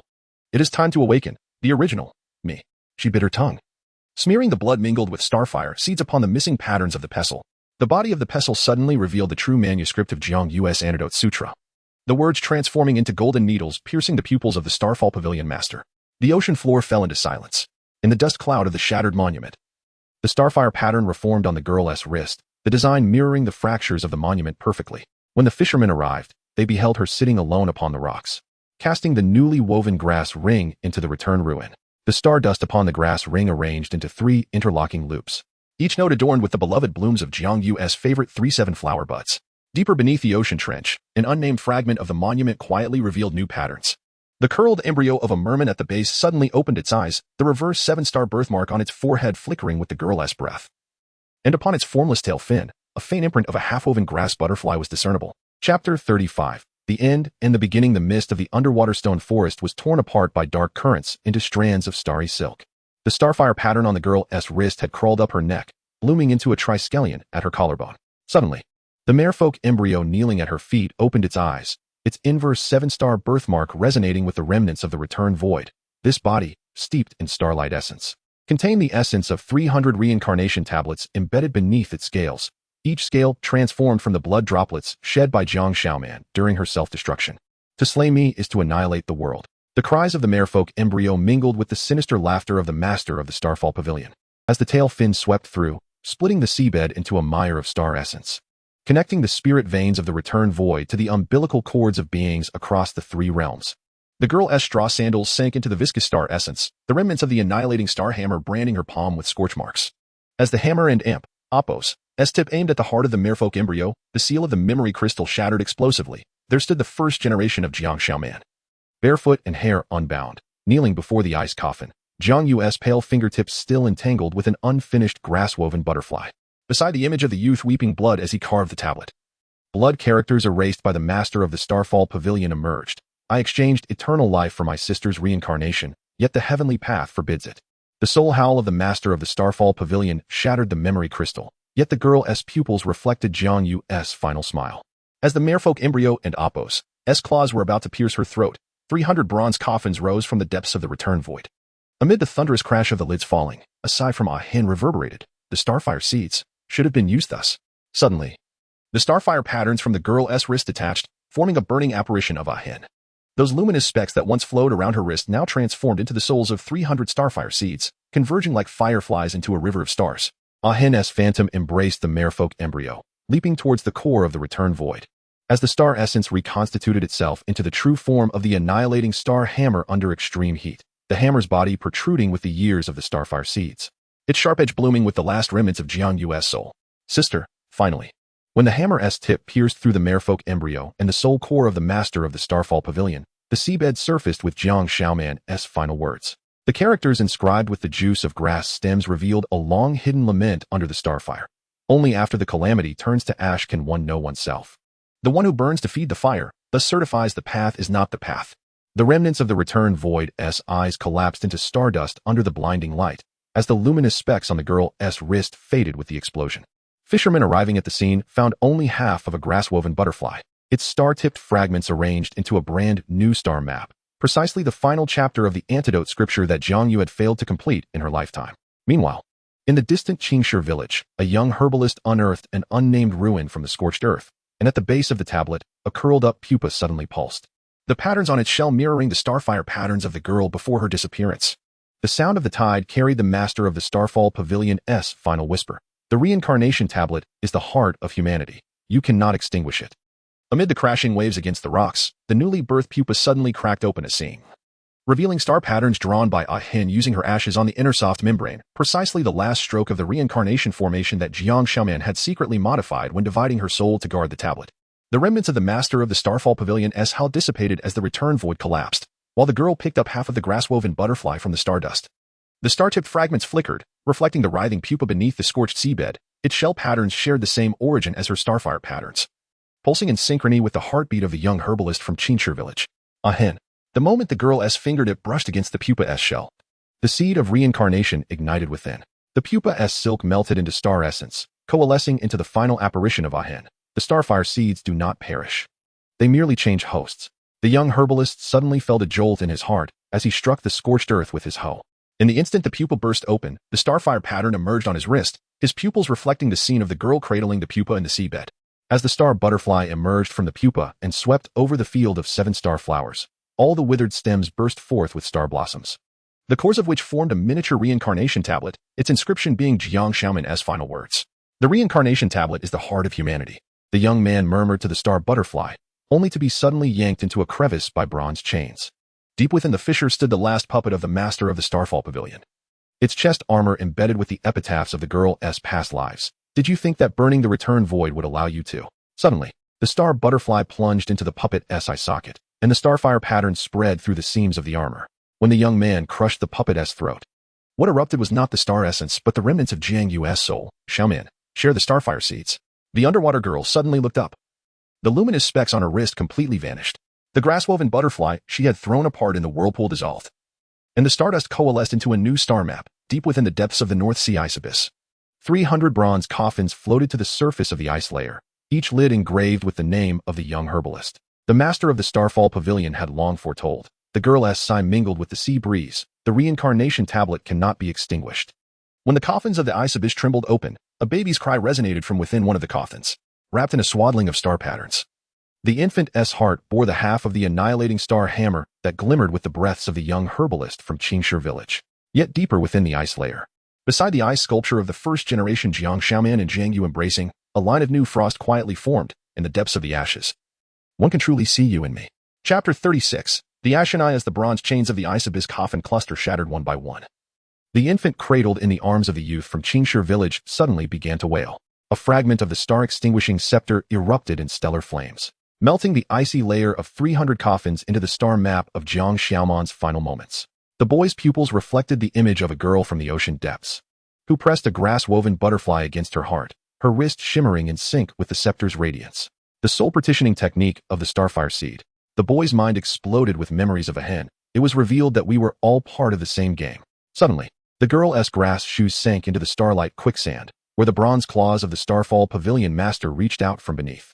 As she crushed the last fragment of the star-extinguishing scepter, the infant's cries morphed into a sinister laughter. The residual soul of the Starfall Pavilion master had already infested the scepter's core, seeking to reshape its form through the infant and Apos' bloodline. Is the monument of rebirth merely a reflection of the human heart? The boy tore open his garments, the starfire pattern on his chest turning to ashes. Then I shall incinerate this heart. With bare hands, he gouged out his heart and hurled it towards the ice coffin, where starlight erupted into a phoenix, shattering the primordial ice sculpture deep within the abyss. The ice statue of Jiang Yu and Jiang Xiaoman entwined split apart, revealing the source of the starfire seed, preserved for millennia, an amber cocoon, entwined with Jiang Yu and Apos' final strands of hair. At the moment the cocoon and Apos' shell fractured, the shimmering light from the girl's wrist detached, coalescing into the spectral image of a hen wielding the scepter. She and the boy engaged in a metaphysical duel, the two halves of the star-extinguishing scepter reforging themselves within the soul of the Starfall Pavilion master. When the greedy wolf star pattern at the scepter's tip ignited, the coffins of the ice abyss suddenly detonated in unison, the grievances of 300 lifetimes flooding into the scepter. You have actually turned my soul formation against me. The pavilion master's roar gradually diminished, the bronze claws disintegrating into stardust, yet the monument of rebirth. The boy and the girl simultaneously performed a gesture. The starfire seed burst forth from the cocoon, manifesting as twin butterflies. Wherever the butterfly wing swept, fragments of the monument of rebirth disintegrated into dust, revealing beneath it the blood-carved epilogue by Jiang Yu. The calamity fire consumes the sun, ashes reveal the true spirit. As the remnants of the return to ruin closed completely, the girl saw her reflection in the boy's pupils, an amber pattern emerging from her forehead, akin to that of Jiang Yu. On the scorched earth of Qingshi village, the infant's cries transformed into starlight winds, scattering all remnants of the monument's ashes. Within a newly sprouted flower of 3-7, half of a grass-woven butterfly rolled with the dew, its wing tips arranged in an indecipherable cipher. Amidst the thunderous collapse of the ice abyss, the youth from Qingshi village retreated hastily while clutching the amber cocoon. Suddenly, Jiang Yu's severed hair ensnared his wrist, branding his skin with the same amber pattern as the girl's forehead.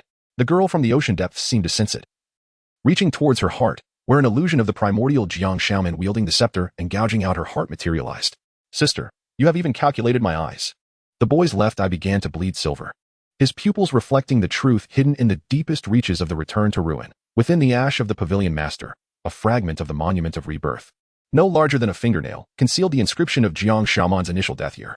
The girl's grass shoes suddenly ignited in starfire, flames racing along the ocean floor's cables towards Qingshi village.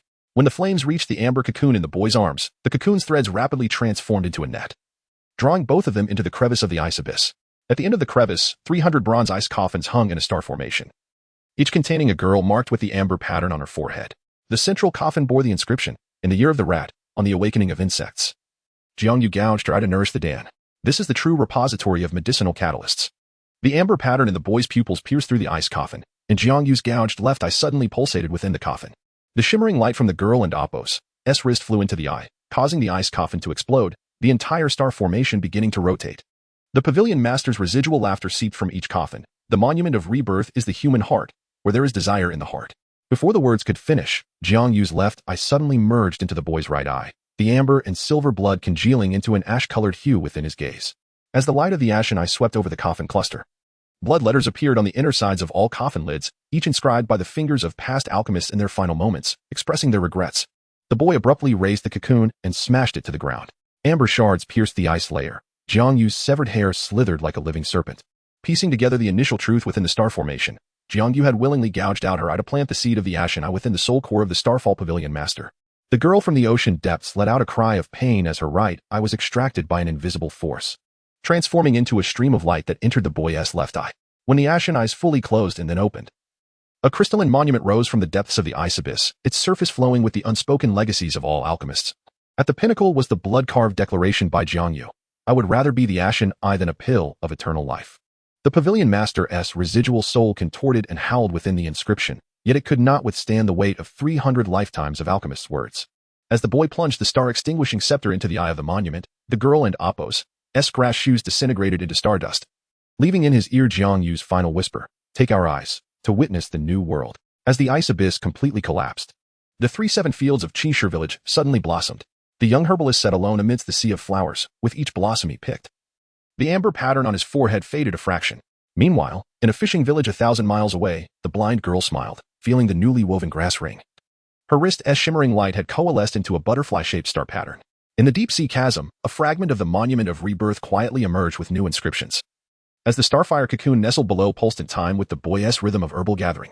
Beneath the silvery luminescence of the moon, the Sachi flower fields of Azure Stone Village shimmered, with each bloom plucked by the apothecary and Apos' apprentice. The amber marking on his brow faded incrementally.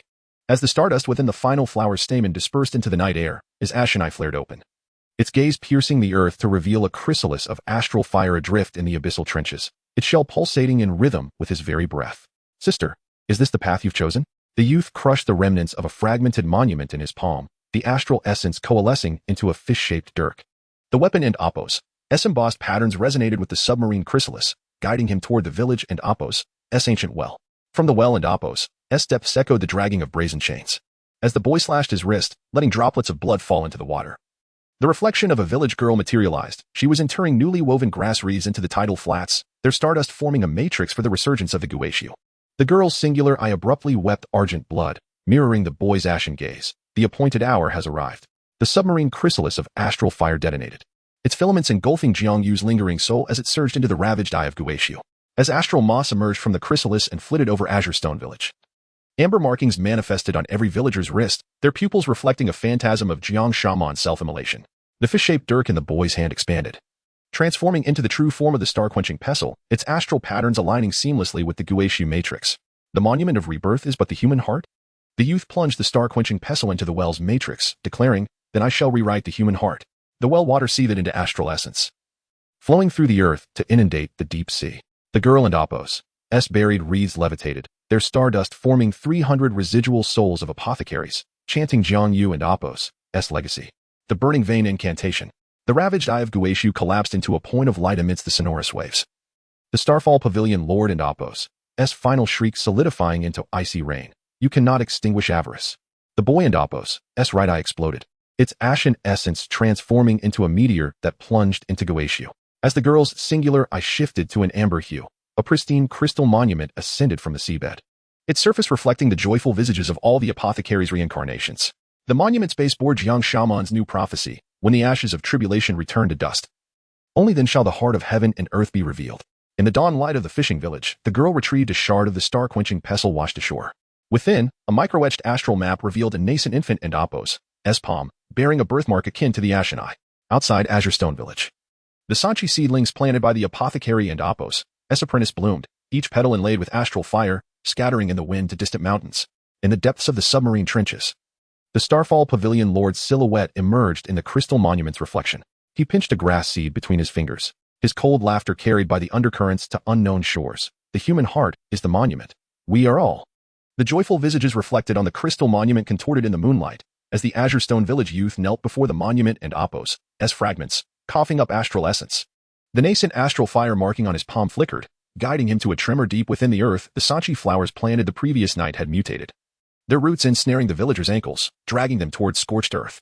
This is the true monument of rebirth. The youth dissected a flower stem with his fish-shaped dirk, revealing minuscule inscriptions within the sap, using benevolence as bait, luring people into sacrifice. The submarine crystal monument erupted with intense light.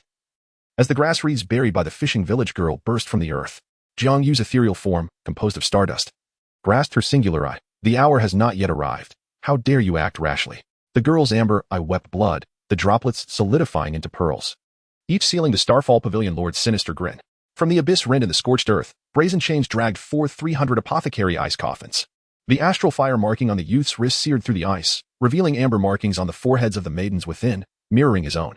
As the first coffin shattered, the girl's wreath constricted her neck, forcing her to swallow a pill of solidified astral essence.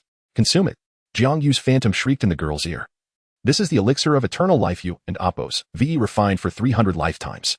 The earth beneath Azure Stone Village seethed as the villagers' amber markings converged into an astral cascade, pouring into the abyss. The youth severed the cascade with his dirk, only to be surrounded by the apothecary ice coffins. The maidens within murmured, "Senior brother, it and Appos, it's time for your medicine." He vaguely saw himself in alchemical robes, offering poison broth to Jiang Yu. The monument of rebirth is but the human heart. The Starfall Pavilion Lord's new soul seeped from the crystal monument. You think you're destroying me? You're destroying your own delusions of survival. The girl surged, her singular eye erupting with ashen light. As the light touched the crystal monument, the smiling visages fractured, revealing writhing chrysalises of astral fire within. The chrysalis filaments ensnared the youth and the girl, dragging them into the monument's core, where Jiang Yu's complete soul was curled, impaled with the original star-quenching pestle. Sister. The youth grasped the pestle's shaft. This time, I choose a different death. The girl's amber eye reflected Jiang Yu's dying moments. The original Jiang Xiaoman's wrist, holding the pestle, was seized by Jiang Yu. The poison broth spilled onto the crystal monument. As the youth mirrored this action, the chrysalis of astral fire detonated. 300 lifetimes of apothecary memories flooding the crystal monument. A crescent vortex ascended from the seabed, the Starfall Pavilion Lord's new soul disintegrating amidst the tumultuous waves. The girl's wreath dissolved into stardust, forming Jiang Yu's lip reading in her singular eye. Take them, to see the new tides. The Sanchi flowers of Azure Stone Village withered, but verdant shoots emerged from the scorched earth. The apothecary's apprentice knelt before the crystal monument's fragments, watching the amber markings on the villagers' foreheads transform into astral fire. In the deepest trenches of Guishu, a chrysalis of astral fire embedded with a grass seed awaited the next full moon, rising and falling with the tide. In the star abyss, as the new sprouts of Qingshi village broke through the soil, their roots intertwined with the starlight patterns of the villagers. A young herbalist, kneeling in the scorched earth, watched as amber veins spread along the leaves, the tips of which formed miniature crystal steels, inscriptions revealing the villagers' idle chatter from that very morning. The starlight seeds were imprinting the hearts of the people. He crushed the leaves, the sap solidifying in his palm into Jiang Yu's final whisper, destroy all the new sprouts. Fragments of the submarine crystal steel suddenly levitated, piecing together a complete star chart under the moonlight. The one-eyed girl from the fishing village shed tears of blood, stardust coalescing along the tear tracks into a fish-shaped dagger, as she plunged it toward a new sprout on the beach. The sound of snapping bronze chains echoed from the depths of the abyss. The starlight chrysalis deep within the abyss was hatching, its silk entangling the frozen corpse of the first Jiang Xiaoman, lifting it to the surface. Senior brother. The frozen corpse abruptly opened its eyes, its pupils the bronze color of the Starfall Pavilion master. Is this reunion gift to your liking? The girl's fish-shaped dagger flew from her grasp, piercing the ice corpse and Appos' forehead. As the amber light of the pupils touched the chrysalis shell, 300 starlight patterns detached from the villagers and Appos' foreheads, weaving a dragon-trapping formation in the air. The boy tore off a bound-foot vine, starlight essence pouring into the erase eye through the wound. Sister taught me the true use of the starlight seeds.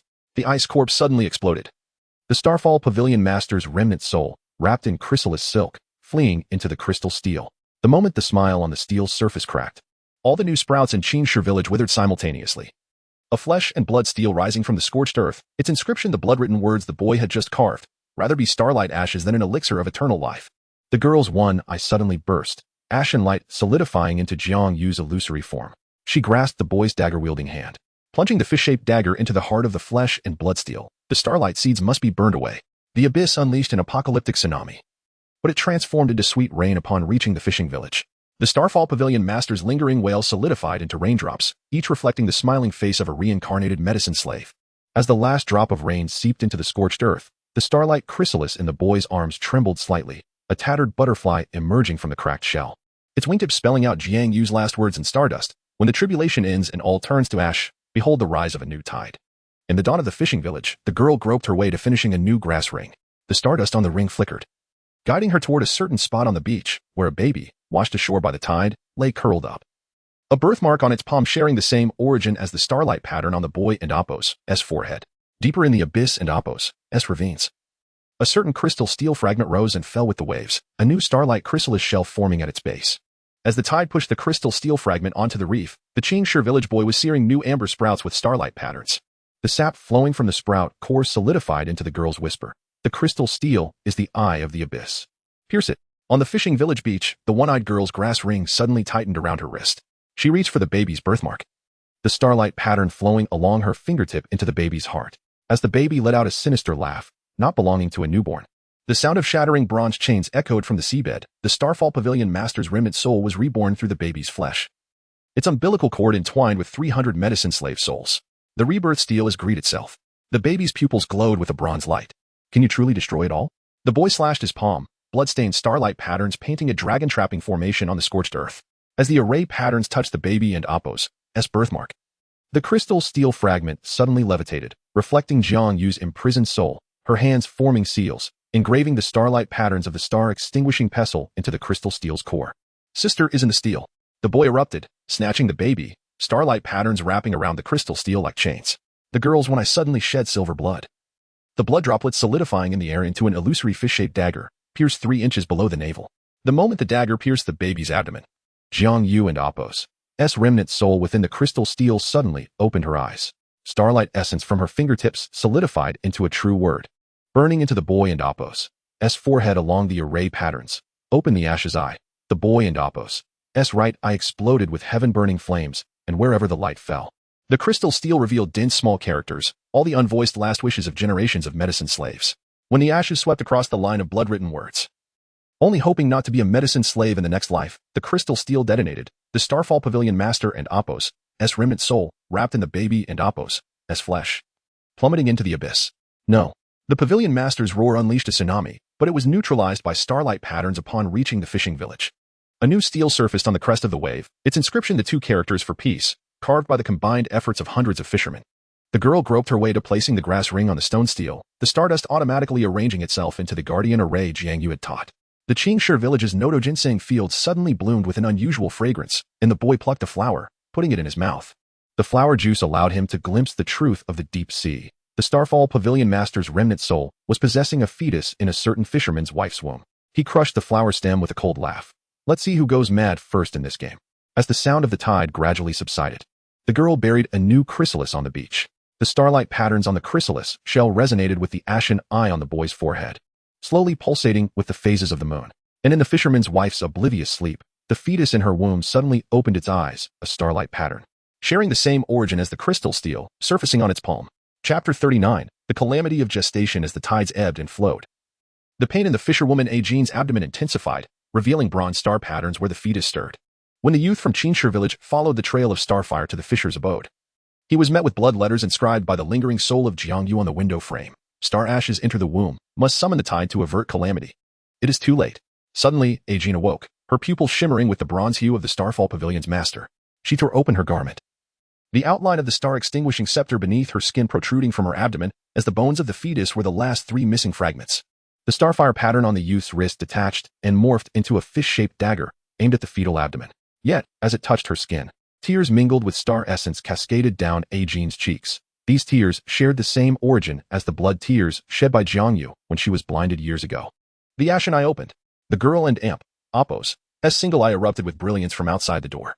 The star patterns on Aegene and Apos' abdomen suddenly blazed bright, revealing the truth at the core of the crystal tablet. Jiang Yu's lingering soul was imprisoned within the fetal heart, serving as a medicinal catalyst for the eternal life pill. In a moment of desperation, Aegene seized the fish-shaped dagger and plunged it into her own abdomen. Star essence gushing forth to envelop the fetus, Miss Jing appeared in my dream. She asked me to guard until the awakening of spring thunder. Her final smile mirrored that of Jiang Yu, and the wailing of the fetus intertwined with the curses of the Starfall Pavilion's master, echoing through the fisher's dwelling. The youth tore through the star cocoon, discovering that the fetus's palm held half of the star-extinguishing scepter. As he attempted to extract it, shards of the crystal tablet fell from the ceiling, revealing a new prophecy. In the Guiwei year, during the awakening of spring thunder, ashes shall nourish the new flame. The hour had arrived. Suddenly, the girl's grass rings scattered into stardust, forming a formation of return on the fisher's floor. At the formation's center, the fetus levitated. The umbilical cord entwining the starfire patterns of the youth and the girl, drawing them into the amber eyes of the fetus.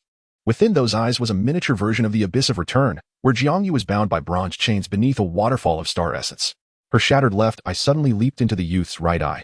With the ashen eye, burn my soul and body. The master of the Starfall Pavilion's maniacal laughter shattered the waterfall, revealing the truth of his parasitism within Jiangyu's soul. When the youth drove the fetus's star-extinguishing scepter into Jiangyu's heart, the girl's single eye wept Jin's tears, teardrops coalescing into a fish-shaped dagger, piercing the soul link between the Starfall Pavilion's master and Jiangyu. I would rather destroy my own soul. Before Jiangyu was obliterated in the starfire, she inscribed the seed of starfire into the fetus's brow. Do not prolong the calamity of millennia.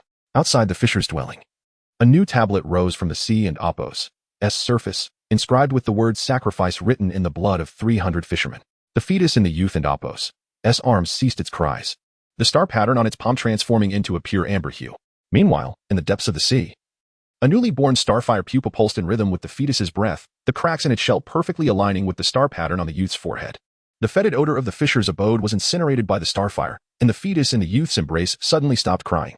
The amber pupils reflected the depths of the Abyss of Return, where Jiangyu had perished. Countless star fragments floated, coalescing into a new pupa with each breath of the fetus. Sister, even in the disintegration of your soul, you have laid out a scheme. The ash eye of the youth wept silver blood, scorching a reverse 7-star pattern upon the fetus's forehead. The girl's single eye suddenly burst, and the star essence coalesced into a fish-shaped dagger that pierced her own heart. Miss Jiang said, to borrow my eye. The girl's soul transformed into a stream of light, entering the fetus's pupils, signaling the breaking of chains from the depths of the Abyss of Return. Shards of the crystal tablet rose from the ocean floor, piecing together the complete record of the burning pulse. The final page startlingly revealed as Jiang Yu's concluding chapter. Inscribed with starfire patterns, when the star ashes open the abyss of the eyes, may all calamities cease henceforth. The fetus suddenly floated, the umbilical cord constricting the youth's neck. The remnants of the Starfall Pavilion's master coalesced within the amber eyes, a mere soul pupa. How could it possibly restrain me? Before the words finished, fragments of the star-extinguishing scepter within the fetal abdomen began to roam, forming a complete map of the greedy wolf constellation on the surface of its body. The youth severed the umbilical cord, the light of the ashen eye piercing through the star map. When the radiance reached the crystal tablet, visions of 300 generations of medicinal practitioners carving hearts to nourish pills emerged, each illusion branding the fetus with starfire patterns. The roars of the Starfall Pavilion's master gradually twisted. Impossible. This flesh was clearly the vessel you personally selected. The youth's fingertip pressed against the fetus's brow, recalling the soul pupa that his sister had infused into the eternal life pill, awaiting this very moment. The surface of the Abyss of Return fell into an eerie silence. The fetus's skin cracked inch by inch, revealing writhing threads of pupa within, each thread entwined with a fragment of the Starfall Pavilion's master's lingering soul. As the light of the ashen eye swept over, the pupa thread snapped, the remnants of the soul dissolving like malevolent spirits encountering boiling snow. The girl's remains suddenly disintegrated, the ashes coalescing into the final specter of Jiangyu. She grasped the youth's hand holding the dagger, plunging the fish-shaped blade into the fetus and Apos' heart. The seed of starfire should awaken. From the depths of the sea came an ancient, unheard whale song. The newly born starfire pupa burst forth from the fetus's chest, the markings on its shell perfectly matching the ash pattern on the youth's forehead. As the first pupa thread wrapped around the crystal tablet, the inscription suddenly transformed. Calamity ashes into new soil, let the heartless flowers bloom. In the fields of Qingshi village, the 3-7 fields stirred without wind, tender sprouts emerging from the scorched earth, astonishingly adorned with human-faced petals. A young herbalist lightly touched the flower's stamen. Hearing Jiangyu and Apos' mingling with the wind, take them to see the true dawn. On the tidal flats of the fishing village, the starfire pupa washed ashore, quietly cracking open. Emerging from the pupa, a baby girl's palm bore the reverse 7-star mark, gradually extinguishing with the tide of the Abyss of Return. And amidst her cries, in the deepest trench of the sea, a shard of the crystal tablet emerged, marked with blood. The monument of rebirth endures, for the sake of enduring obsessions. Chapter 40. The Sea of Eternal Ashes. As the cries of the infant girl shattered the fragments of the crystal monument, the fields of Qingshi village suddenly flourished with human-faced flowers. Each flower's pupil reflected the last remnants of the soul of the master of the fallen stars. And the petals whispered the voice of Jiangyu. The obsession endures. The afterlife remains unbroken. A youth knelt amidst the flower fields, his ash-like gaze sweeping over the petals. When the light touched the central colossal flower, its core abruptly split open, revealing the ice-bound corpse of Jiang Xiaoman. Immersed in the essence of the stars, his right eye embedded with the source of the ashen pupil, while his left eye bore the amber void left by Jiang Yu's excision. Senior brother, it is time to take the medicine. The ice corpse suddenly spoke, cradling an everlasting longevity pill in his palm. The surface of the pill bore the visage of the village infant, her umbilical cord entwined with 300 bronze chains. The youth severed the tangled roots, and a starfire pattern coalesced into a fish-shaped dagger that pierced the ice corpse's right eye. As the source of the ashen pupil melded with the dagger, the human-faced flowers collectively wilted, their sap merging into a tide of blood that surged towards the fishing village. The infant girl floated amidst the sound of the waves, her inverted seven-star birthmark shining like a beacon, guiding the vengeful souls within the blood tied to the fragments of the crystal monument. Ah, sister, you have even turned yourself into medicine. The youth sliced open the ice corpse's chest, extracting Jiang Xiaoman's heart, now corroded by the longevity pill. Half of a woven butterfly was wrapped around the heart's vein, its wingtips forming a message from Jiangyu. To feed the abyss with the heart shall quell all calamities. From the depths of the ocean came a resonant roar akin to the song of whales. The infant's cries transformed into a wave of sound, shattering all remaining fragments of the crystal monument. As the last fragment sank into the abyss, the star pattern in her palm suddenly detached, coalescing in the air into a brand new star-extinguishing pestle, the body of which inscribed the names of all the reincarnated medicinal beings. The tip aimed directly at the youth and Appos, as heart. The time has come. The youth pressed Jiang Xiaoman and Appos, as hard against the star-extinguishing pestle. As the pestle's tip pierced the heart, the flowers of Qinshi village abruptly bore fruit, each fruit adorned with the patterns of the ashen pupil. A towering blood light ascended from the direction of the fishing village. The infant's inverted seven-star birthmark suddenly erupted, and the essence of the stars coalesced into the complete soul of Jiangyu. She grasped the youth's hand holding the pestle and drove it into her own brow. The starfire seed must return to the abyss. An unfathomable chasm opened in the depths of the abyss, and Jiangyu's soul, wrapped in all the starfire patterns, plunged into it. At the moment the chasm sealed, the infant's pupils suddenly cleared, as if reborn, and an amber pattern appeared on her wrist, akin to the youth's.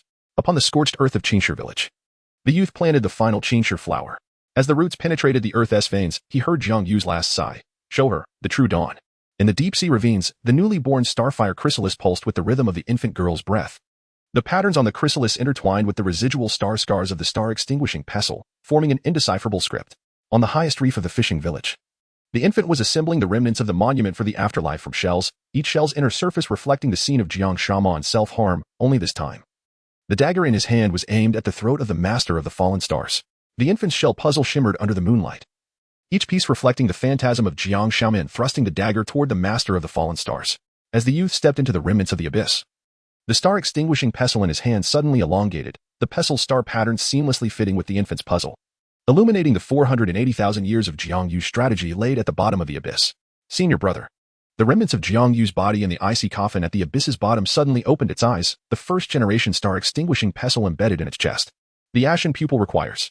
The youth's right eye glowed fiercely, burning through the bronze chains binding the icy coffin, as his hand grazed the star-extinguishing pestle.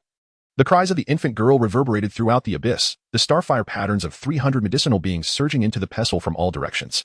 The remnants of the master of the fallen stars coalesced at the pestle's tip but soon realized they were ensnared by Jiangyu's amber gaze. You plotted against me. The masters were shattered the icy coffin. You willingly had your eye gouged out back then, to have your soul extracted today. The remnants of Jiangyu suddenly surged, wielding the star-extinguishing pestle to pierce through both the master and his own soul core. The abyss instantly fell silent, the cocoon of starfire patterns enveloping the three in an amber chrysalis. The fields of Qinshi village withered abruptly, all fruits bursting apart, the patterns of the ashen pupil weaving into the air to form Jiang Xiaoman's final words. The infant's shell puzzle floated and reassembled, revealing the true core of the abyss, a remnant of her birth and Appos, as placenta, soaked in the blood and tears of a gene before her death. The youth cut open the infant's palm, and the essence of the stars flowed along the patterns of the placenta into the depths of the abyss. When the amber chrysalis split open, the soul ashes of Jiangyu and the master had become inseparable, while the star-extinguishing pestle transformed into stardust, merging into the infant's inverted seven-star birthmark. This is the true seed of starfire. The youth cradled the infant girl, his ash-like gaze sweeping across the abyss walls. The stone wall revealed Jiangyu's final blood-written message. After the calamity, when all turns to ash, let us plant the heartless flowers. Suddenly, the sun rose in the direction of the fishing village, the first ray of light illuminating the infant's forehead. Her pupils reflected the newly sprouted Qinshi fields of Qinshi village, where tender shoots breaking through the scorched earth bore human-faced petals, each flower and Appos, core embedded with a miniature crystal monument, the inscriptions echoing the villagers' and Apos' laughter from that very morning. From the depths of the abyss came the song of whales as the starfire chrysalis floated to the ocean's surface. A remnant-winged butterfly emerged from the crack of the chrysalis, briefly resting in the infant's palm, its wingtips forming an incomprehensible script. And at the deepest part of the abyss, a fragment of the crystal monument quietly revealed new inscriptions. The monument for the afterlife endures, for the dawn persists. Chapter 41. The eternal tide. The remnants of the starfire chrysalis drifted upon the waves, while the cries of the infant transformed into the haunting melodies of sea sirens. A young boy from Qingshi village knelt in the newly sprouted ginseng field, his fingertips brushing against the pupils of the human-faced flowers, each bloom reflecting the smile from the moment of Jiang Yu's demise, their cores preserving the final malice of the Starfall Pavilion's master. Sister, is this the new world you desired? He crushed the flower's stem, the venom coalescing in his palm into Jiang Shaoman's last words. The eternal life pill is not a medicine. Calamity is but rebirth. Suddenly, a blood moon rose from the direction of the fishing village, and the inverted seven-star birthmark on the infant's wrist floated into the air, tracing a return array upon the mudflats. The remnants of the star-extinguishing staff in the boy's embrace grew hot, urging him towards the depths of the sea, where a shard of a crystal steel floated, its surface inscribed with a new glyph. The very word end carved by the infant's shell last night. Senior brother, come take the medicine. The call of Jiang Shaoman echoed from the ocean's depths. The boy plunged into the abyss, discovering the crystalline steel behind which stood the ice-sculpted corpse of Jiang Shaoman, her hands cradling a pill formed from star marrow. Inside the pill curled the infant's soul, tethered by 300 bronze chains. Old dog of the Starfall, how are you still here? The boy, enraged, swung the staff, yet the ice corpse suddenly opened its eyes, one eye a smoldering ash, the other a gleaming amber. Unmistakably a fusion of Jiang Yu and the Pavilion Master. As the staff's tip pierced the pill, the infant's scream shattered the abyss's walls, all crystal remnants swirling into blades, pinning the boy at the array and Apos' center. The steel of rebirth is your obsession. The voice of the ice corpse fluctuated between masculine and feminine. You cannot release Jiang Yu. You're the steel. The boy's right eye exploded, ash-colored light enveloping the starfire patterns as they infused the array. When the brilliance touched the infant and Apos' soul, she abruptly opened her eyes, her pupils reflecting the scene of Jiang Yu self-mutilating. Uncle, this is Mother's choice. The deep sea fell into sudden silence. The ice corpse's chest split open, and Jiang Yu's lingering soul leaped into the eye of the return abyss, embracing the core of the Starfall Pavilion and Apos' soul. As the pillar of annihilation surged skyward, the infant and Apos' soul transformed into a star butterfly, its wingtips sweeping across, severing all bronze chains. The ginseng field of Qingshi village ignited spontaneously, the ashes coalescing into a new steel. The boy emerged from the sea, cradling the unconscious infant, and beheld the amber pattern blooming on her forehead.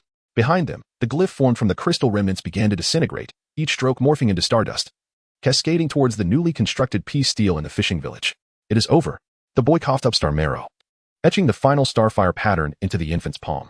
As the dawn pierced through the clouds, a sigh of the initial tide echoed from the depths of the return abyss, where a newly born starfire chrysalis pulsed with the infant's breath, expanding in the unseen abyss. The sea surface shimmered a lifeless lead gray. As the boy stood with the infant upon the remnants of the return abyss, the amber pattern on the infant's forehead moved like a living entity, weaving stardust into a cocoon, precisely the soul chrysalis in which Jiang Yu had sealed the starfire seed years ago. You have ultimately become the finest vessel. A sound of shattering emanated from the seabed as the ice corpse of the Pavilion Master, wrapped in bronze chains, shot into the sky. The chain's ends tethered the eyes of 300 alchemists, each pupil reflecting the scene of Jiang Shaoman's self-immolation. The boy's empty right eye socket suddenly erupted with star flames, casting a colossal shadow of the scorched ginseng field upon the seabed. As the infant and Apos' cries transformed into the song of whales, the human-faced flowers in the field collectively turned towards the abyss's mouth, their cores releasing Jiang Yu's final memories.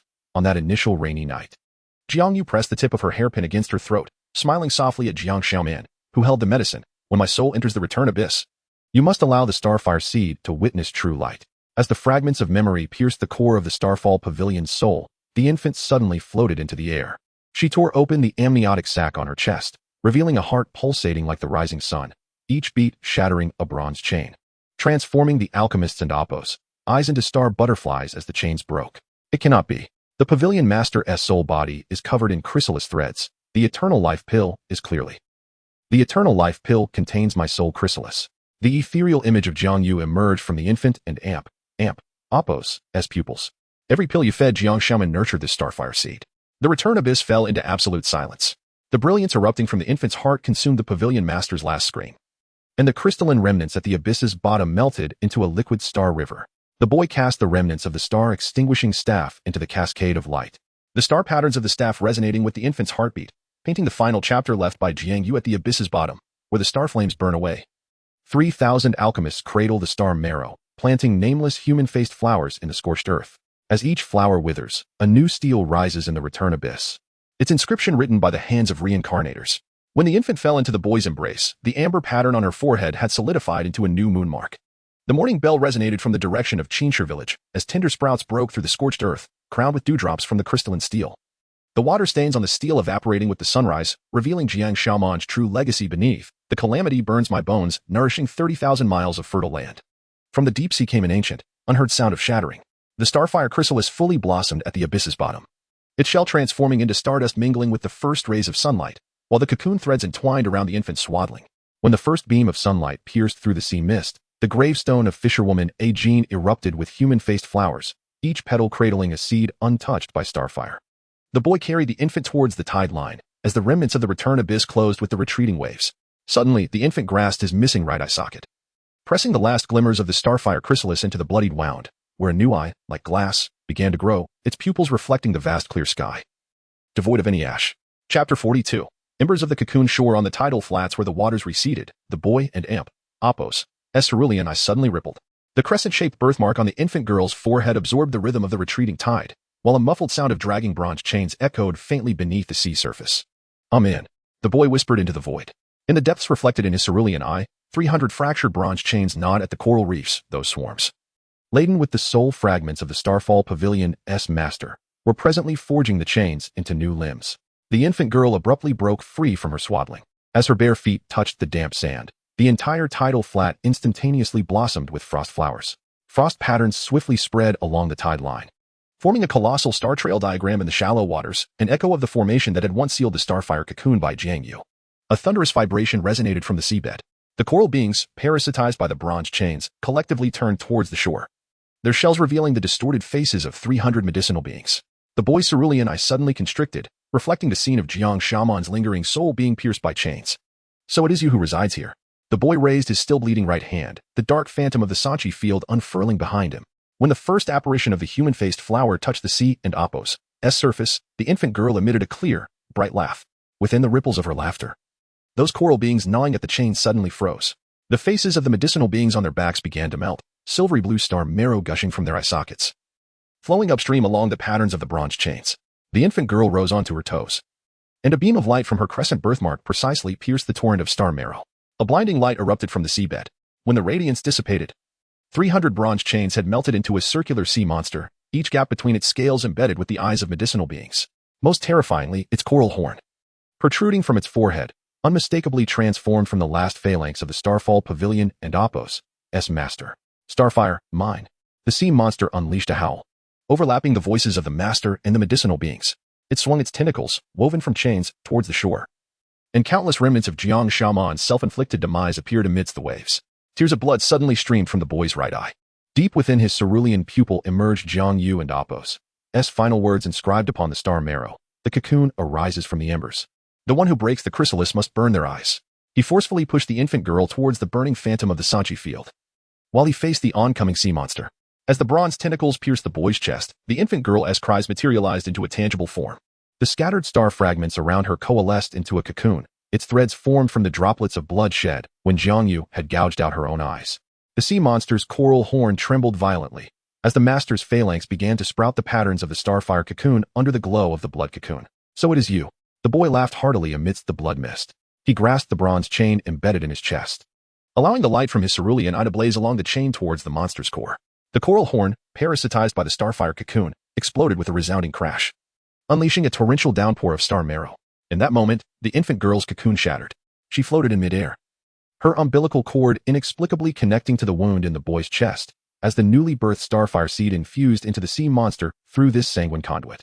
The eyes of the medicinal beings embedded between the scales suddenly wept in unison, the tears forming miniature human-faced flowers under the moonlight. The sea monster let out its final lament. Its bronze body began to peel away, revealing a starfire cocoon the size of a fist at its core, clearly marked with the character carved by Jiang Yu with her hairpin. When the boy reached out to touch the cocoon, all the medicinal beings' eyes suddenly soared towards the phantom of the Sanchi field, planting 300 transparent human-faced flowers upon the scorched earth. As the morning light pierced through the sea mist, the infant girl gently landed in the boy's arms. The starfire pattern emerging from her heart resonated with the boy's newly reborn cerulean eye, while in the distance on the horizon. The last coral horn of the Starfall Pavilion had transformed into a rocky outcrop, tender sprouts emerging from the crevices, swaying gently in the tide. As the remnants of the sea monster sank to the depths, the infant girl's umbilical cord suddenly tautened like a string. An amber glow emanated from the boy's chest wound. And the star marrow within 300 miles of the sea began to pulse along with the umbilical cord, forming a tidal halo around the infant girl. It is coming. The boy pressed the remnants of the star-extinguishing pestle against the infant's heart. The cerulean eye reflected the strange occurrences at the seabed. Those coral beings stained by the starfire cocoon were weaving a new cocoon from the remnants of the master's memories. The infant girl suddenly opened her toothless mouth, emitting a sound akin to the tremors of bronze chains. On the tidal flats, 300 transparent, human-faced flowers erupted in response, and the star fragments bursting forth from their stamens coalesced into a torrent, flooding into the boy's fractured right eye socket. At the moment when the cerulean eye was filled with star fragments, the boy beheld a horrifying truth. The pulsating entity within his chest was none other than the eternal life Dan core that Jiang Xiaoman had ingested years ago. Sister. You. Before the boy could finish his sentence, 7 coral pillars abruptly rose from the seabed. Each pillar bore the visage of the Starfall Pavilion's master from different periods, with the central pillar prominently embedded with Jiang Yu's self-gouged right eye. The infant girl's wails turned sharp. The end of her umbilical cord suddenly branched into the patterns of bronze chains, rooting into the cluster of coral pillars. The remnants of the starfire cocoon spun between the pillars, branding the master's 7 faces with Jiang Yu's expressions from her lifetime. Be cautious of the memory flow. The boy swung the pestle towards the umbilical cord, yet saw the phenomenon of the dual moons in the infant girl's pupils. The severed fragments of the umbilical cord coalesced in midair into blood-red coral, sealing within it Jiang Yu's unspoken last words. The eternal life Dan is the cocoon of the starfire. A brittle sound echoed from the seabed as the chains infused with the infant girl's umbilical cord suddenly softened, and the surface of the pillars began to weep blood. As the droplets fell to the abyss, they awakened the slumbering veins of star marrow. The flower patterns on the stones unmistakably bore the collective birthmarks of 300 medicinal beings. The star fragments in the boy's right eye suddenly boiled. He witnessed a terrifying energy circuit. The infant girl was connecting the star marrow veins with the roots of the human-faced flowers through her umbilical cord, while the eternal life Dan core within his chest served as the energy nexus for the entire circuit. Stop. The boy attempted to extract the Dan core, but his fingertips brushed against the icy fragments of Jiang Xiaoman and Appo's soul.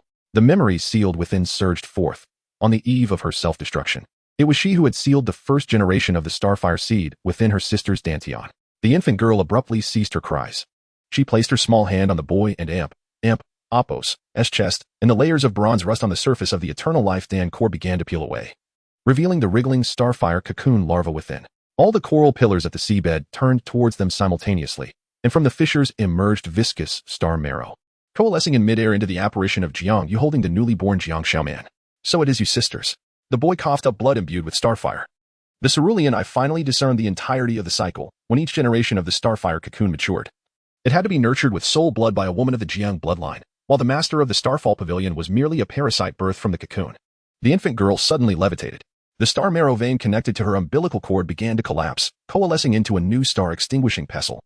At the moment the pestle's tip touched the eternal life Dan core, the larva within the core abruptly hatched, and the scale shed during its wing flapping rendered the 300 miles of sea motionless. In this absolute silence, the boy heard Jiang Yu's voice emanating from the wings of the starfire cocoon. True eternal life is the cry of the starfire seed upon completing its tribulation. The seabed trembled violently. The previously immobilized coral pillars suddenly activated into flesh and blood, the master's visage contorting in agony upon the surfaces of the pillars. The infant girl gently swung the newly born star-extinguishing pestle, and the last parasitic entity of the Starfall Pavilion disintegrated into ashes alongside the swarm of coral beings. As dawn descended once more, the boy discovered that the wound in his chest had been filled with the threads of the starfire cocoon. The infant girl lay quietly at the edge of the tide, the wet sand beneath her revealing the complete tribulation proverbs. The cocoon arises from the embers of the sea. Life concludes with the first cry. In the distance, upon the scorched earth, the final 300 human-faced flowers simultaneously withered. Each falling petal was enveloped in bronze dust. In the moment the dust touched the sea, it blossomed into pure white flowers devoid of pupils. Those were the final life symbols etched by Jiang Xiaoman, with her remaining spiritual energy, before her soul dispersed. Chapter 43. Echoes of the naval abyss. The thunderous roar of the collapsing seabed star marrow vein lingered in the air when, suddenly, a bronze vein pattern erupted from the severed umbilical cord of the infant girl. The cocoon on the boy's chest quivered violently, his glassy eyes reflecting a terrifying scene. Purified coral swarms were reconfiguring, their shells revealing the youthful visage of the Lord of the Falling Stars. He sought to resurrect through the chrysalis, The boy tore apart the cocoon, revealing a transparent membrane at the location of the eternal life Dan core. As the infant stirred in her slumber, her eyelashes stirred a bronze-hued tide, amidst which floated the amber shards from the shattered moon of Jiangyu.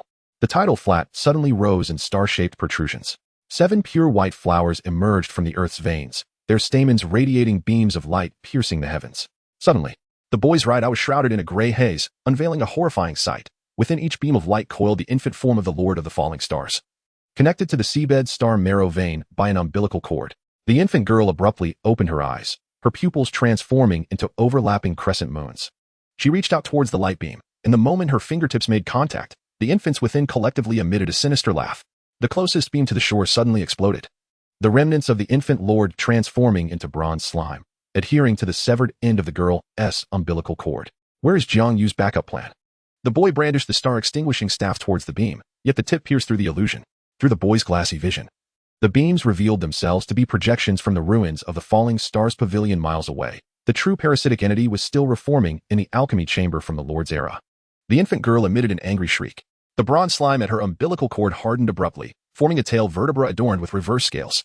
As the first joint took shape, the sea within a 300-mile radius erupted, the fragments of the bronze cauldron destroyed by Jiang Yu emerging from the water, assembling into a fragmented alchemical furnace behind the infant girl.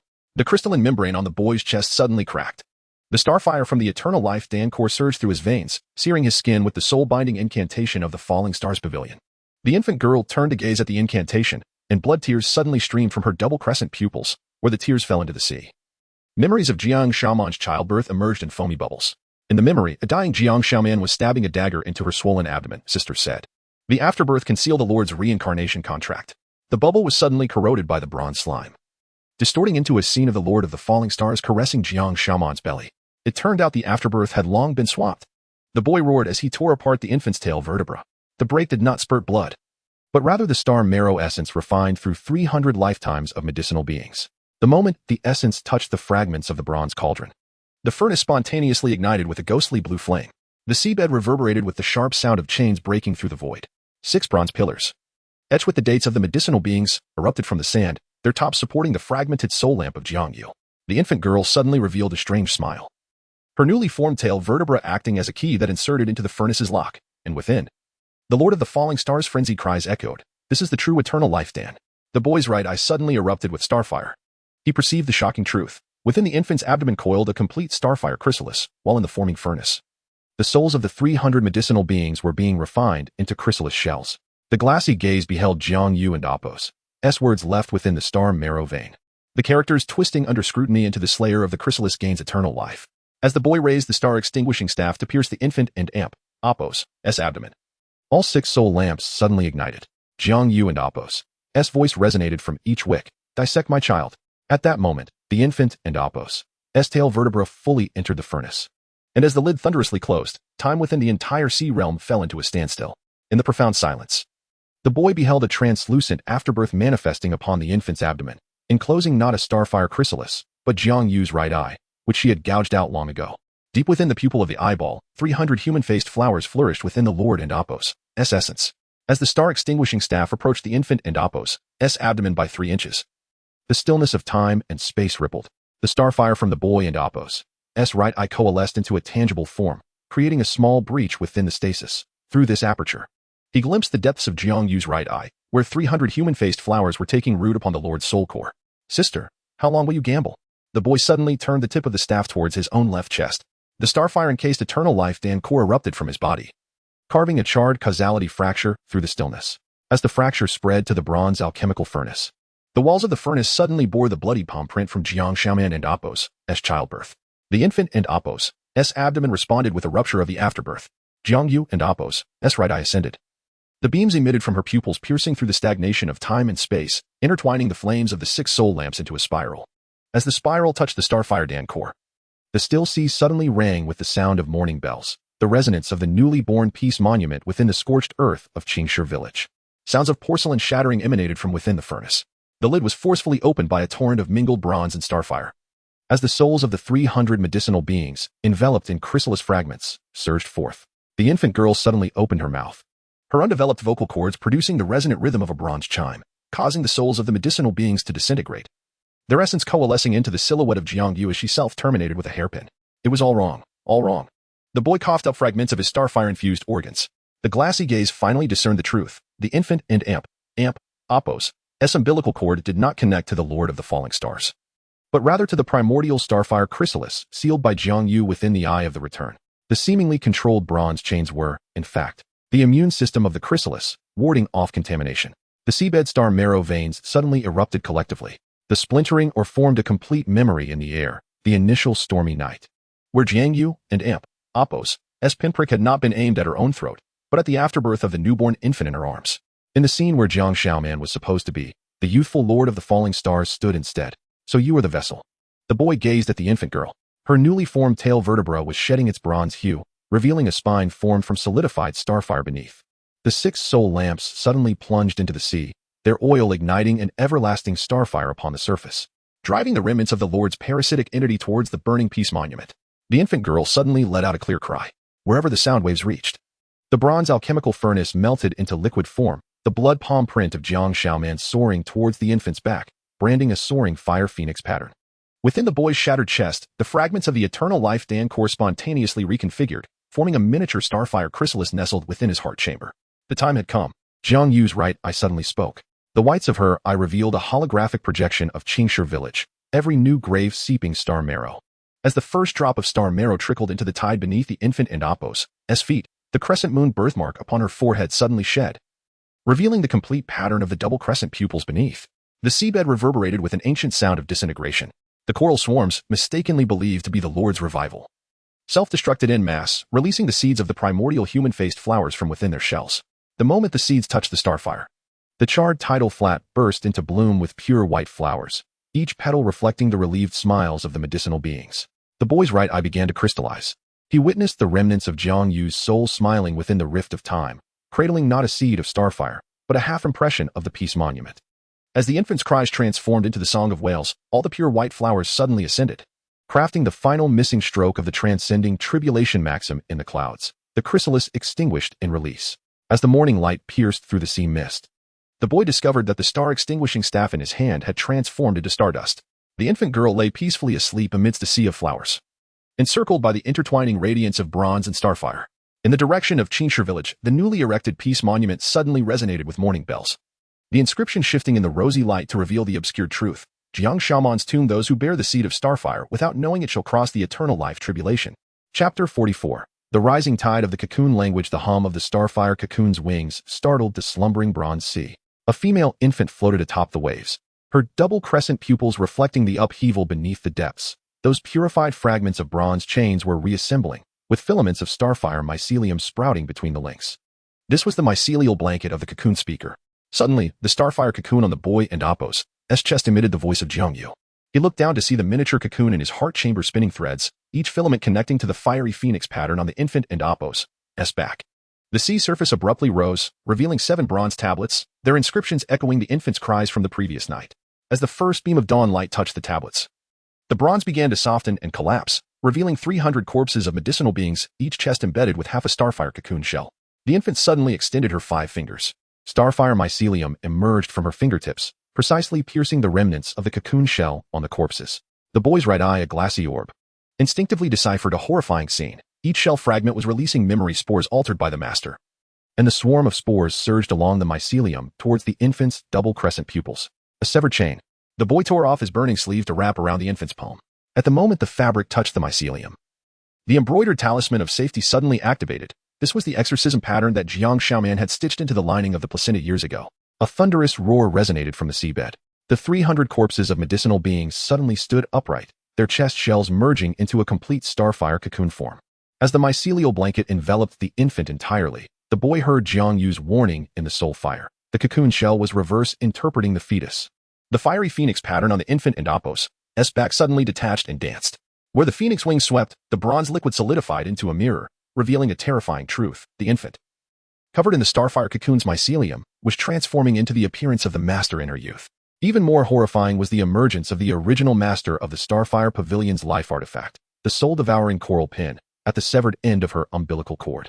The boy roared as he tore apart the mycelium. From the rupture, Jiang Xiaoman's phantom emerged amidst the surging starfire. her hands forming a seal that perfectly mirrored the master's hand gestures from when she concocted the everlasting longevity pill. The infant suddenly erupted in the sinister laughter of an adult male, and the soul-devouring pin thrust directly into the boy's forehead. "Sister." The boy allowed the pin to pierce his brow. At the moment the bronze venom touched his brain, the starfire cocoon on his chest detonated, the shockwave shattering the mycelial blanket surrounding the infant. The parasitic entity emitted the master's anguished scream, and the infant's true form fell from the fissure in the mycelium, her double crescent pupils finally revealing clarity. The star marrow veins beneath the sea resonated in unison. The amber box, sealed deep within the veins by Jiang Yu, burst forth from the water, and what flew out was not an artifact, but half a desiccated placenta, the true placenta that Jiang Xiaoman had been swapped with years ago. At the moment the infant touched the placenta, the soul-devouring coral pin suddenly melted. The bronze liquid flowing from the pin conjured fragmented memories in the air.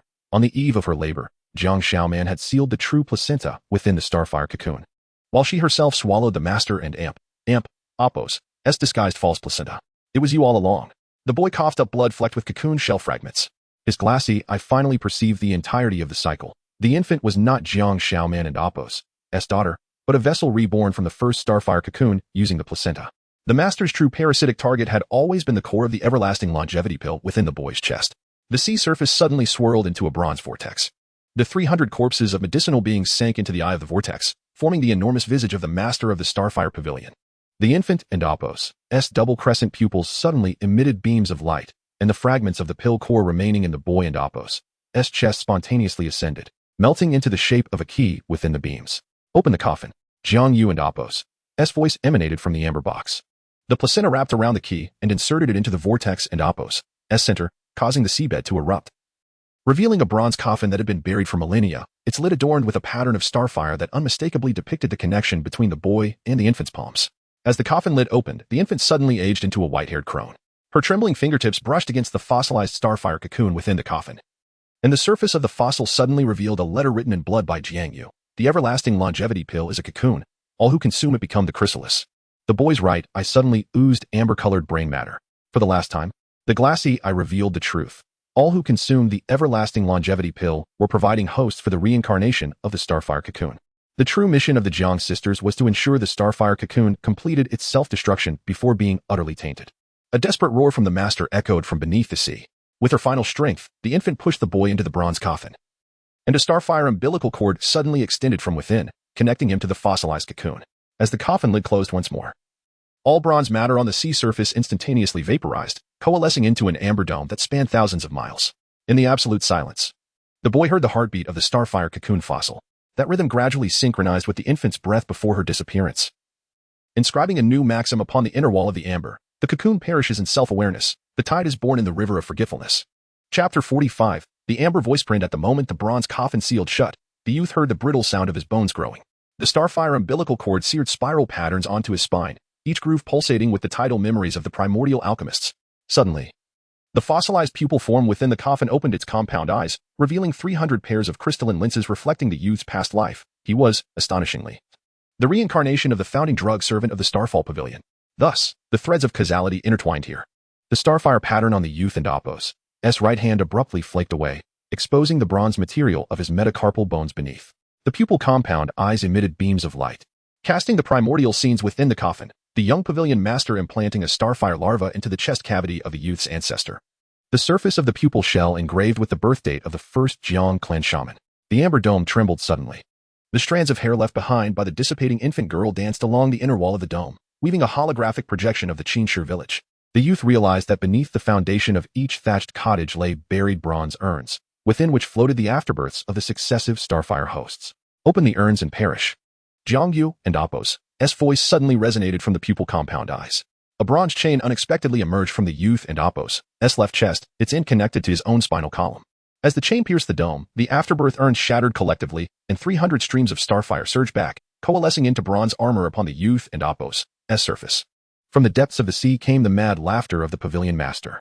The vaporized bronze material reassembled, forming a colossal face that spanned miles. The pupils of this giant visage reflected the ruins of the Starfall Pavilion, each fragment of crumbled brick releasing a miasma of memories. The starfire on the youth and Appos' armor suddenly extinguished, and his crystalline eyes were corrupted into a murky amber hue by the toxic fog. "It is time to awaken." The aged infant's voice seeped from the seams of the armor. Suddenly, starfire wings materialized behind the youth, their membranous patterns perfectly aligning with those of the infant girl's fiery phoenix design. As the wings touched the dome, the amber substance began to crystallize, forming countless suspended bronze swords. The giant face expelled tendrils composed of the remnants of the eternal life elixir, each tendril entwined with the weeping specter of Jiang Shaoman. The thickest tentacles tip embedded with Jiang Yu's jade hairpin, a token of her self-immolation. The youth swung the bronze sword, severing the tendrils. And from the ruptured ends flowed not venom, but the unspoken last words of 300 generations of alchemists. These final words resonated within the dome, awakening the vocal cords of the fossilized pupil form in the coffin. Amidst the ancient low-frequency vibrations, the youth glimpsed the primordial truth, the Jiang clan shaman, wishing to end the cycle of reincarnation, voluntarily allowed the starfire larva to parasitize her, while the first pavilion master was merely the remnant shell of her grievances. Thus, we are all but pupil shells. The youth suddenly turned the sword's edge towards his own throat. The moment the blade grazed his skin, the remnants of the infant girl's hair ensnared his wrist, revealing Jiang Shaoman's bloodstained fingerprints left while she crafted the afterbirth. The giant face emitted a thunderous roar of collapse. The ruins of the Starfall Pavilion began to grow in reverse, each brick regressing into unbaked clay. The bronze plates of the youth and Apos' armor peeled away in layers, revealing the flowing star marrow beneath, pure energy sealed within the eye of the ruins by the first Jiang clan shaman. Suddenly, the fossilized pupil form within the coffin shattered. 300 fragments coalesced in the air to form a star trail diagram, each connection embedded with the infant girl and Apos' nails. When the star trail diagram overlapped with the sword formation of the dome, all the bronze swords softened, their blades revealing the characters of regret inscribed by the hosts before their demise. It is time. Jiang Yu's phantom emerged from the center of the star trail diagram. She lightly tapped the youth's brow, and from the depths of his crystalline eyes surfaced the sealed ultimate aphorism. When the starfire sees the sun, the amber dreams shatter. The youth suddenly surged towards the giant face, his wings beating in resonance with the star trail diagram, vaporizing all bronze material in their wake. As his fingertip touched the jade hairpin within the pupil of the giant face, Jiang Yu's phantom solidified, grasping his hand to plunge the hairpin into her own brow. The world fell into a profound silence. The amber dome began to collapse, each inch of contraction releasing the imprisoned dawnlight. As the youth fell, he beheld a magnificent sight. The bronze sword formation melted into dew, the star trail diagram unfurled into a rainbow bridge, and the afterbirths of the successive hosts blossomed into a sea of human-faced flowers upon the bridge. From the depths rose a brand new Qingshi village. The inscription upon the peace monument rewrote itself, revealing Jiang Shaoman and Apos' blood-painted image of the starfire larva breaking free from its cocoon. As the youth plunged into the halo at the end of the rainbow bridge, he heard the sigh of the first Jiang clan shaman. Eternal life is but a fleeting moment. Reincarnation is merely an obsession. Chapter 45, The Birth of the Rainbow Ruins at the end of the rainbow bridge. A brilliant white light enveloped the youth as he heard the sound of his bones growing. The butterfly wings formed from starlight began to melt, with each droplet of falling scale powder reflecting the diverse temporal echoes of the Qingshi village. When the last fragment of scale powder evaporated, the boy found himself perched upon the branches of a colossal bronze tree, its trunk flowing with star marrow, and every leaf was a fragment of a newborn girl's umbilical remnants. This was the true essence of the Eye of the Ruins. The voice of Jiang Yu resonated from the roots of the tree. The boy looked down to see countless bronze roots entwined, forming the birthing bed of Jiang Shaoman. The remnants of the Starfall Pavilion's master were enveloped by the amber liquid secreted from the roots, coalescing into a cocoon akin to a tree tumor. Suddenly, the giant tree trembled, and the umbilical remnants hanging from the branches began to pulse, emitting cries in 300 different frequencies. The bark beneath the boy's feet became translucent, revealing a writhing mass of starfire larvae within, each adorned with a crescent-shaped birthmark on their foreheads. Uncle, the nearest larva, suddenly emitted the voice of a newborn girl. Its birthmark flaked away, revealing a complete pair of dual moon pupils beneath. The bronze bones of the boy's right hand suddenly grew hot, its patterns illuminating the contours of the ruins of the Starfall Pavilion. The cocoon at the roots of the tree suddenly burst open. The remnants of the master, wrapped in amber liquid, shot into the sky, coalescing into the original bronze cauldron. Yet, what boiled within was not medicinal liquid, but the crystallized memories stripped from generations of hosts. The newborn girl larva suddenly launched forth, piercing the cauldron to siphon the memory essence. Quickly sever the rainbow bridge. The ethereal figure of Jiang Shaoman plummeted from the treetop. Her semi-transparent abdomen split open, unleashing 300 bronze umbilical cords, each tethered to the starfire larvae nestled within the boy's chest. The boy swung his bronze bone toward the umbilical cords, but the starfire that erupted from the severed ends ignited the giant tree. The burning bronze tree emitted a mournful sound akin to the morning bell. Each of the umbilical leaf remnants unfurled into human forms, landing and transforming into the villagers of Qingshi village. The boy beheld a horrifying sight. The newly born villagers had hollow chests, with miniature starfire larvae pulsating at the location of their hearts. Suddenly, the remnants of the master let out a piercing shriek as it dove down. The cauldron it controlled was inverted, creating a terrifying suction. The first villagers to be drawn in were reconstituted within the cauldron, merging into the visage of the boy's past self, the one who had been implanted with the primordial larval body as a medicinal slave. The newborn girl larva abruptly broke free from her cocoon. The butterfly wings unfurling from her back were laced with the blood-stained patterns witnessed by Jiangyu. As the tips of her wings swept across, the burning bronze tree suddenly blossomed. Each flower emitted spores of memory, depicting the true scene of the Jiang clan sorceress sealing the starfire larvae. It was not suppression, but rather a birthing. The boy's left eye crystallized. He saw himself standing at the pinnacle of the bronze tree, with countless versions of himself making choices across parallel timelines. Just as the remnants of the master were about to consume the last villager, the boy leaped into the cauldron, willingly merging with the medicinal slave of his past life. The cauldron erupted with a thunderous explosion. The splintered bronze shards coalesced in midair into the form of a peace monument, inscribed with the character for forgiveness. Etched by the collective of 300 hosts, the newborn girl's butterfly wings suddenly disintegrated, and the starfire larvae collectively self-destructed. In the blinding light, the figure of the original Jiang clan sorceress emerged, cradling not a larva, but the dissipating soul core of the master of the Starfall Pavilion. Suddenly, a meteor shower fell upon Qingshi village. Each droplet was encased in seeds of human-faced flowers, which took root and bloomed upon touching the ground. When the first flower brushed against the boy's remnants, he heard Jiang Yu's final admonition: "The larva has no end. The tide is but a heartbeat." The burning bronze tree suddenly bore fruit. At the moment the fruit split open, the newly born villagers of Qishir collectively opened their eyes, their pupils pulsing with pure starfire.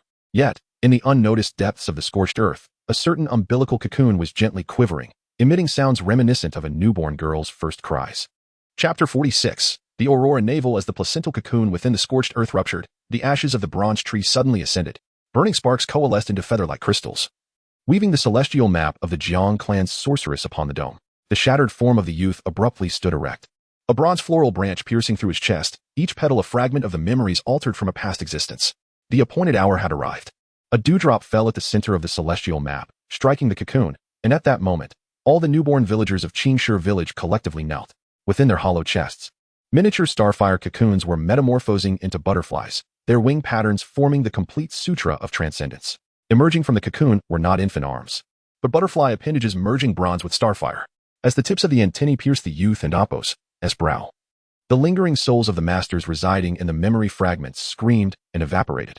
The surface of the scorched earth revealed the blood curse inscribed by Jiangyu upon the first generation's placenta, the incantation shifting and reorganizing with the butterfly appendages, astonishingly forming a reverse spiraling array of return. The remnants of the bronze tree suddenly activated.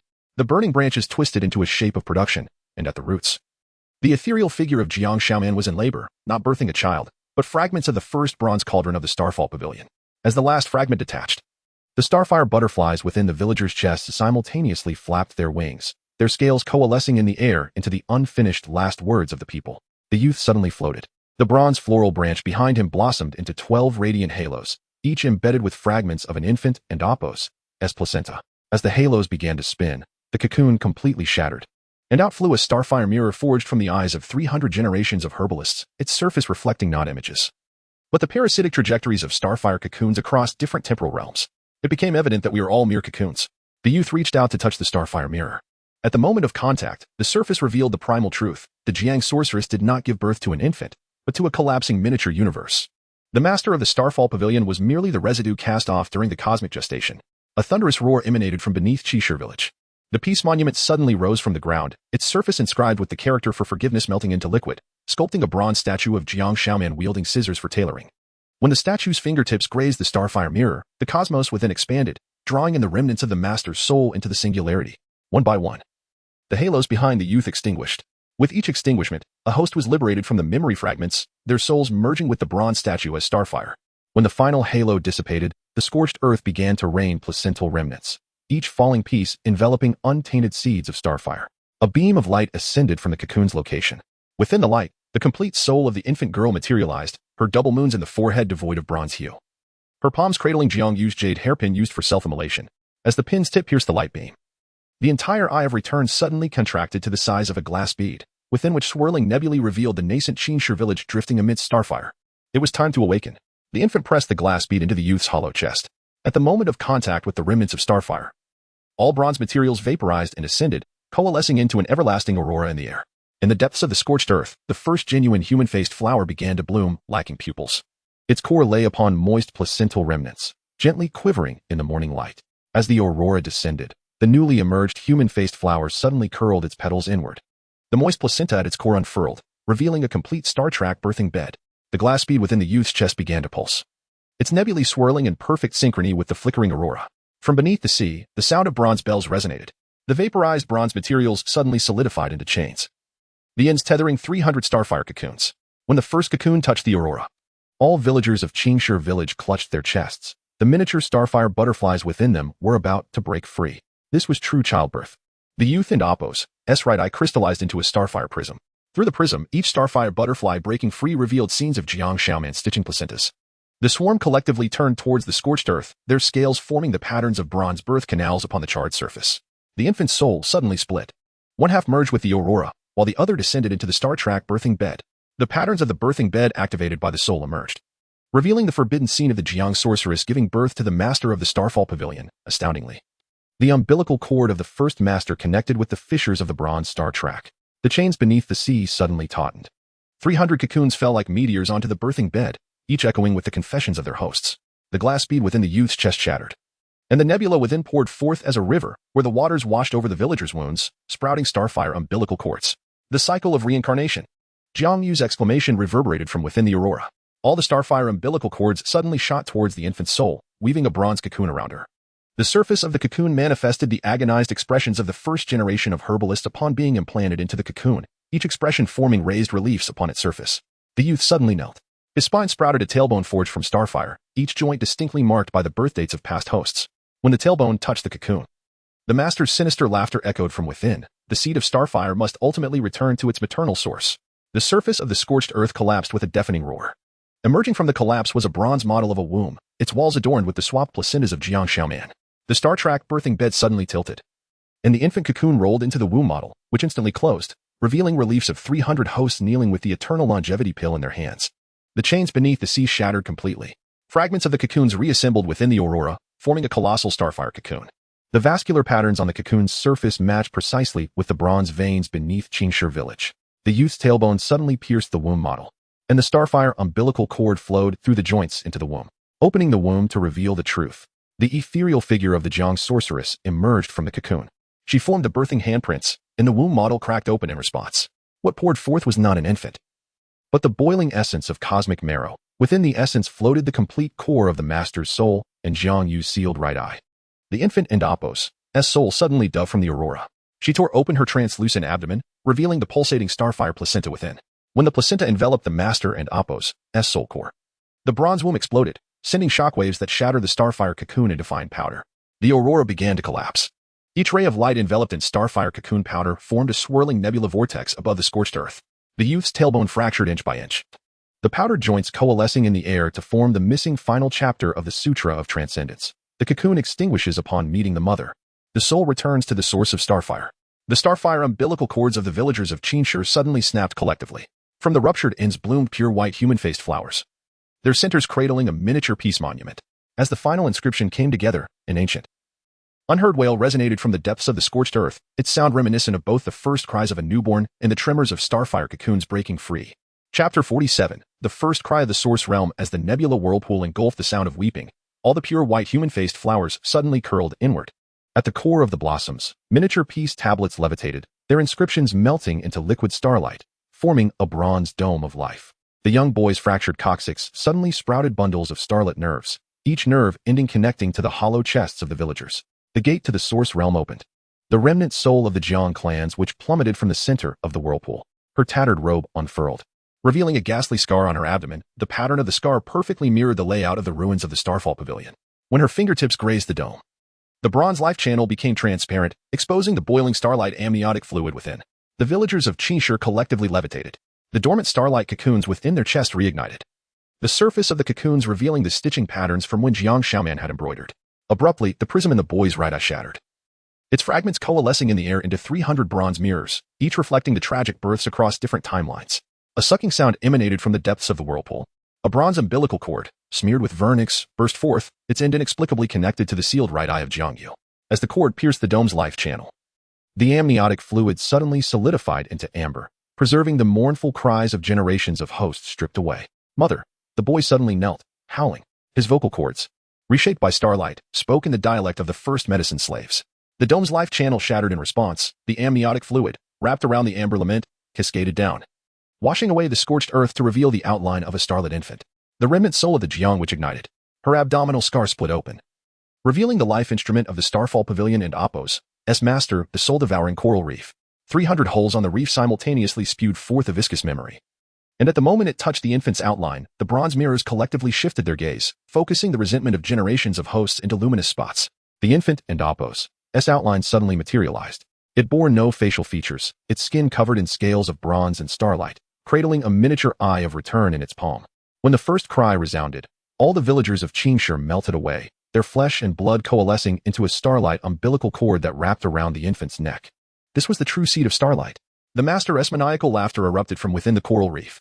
The soul-devouring reef suddenly expanded, swallowing the remnant soul of the Jiang witch into its core. The umbilical cord around the infant's neck suddenly wrapped around the reef. The starlight bursting from the scale gaps, igniting the master's soul core memory. The boy suddenly leaped into the center of the whirlpool. His severed coccygeal nerve bundles plunged into the starlit amniotic fluid, the energy absorbed transforming into the shape of Jiang Yu's self-inflicted jade hairpin.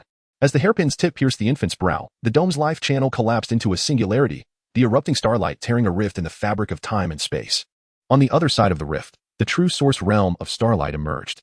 There was no bronze or cocoons. Only the endless essence of starlight coalescing into the ethereal form of Jiang Xiaoman, stitching the amniotic sac that enveloped the entire universe. The infant suddenly broke free from the umbilical cord, the shattered scales piecing together the ultimate form of the transcendence mantra, life's amniotic sac wraps the cosmic sea. Crying breaks the eternal longevity to reveal the true light. The coral reef erupted violently. The remnant soul of the Jiang witch, enveloped in the purified Master-S soul core, plunged into the stitches of the starlight amniotic sac. When the final stitch was completed, the scorched earth of Qingshi village suddenly blossomed with human-faced flowers devoid of eyes, each petal cradling a seed that was shedding its bronze hue.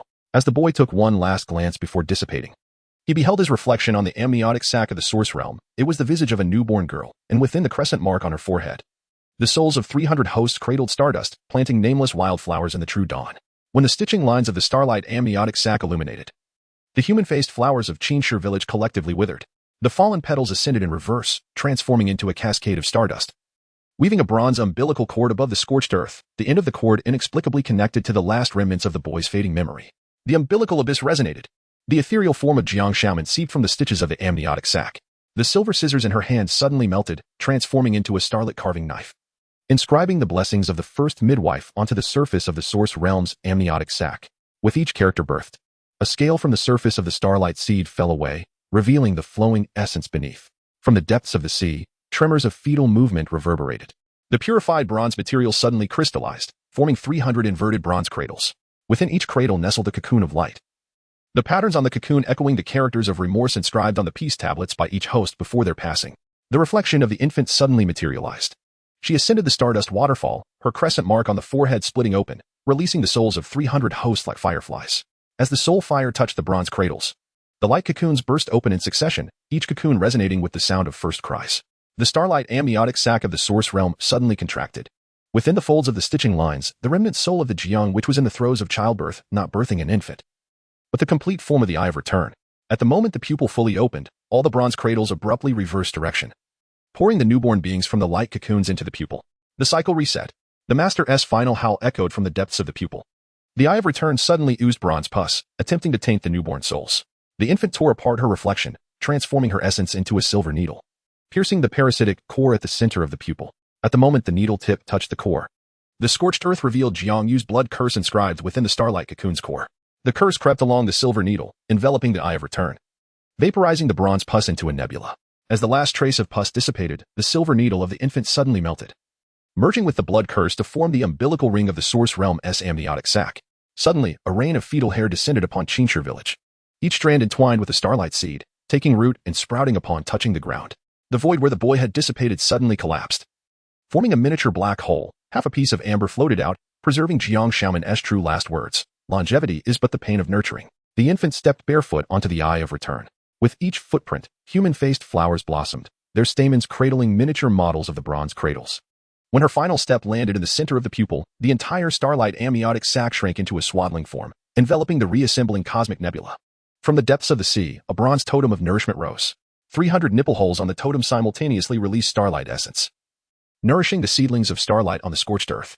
The infant untied the swaddling ties, and the amniotic sac of the source realm unfurled into a starlit blanket, its patterns resembling the silhouettes of the villagers of Qingshi hand in hand around a hearth. It is time to nourish the remnant soul of the Jiang, which suddenly emerged from the starlit blanket. Her withered breast split open, and what flowed forth was not milk but the burning transcendence mantra.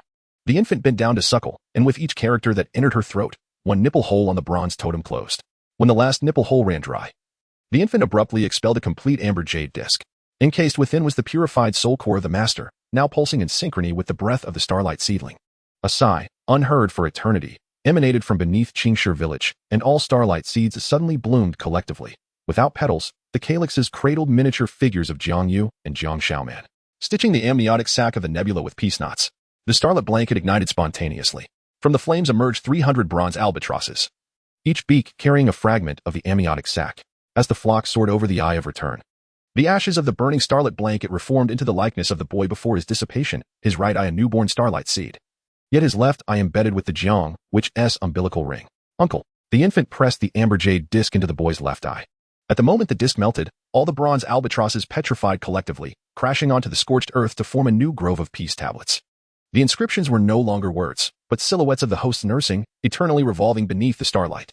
The starlight amniotic sac of the source realm trembled one last time, fully merging into the cosmic nebula. The infant sat atop the highest peace tablet, gazing at the nursing patterns that emerged in her palm, deep within each line. A starlight cocoon was quietly shedding its bronze hue. Chapter 48. The scab as a monument as the embers of the cosmic seeds bloom. The ley lines of Qingshi village surge forth with the essence of bronze. The nursing patterns form scabs in the palms of the infant girl, each scab encasing fragments of collapsed nebulae. A youth sits alone against the peace monument forest. Suddenly, the navel ring in his left eye falls away, spilling 300 bronze milk teeth, each tooth crown etched with the nursing hours of the Jiang clan's priestess. The hour has arrived. The milk teeth strike the ground, taking root and growing into a forest of bronze monuments. The infant leaps down from the pinnacle of the monument. The scorched earth beneath her delicate toes becomes translucent, revealing the bubbling amniotic fluid of starlight below. Jiang Xiaoman's ethereal form rises from the amniotic fluid, her silver scissors having melted into a nursing spoon, scooping not milk but the blazing transcendence proverbs. Suddenly, the youth's right eye weeps star essence, as the liquid touches the surface of the monument. Images of the forbidden breastfeeding chamber of the first priestess emerge, their breasts forged from bronze, resembling celestial cauldrons. The infant tears open the nursing pattern on her chest, from which bronze mammary ducts emerge, spewing forth the purified essence of everlasting longevity. The monument forest begins to resonate. Every biting surface of the milk teeth reveals the patterns of peace knots, with remnants of starfire cocoons nestled within. As the infant pours the essence onto the foundation of the monument forest, the remnants hatch, unleashing 300 bronze albatrosses, each wing pattern interwoven with the distorted memories of past hosts. Homeward bound. The fading echo of Jiang Yu resonates from the beaks of the albatrosses. The flock suddenly shifts direction, colliding with the youth's hollow left eye socket. Amidst the cacophony of the impact, the starlight amniotic fluid crystallizes, forming a bronze statue of the Jiang priestess during her nursing, a swaddled form exuding star essence. Inscribing the base of the statue with the words, "Here lies the eternal nurse of longevity." In an instant, the infant ages. Her silvery hair twists into a starlight umbilical cord, entwining the shattered form of the youth. As the last strand of hair disappears into his chest, the bronze statue suddenly disintegrates, splintered fragments coalescing in the air to form a breastfeeding totem, each nipple flowing with the radiant cascades of dawn from Qingshi village. The scorched earth begins to undulate. The roots of the starlight seeds weave a network of amniotic membranes beneath the surface, each node suspended with miniature eyes of the abyss. The youth slowly rises, the star essence in his right eye crystallizing into amber-hued milk, while the universe of the monument forest swirls within his left eye socket. The albatrosses suddenly petrify, plummeting onto the surface of the amniotic membrane network, transforming into 300 bronze milk bells. As the first morning breeze rings the bells, the infant's aged form shatters, not releasing a soul but the complete nurturing proverbs. Starved cries shape the cosmic sea, sated burps become the remains of stars. Eternal scabs are the inscriptions, nurturing knows no end. Suddenly, a bronze dawn rises over Qingshi village. Sunlight pierces the youth's form, casting the silhouette of the breastfeeding statue upon the scorched earth. The shadow's palm cradles the last tender bud of the starlight seeds, atop which sit the miniature figures of the infant and the youth, pouring star essence to forge a new monument of peace. From the depths of the sea, an ancient burp resonates. The eye of the abyss completely closes, and from the eyelids, faceless floral patterns sprout. When the first petal brushes against the milk bell, all starlight seeds collectively wither, yet their roots beneath the surface weave the unfinished amniotic pattern of Jiang Xiaoman. Finally, the youth sits down. His form melds with the breastfeeding statue. As the amber milk within his right eye crystallizes into a star that never falls. The milk bells self-chime in the twilight, their sound waves conveying the last message amidst the withering starlight seeds. Each scab from the cycle of nurturing is the amniotic membrane of the next universe. As the resonance of the milk bells vibrates through the withering starlight seeds, the surface of the scorched earth suddenly rises with bronze scabs. The surface of the fused form of the youth and the breastfeeding statue is adorned with starfire patterns, each crack seeping forth milk-like star essence, nourishing the unfinished root network of Jiang Shaoman. The infant's withered form suddenly erodes. The silvery strands in the wind crystallize into 300 nursing needles, piercing the scab at the moment of contact, echoing the booming of contractions from beneath the ground. From the fissures of the scorched earth, a bronze placenta reef emerges. Its surface pockmarked with sucking pores, each hole inhaling and exhaling the ashes of starlight seeds. Open the reef to reveal the navel. The remnants of the Jiang priestess's soul emanate from the nursing needles. The amber star in the youth's right eye suddenly collapses, branding the surface of the reef with the blood array of the first birthing chamber. The instant the array illuminates, the placenta reef explodes, scattering fragments that coalesce into a cradle of star as the celestial tapestry of starlight and cataclysmic tides engulf the carapace dome. The squadron of bronze albatrosses metamorphosed into a torrential downpour of lactating needles. Upon the swaddled form of the infant, a network of mammary fissures materialized, each crevice harboring a nascent seed of stellar fire. The ossified framework of the youth resonated profoundly, glyphs erupting from his intercostal armor, etching into the void the primeval umbilical matrix from which the Starfall Pavilion Lord was birthed by the inaugural witch. Reverse lactation. An afterimage of Jiang Shaoman emerged from the matrix and Apos' umbilical eye. The silver shears in her grasp transmuted into obstetrical forceps, their jaws clamping onto the infant and Apos' swaddling bands. As the bands parted, the carapace dome inverted, forming a uterus of bronze mammary texture, its walls studded with 300 orifices devouring the stellar fire embryos. The infant swelled abruptly, her skin fissuring into a network of mammary striations, each node culminating in a bronze areola. As the first droplet of stellar marrow seeped forth, a temporal tremor echoed from the depths of the netherworld, a belch disrupting the continuum. The inscriptions upon the piece steel reversed, flowing back into unwritten stellar plasma. The youth's crystallized skeleton vaporized, coalescing into an apparition of the Jiang, which in the throes of lactation, her shriveled breasts detonating, ejecting not flesh but shards of the primeval bronze crucible. These fragments pierced the infant's mammary web, assembling a miniature replica of the Starfall Pavilion beneath her skin. The Lord is refashioning the arterial matrix. Jiang Yu's warning cascaded down with the ashes of the albatrosses. The infant tore open her abdominal carapace, revealing a seething amniotic fluid of stellar fire, within which floated 300 bronze milk teeth, each rooted to a tainted lactating needle.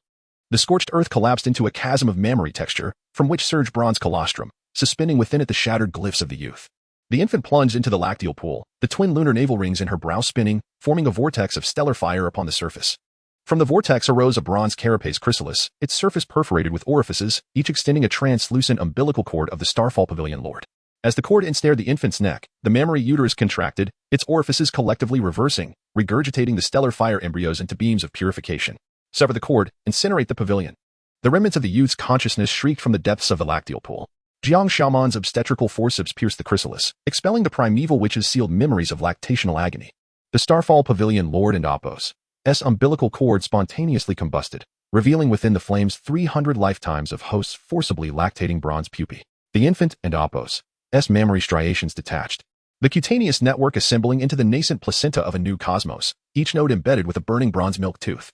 As the teeth detonated, the eye of the netherworld reopened, its pupil reflecting the Jiang, which cradling a stellar fire embryo. The bronze carapace chrysalis shattered, its fragments transforming into a meteor shower of mammary texture, plummeting into the scorched earth to form new piece steel inscriptions. The infant floated at the heart of the placental cosmos, the severed umbilical cord sprouting a bronze mammary tree, its canopy laden with stellar fire fruit. The youth's final glyphs animated, entwining the mammary tree into annual rings, each inscribed with variant epitaphs of the lactation proverbs. As the first fruit fell, Jiang Shaoman's phantom seeped from the tree's roots, the silver shears in her grasp now a jade ladle for nurturing stellar nebulae. The placental cosmos contracted, shuddering. The infant regurgitated bloody mammary striations, which fractured into migratory routes for bronze albatrosses. At the terminus of these routes, a slumbering stellar fire embryo stirred, its brow displaying the nascent fusion of twin moons and navel rings. As the annual rings of the bronze mammary tree illuminated, the stellar fire fruit burst. The ichor splattered across the placental cosmos, forming nebulae of mammary texture, each echoing the birth pangs of the primeval witch.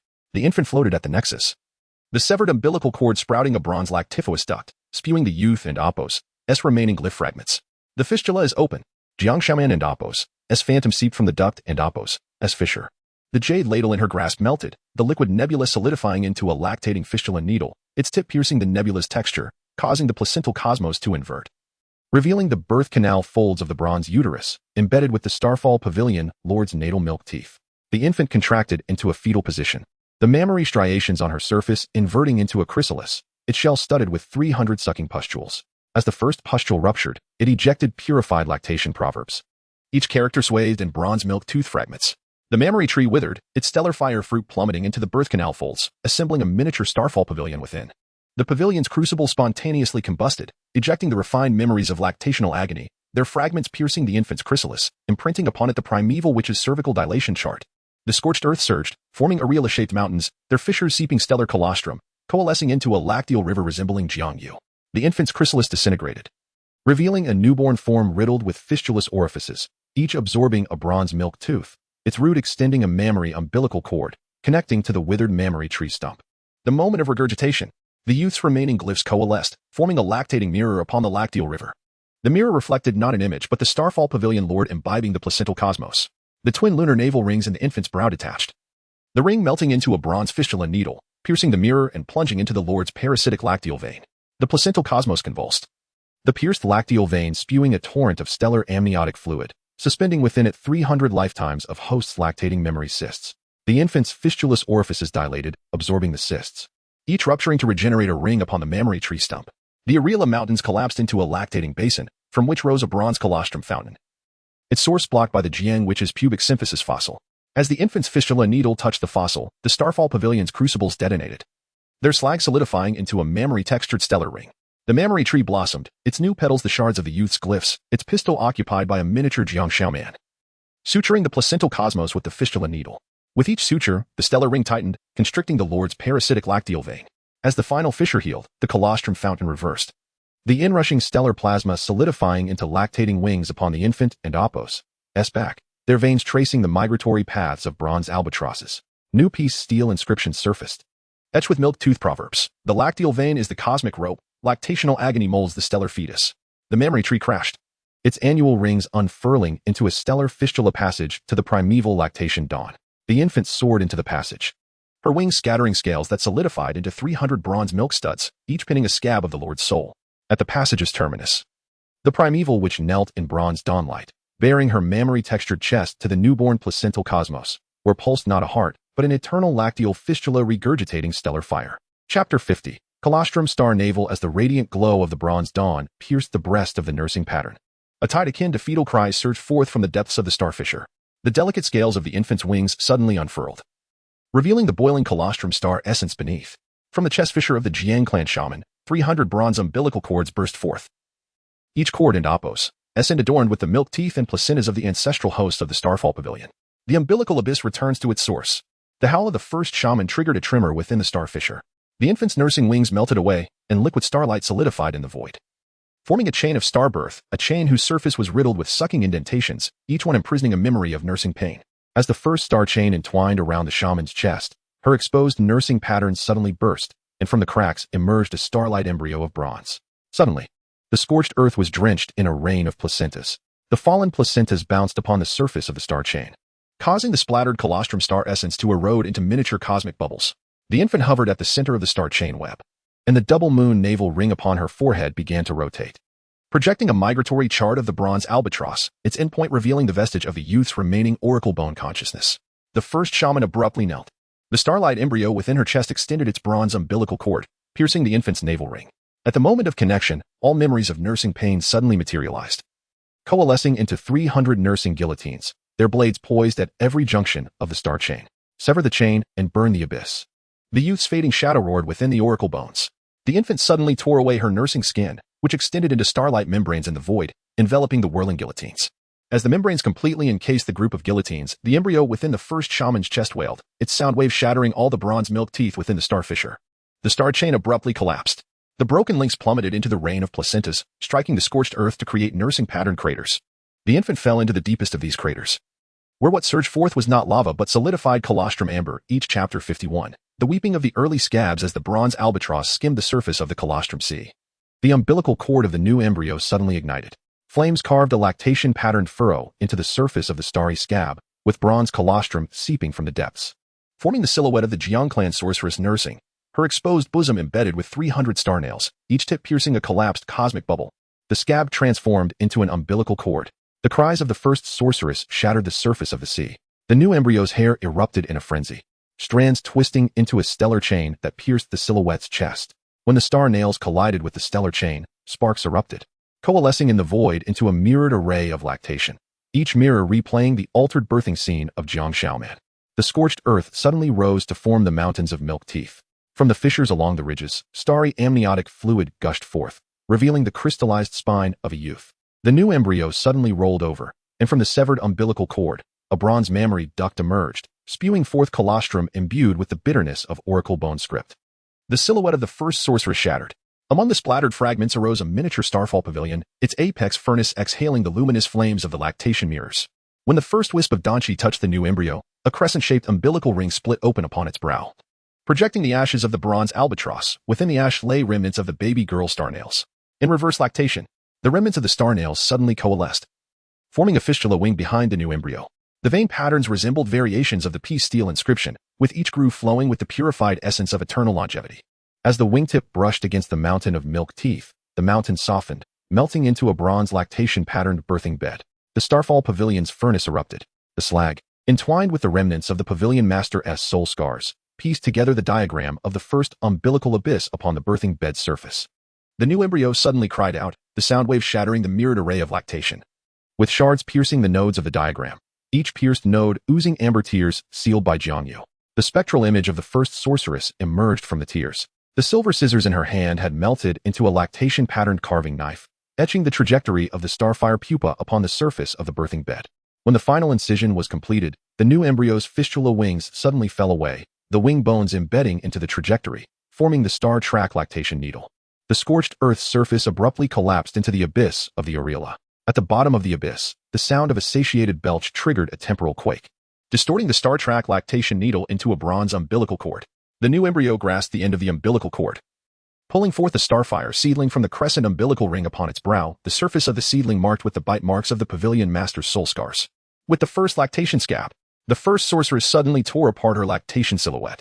From the erupting starfire flew 300 bronze lactation nails, each tip precisely piercing the bite marks of the starfire seedling. When the final lactation nail penetrated, the seedling suddenly expanded into the cosmic membrane of the amniotic universe, with the membrane revealing a new interpretation of the peace steel inscription. Scabs suck starfire, the early cries of the universe. The abyss of the areola abruptly sealed. The new embryo leaped into the colostrum sea, cradling the amniotic universe, its umbilical cord trailing behind, carving a passage of the bronze albatross's ashes. As the spectral image of the first sorceress completely dissipated, the surface of the sea rose into a lactation-patterned star ring, each light point within the ring a starry fissure ruminating on its pain, while in the void beyond the ring, new scabs quietly proliferated with the cycles of dusk and dawn.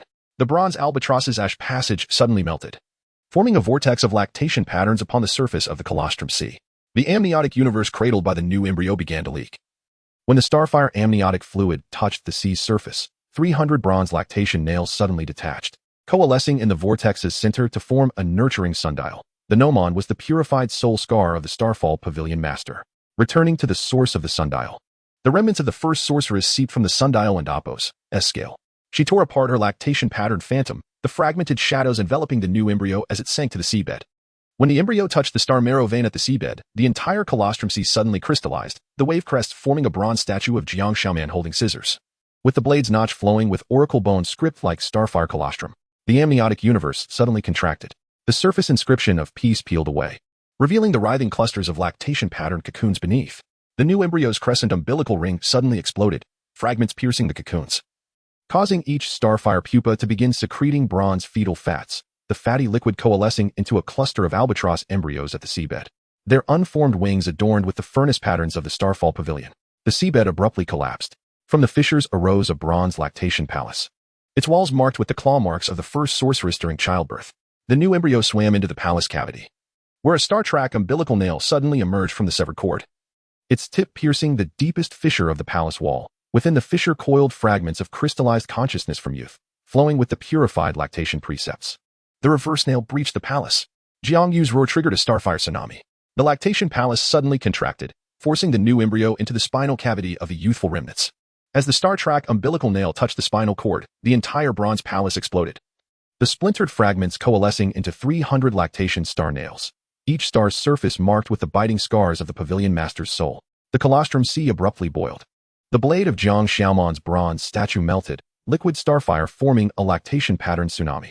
When the wave crests touched the lactation star nails, the star's surface bite marks suddenly fractured into nurturing fissures, within which spewed forth the refined essence of eternal longevity. When the essence touched the sea's surface, it coalesced into the amber amniotic membrane cradled by the first sorceress, embracing the master of the starfall. The new embryo suddenly surfaced. It had transformed into the fledgling bronze albatross, its beak clasping the final piece of oracle bone script from the youth's spinal marrow.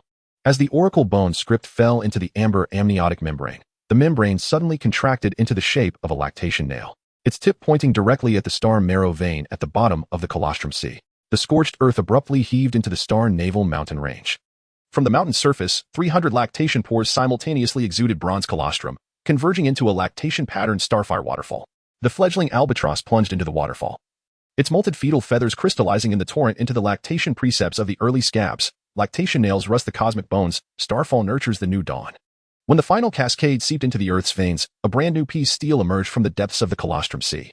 The inscription was no longer etched lines, but woven from the albatross's fetal feathers into a lactation nest pattern. At the nest's heart coiled miniature starfire pupae, their cocoon surfaces seeping bronze-colored droplets of the first cries. Chapter 52. The rusted bones of the nest. The mammalian nest woven from the plumage of the albatross suddenly oozed blood.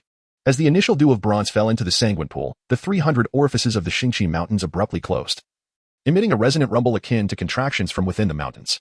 The fledglings flitted over the nest patterns, and the sharp, oracle-like inscriptions of their beaks began to melt. As the dripping starlight seared into the core of the nest, forming a stellar chart marking the cervical passage during the birth of the first generation of priestesses, the rusted bones opened the nest. Jiang Shaman's bronze statue shattered suddenly. The splintered fragments pierced the mountain's orifices, each punctured hole erupting with starlight amniotic fluid. The fledglings dove into the torrent of amniotic fluid, their shed plumage solidifying into a nursing guillotine, its blade precisely severing the starlight chrysalis deep within the nest and Apos' patterns. At the moment the chrysalis cracked open, the entire expanse of colostrum suddenly collapsed. From the seabed surfaced the remnants of a bronze womb, and from its depths emanated the belching of the Lord of the Fallen Stars, its sound waves shattering 300 lacteal stars. As the fallen star debris coalesced into a reverse nursing array in the void, the fledglings' feathered bones began to corrode, and from the points of decay sprouted bronze mammary ducts, exuding a colostrum that bore the iron sin of oracle inscriptions. The scorched earth surface suddenly heaved with rust-patterned lacteal marks. At the center of these marks, a crystallized juvenile skull emerged, its eye sockets swirling with the starlight chrysalis's compound eyes. The fledglings' beaks softened abruptly, melting into nursing needles that pierced the skull's fontanelle. Deep within the cranial cavity curled the polluted afterbirth of the Jiang priestess, whose gnawing bite marks were seeping with scabies. Reverse nursing cleansed the marrow. The specter of the first-generation priestess seeped from the rust marks. She tore open her lacteal-patterned abdomen, yanking forth the bronze umbilical cord that ensnared the needle. At the moment the cord tightened, the entire Xingqi mountain range suddenly activated into a wave of uterine contractions, propelling the fledglings into the memory furnace deep within the skull. The furnace's inner walls were embedded with the remnants of lacteal stars. The fledglings shed their feathers in the high temperatures, revealing the true form of their embryonic selves. A fusion of bronze and starlight, 2 lunar umbilical rings melted into a nurturing funnel, regurgitating the Lord and Apos' scabies into starlight marrow. As the last vestige of scabies was purified, the remnants of the womb suddenly self-exploded, scattering fragments that coalesced in the air into a new prophecy of the ancient scabs, rusted bones entwined with lacteal veins. The nest shattered, heralding a new epoch. The colostrum sea was completely desiccated. From the fissured seabed arose a bronze lacteal tree, its crown laden with cocoons formed from the albatross's plumage. The fledglings leapt from the cranial furnace, their newly formed wings adorned with vascular patterns of lacteal marks, each flap releasing rusted starlit scales. Suddenly, bronze fetal rain began to fall upon the scorched earth. When the raindrops touched the lacteal tree, the cocoons collectively ruptured, and what emerged was not albatrosses but the rebirth of starlight chrysalises, each embedded with fragments of lacteal stars, their wingbeats resonating perfectly with the ancient scab prophecies. When the last cocoon fell to the ground, the desiccated seabed suddenly split open, revealing the umbilical star, from which surged not colostrum but the boiling sensation of the pain of nurturing. The fledglings circled above the umbilical star. They shed the final rusted feather, revealing beneath it the unfinished afterbirth of Jiang Xiaoman. Those incomplete stitches began to automatically sew together, using the wingbeat trajectories of the starlight chrysalises to complete the final lacteal patterns. And at the end of the stitching line, a new bronze albatross burst forth from the egg, its beak grasping the navel scab of the previous universe, soaring towards the depths of the lacteal tree's annual rings. As the rift of the starlight chasm erupted with a torrential rain of fallen stars, the rusted feathers of the bronze albatross suddenly stood upright. Its beak's navel scab melted into a nursing probe, piercing the chasm's wall. In that instant, the entire umbilical star activated into cervical folds, each fold embedded with 300 bronze lacteal stars, their tips pricking the crystalline clusters of pain experienced during the Jiang priestess's childbirth. With wings unfurling, the first-generation priestess's shriek resonated from the crystal clusters. The albatross suddenly disintegrated, its feathered bones forming a guillotine of lacteal patterns against the chasm's wall. When the first ray of guillotine light fell, the chasm's floor revealed a volcano of bronze afterbirth, from which erupted not magma, but the solidified codex of nurturing. The pages of the codex suddenly fluttered. Each page bore the imprints of the albatross's rusted feathers, the script composed of the wing-beat trajectories of the starlight chrysalises. When the codex met the star-patterned guillotine, the blades suddenly softened, melting into a stream of bronze colostrum poured into the volcano and Apos' mouth, instantly crystallizing into the silhouette of Jiang Xiaoman wielding scissors aimed at the afterbirth. The scorched earth's surface heaved with lacteal bulges. At the summit of the bulge, an umbilical star hole opened, from which extended a bronze umbilical cord ensnaring the codex. The remnants of the albatross's feathers suddenly coalesced, forming an array of reverse nursing needles upon the cord's surface, each needle etched with the gnawing bite marks of the Lord. The rusted liquid dripping from their tips corroding a miniature star-fallen hull in the void. The codex transformed into an umbilical. The crystalline clusters of pain from the first-generation priestess suddenly exploded. The splintered shards pierced the umbilical star hole. From within emanated a rumble reminiscent of fetal movement. The codex and Apos' pages suddenly folded inward, forming a model of the bronze womb and Apos' birth canal, its surface covered with lacteal fissures, each fissure exhaling the remnants of the starlight chrysalises and Apos' wings. The albatross's beak regenerated suddenly. The new beak was forged from the pages of the codex, its tip spouting purified rains of fallen stars. When the rainfall touched the birth canal model, the model shrank into amber afterbirth. Within sealed the crystallized spine of the juvenile, flowing between its joints not with the essence of scabies but with the rusty feather prophecies. The starlight chasm abruptly closed. The pressure at the closure erupted, thrusting the albatross into the volcano of afterbirth, from which floated 300 embryonic lacteal stars. When the albatross's rusted feathers touched the embryos, each embryo fissured into miniature lacteal wombs, within which curled the soul shadows of the Jiang priestess at various ages, each nurturing the starlight chrysalises. Suddenly, the scorched earth was beset by hailstones of navel scabs. The icy cores contained the nursing memories of past hosts, striking the surface of the codex and leaving imprints of fallen stars. The albatross suddenly cried out to the heavens. It shed rusted feathers coalescing into a new epitaph of peace, chasm of scabs, feathered vibrations, rusted codex of motherhood. As the last hailstone melted away, the volcano of afterbirth suddenly erupted with starlight marrow. The magma crystallized into a colossal egg of the bronze albatross, its shell adorned with the patterns of the initial lacteal markings. And in the deepest recesses of the umbilical chasm, a swaddling woven from the codex pages stirred with fetal movements, the umbilical cord connecting to the regenerating rusted bones of the albatross within those deep fissures. The newborn starlight chrysalises were inscribing the lacteal annual rings of the next universe with their wing-beat frequencies. Chapter 53, The Abyssal Navel and the Codex of Falling Stars. As the tremors of the fetal movements coursed through the air, a sudden seepage of blood appeared on the surface of the colossal bronze egg. The rusted bones of the albatross reassembled in the abyss, and from the seams of its bones, new starfire cocoons emerged, flapping their wings. Each brush of their wing tips cast down scales that coalesced into a cascade of starry essence, within which floated 300 navel pins forged from the melted verses of the codex. The codex unfurled, the spectral shadow of the first which emerged from the fissures of the starry cascade. She tore apart her mammary markings, and the bronze umbilical cord she drew forth softened, weaving itself into the lattice of the Dan furnace of the Starfall Pavilion. The albatross's colossal egg tilted suddenly, and as the egg fluid spilled forth, it revealed the unfinished embroidery of Jiang Xiaoman's afterbirth, each stitch automatically continuing as the starfire cocoons flapped their wings. The scorched earth abruptly heaved into mountainous formations of the codex. From the crevices of the ridges, bronze tendrils extended, piercing the incomplete sections of the afterbirth embroidery. The moment the stitches were completed, the entire starry cascade flowed backward, coalescing into a swirling nebula resembling a contracting womb above the abyss. The remnants of the albatross erupted into flames, and amidst the ashes, crystallized juvenile throat bones surfaced, their rhythmic tremors synchronizing perfectly with the flapping of the starfire cocoons. The codex swaddling suddenly ruptured. The splattered fragments of fabric in the air formed a reverse nursing formation, with the core of purification suspended at the center. The starfire cocoons collectively dove, each one expelling silver needles crafted from bronze colostrum. their tips piercing precisely into the nursing acupoints of the embryo. Silver needle rust veins.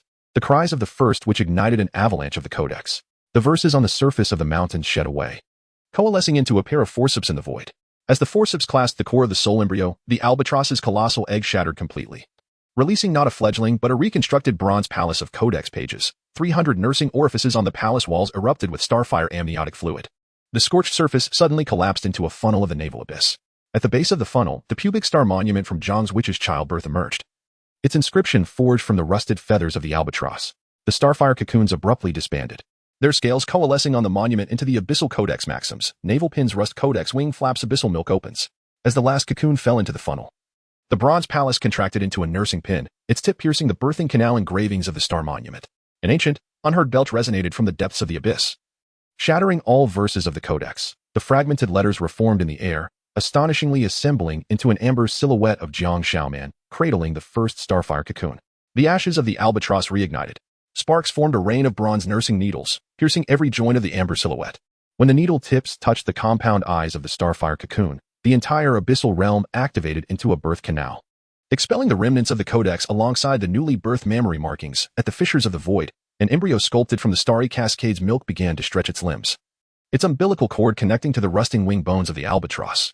When the embryo, sculpted from the starry cascade's milk, opened its dual eyes, the naval abyss's birth canal petrified. The rusted wing bones of the albatross crumbled into fragments of codex letters, which coalesced around the embryo into rings of nursing gears, each ring embedded with bronze nursing pins, their tips prodding the nursing remnants of Jiang and Apos, which across different generations.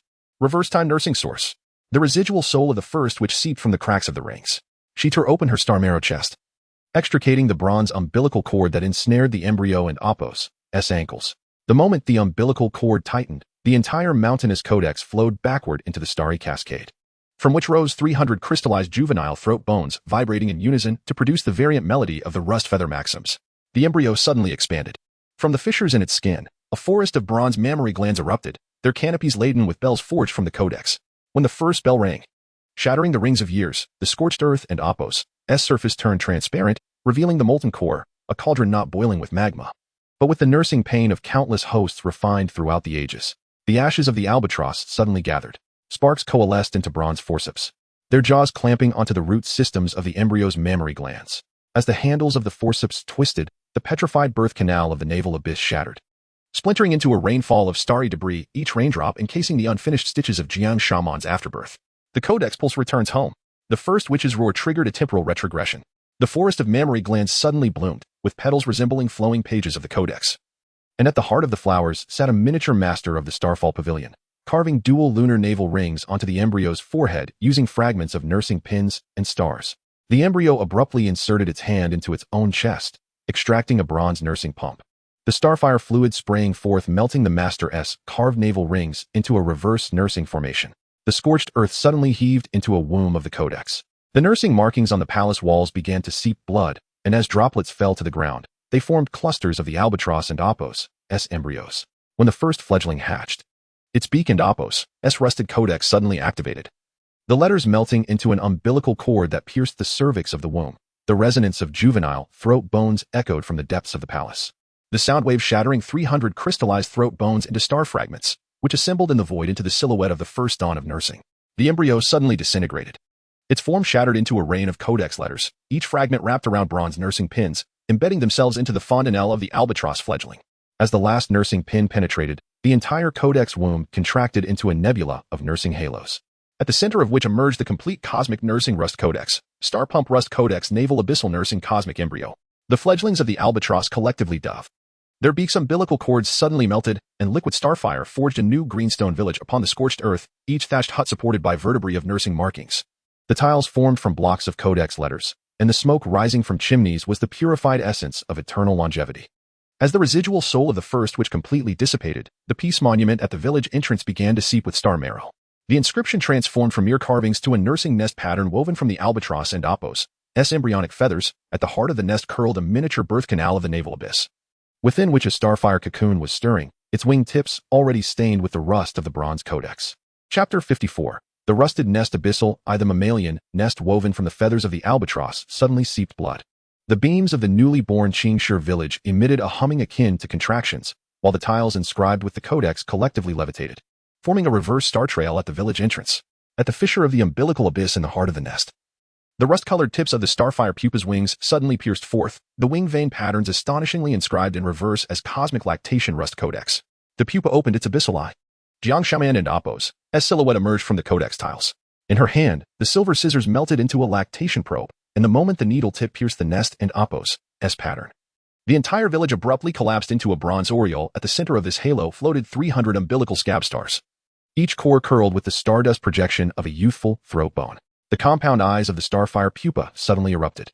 The splattered fragments of its eyes coalesced in the void into a codex delivery claw, which clamped onto the cervical folds of the umbilical abyss. At the moment the folds were torn apart, the lactation patterns of the Jiang witch's abdomen emerged from the earth's veins and from her navel. A cluster of bronze albatross embryos burst forth, each unformed wing marked with the bite marks of the Starfall Pavilion and Appo's alchemical furnace. Suddenly, the scorched earth was drenched in a torrential downpour of rust codex. As the raindrops touched the aureole, the bronze material that had collapsed into the village suddenly activated, coalescing into a lactation-patterned womb. The starfire pupa suddenly disintegrated, and the rust powder from its wings etched the cervical star map of the primordial midwife upon the uterine walls at the map's gap. A primordial milk resembling oracle bone script seeped out, nourishing the throat bones of the albatross embryos. Reverse abyssal lactation, the shriek of the first generation which triggered a temporal fold. The cervical star map abruptly inverted, drawing the codex rainstorm into the umbilical scab stars. As the rust spots on the surface of the stars faded, each stellar core revealed a miniature scene of lactation. Jiang Shaoman painstakingly stitched the devoured cosmic placenta with fetal feathers. The albatross embryos suddenly broke their shells en masse. Their bronze codex letters fell away, forming a guillotine formation in the air. At the moment the guillotine descended upon the cervical star map, the entire womb abruptly contracted into a lactation nail, its tip piercing the umbilical abyss of the nest's heart.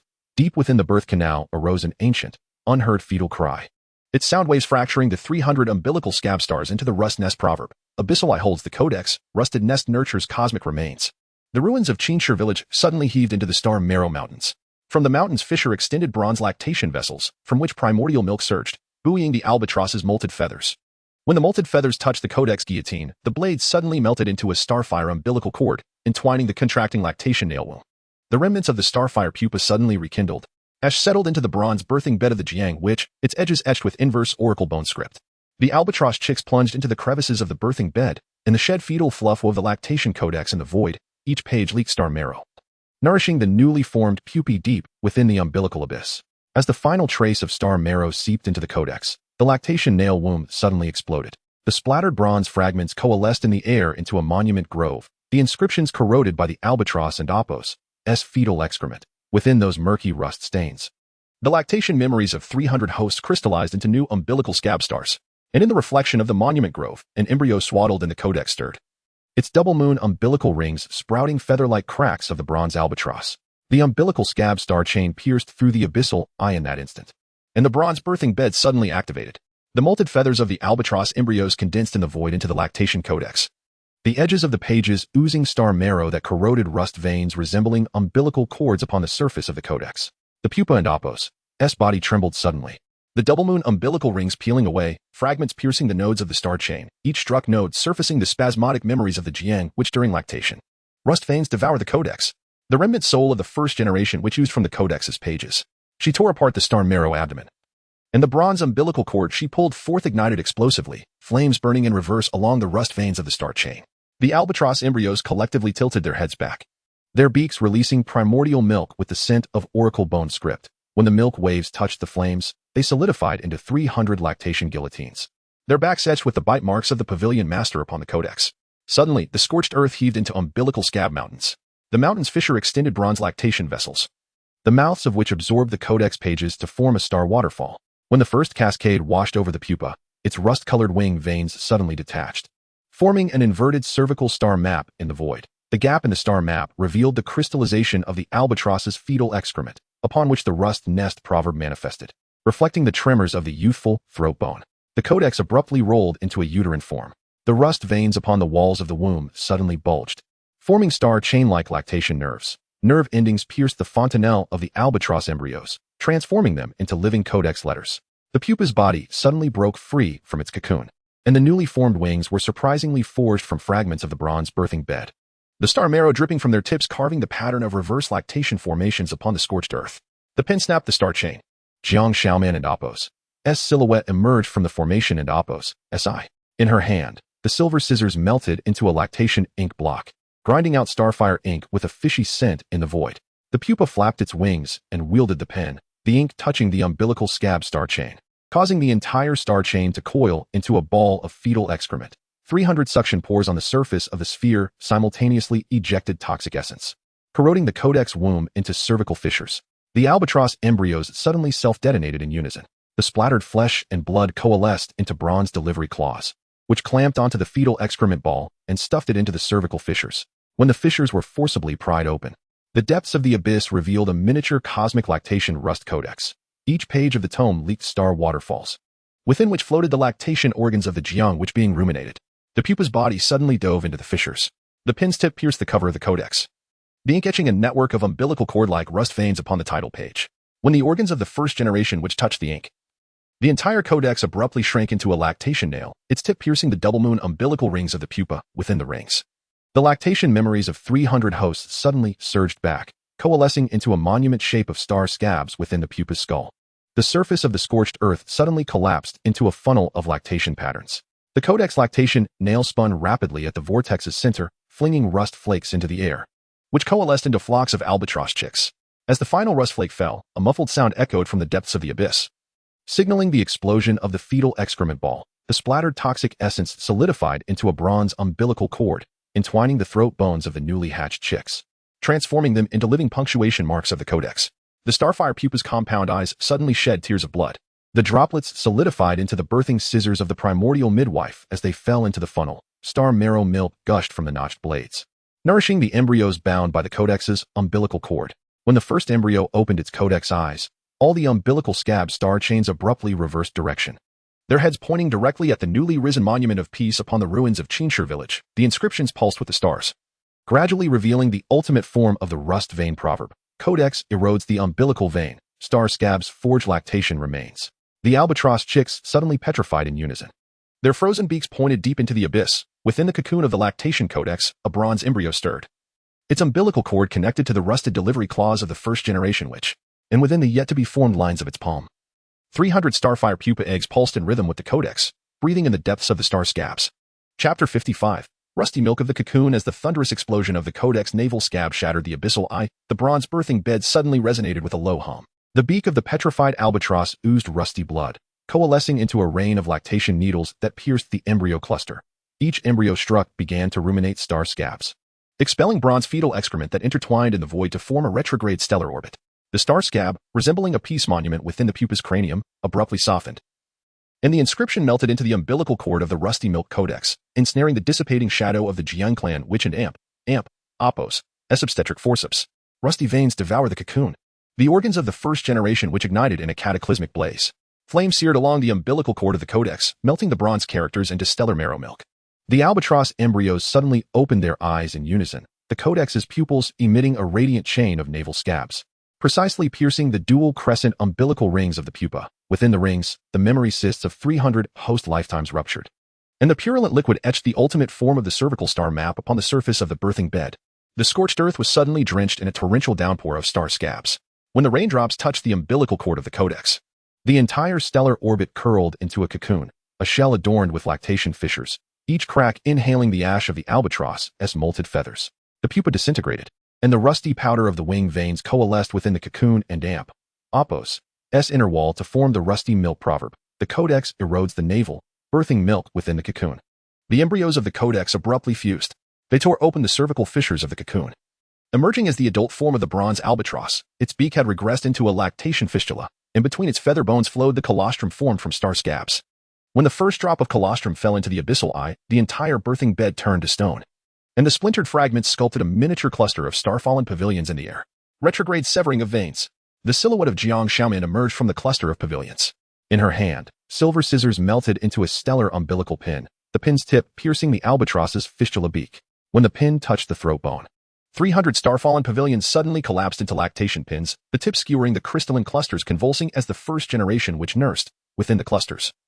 The star fragments of a youthful throat bone projected the reformation of the cocoon codex. The albatross suddenly let out a mournful cry. The molted rusty feathers coalesced in the void into waves of lactation contractions. And at the crest emerged the bronze embryo wrapped in a cocoon. Its double crescent umbilical rings had melted into a funnel of star scabs, regurgitating the codex characters into lactation pin stars. When the first star fell into the abyssal eye, the surface of the scorched earth suddenly split open into a deep abyss of star navels, echoing the final scream of the Jiang clan which, where the lactation veins rust, there dawns the retrograde light. The cocoon suddenly burst. The splintered fragments of the shell reformed in the air into a forest of peace monuments. The inscriptions carved from the albatross's fetal excrement star scabs. Within the reflections of the monument forest, an uncorroded starfire pupa broke free from its cocoon. Deep within its compound eyes, the first-generation witch's forceps had melted into a nebula of lactation patterns. The center of the cloud flickering with the retrograde dawn of bronze material. As the bronze dawn pierced through the remnants of the cocoon, the albatross's fistula beak suddenly exploded. The rust milk of the codex gushed forth from the throat bone, coalescing in the void into 300 retrograde umbilical pins. At the moment the pin tips pierced the core of dawn, the entire forest of peace monuments suddenly activated, their inscriptions transforming into the gastric folds of the bronze albatross, regurgitating the compound eyes of the starfire pupa into the embryo of the retrograde vein codex. Rust dawn erodes the stomach. The shadow of the first-generation witch's forceps emerged from the pages of the codex. She tore through the lactation nebula within the dawn. And the navel scab she pulled connected to the albatross's sand sac. What boiled within was not gruel, but the breastfeeding resentment of the host of generations past. When this resentment touched the codex embryo, the monument forest suddenly curled into a cervical tube, the protruding lactation patterns seeping out star scab pus. The pupa disintegrated. Fragments of compound eyes reformed in the pus, coalescing into the bronze silhouette of Jiang Shaoman wielding scissors. Where the scissor gap emerged a bronze umbilical cord, ensnaring the throat bone of the codex embryo. When the throat bone was constricted to the point of cracking, the codex spontaneously ignited. And from the ashes emerged a miniature cluster of star-fallen pavilions, the furnace atop burning the molted feathers of the albatross. The scorched earth suddenly heaved into a mountain range resembling a stomach. From the fissures of the mountain protruded bronze lactation veins, the openings absorbing the ashes of the codex to form a retrograde waterfall. The albatross suddenly plunged into the waterfall, its fistula beak melting anew into forceps that clamped onto the bedrock of the mountains. When the forceps turned, the entire mountain suddenly collapsed into lactation pins, the tips skewering the crystalline clusters convulsing as the first generation witch nursed. Severed pins opened the abyss. The howl of the Jiang clan which shattered the crystalline clusters. The splintered fragments pierced the pupils of the codex embryo, each punctured pupil revealing the forbidden images of the starfire pupa gnawing at the fetal membranes. The albatross's sand sac suddenly exploded, the surging resentment coalescing into a lactation guillotine. And at the moment the blade severed the lactation pins, the bronze dawn collapsed into the abyss of navel scabs. The remnants of the pupa's compound eyes began to ooze pus. The pus coalesced at the abyss's mouth into an inverted cervical star map. The fissure of the star map extended the umbilical cord of the codex, ensnaring the carbonized wing bones of the albatross. When the wing bones were utterly shattered, the 300 retrograde umbilical pins suddenly reversed direction, their tips piercing deep into the star map where the codex embryo was stirring. The surface of the scorched earth suddenly seeped star scab milk. When the milk touched the codex embryo, a double crescent umbilical ring split open upon its forehead. Within the ring curled the memory of the first generation witch's birth canal, the surface of the memory oozing blue-bronze pus from the bite marks of the pavilion master. The albatross remained suddenly reignited, sparks coalescing into a lattice of lactation needles that pierced the pus sacs, and each sac puncture released the purified dawn scab proverb. Retrograde vein rust codex. Stomach abyss nourishing dawn remains. When the last proverb was inscribed, the abyss of navel scabs suddenly closed. The explosive shockwave hurled the codex embryo deep into the bronze dawn, where a lactation nest woven from the ashes of the albatross emerged. At the heart of the nest curled the starfire pupa embryo, sculpting the embryonic form of the retrograde codex with newly formed wing veins of rust powder.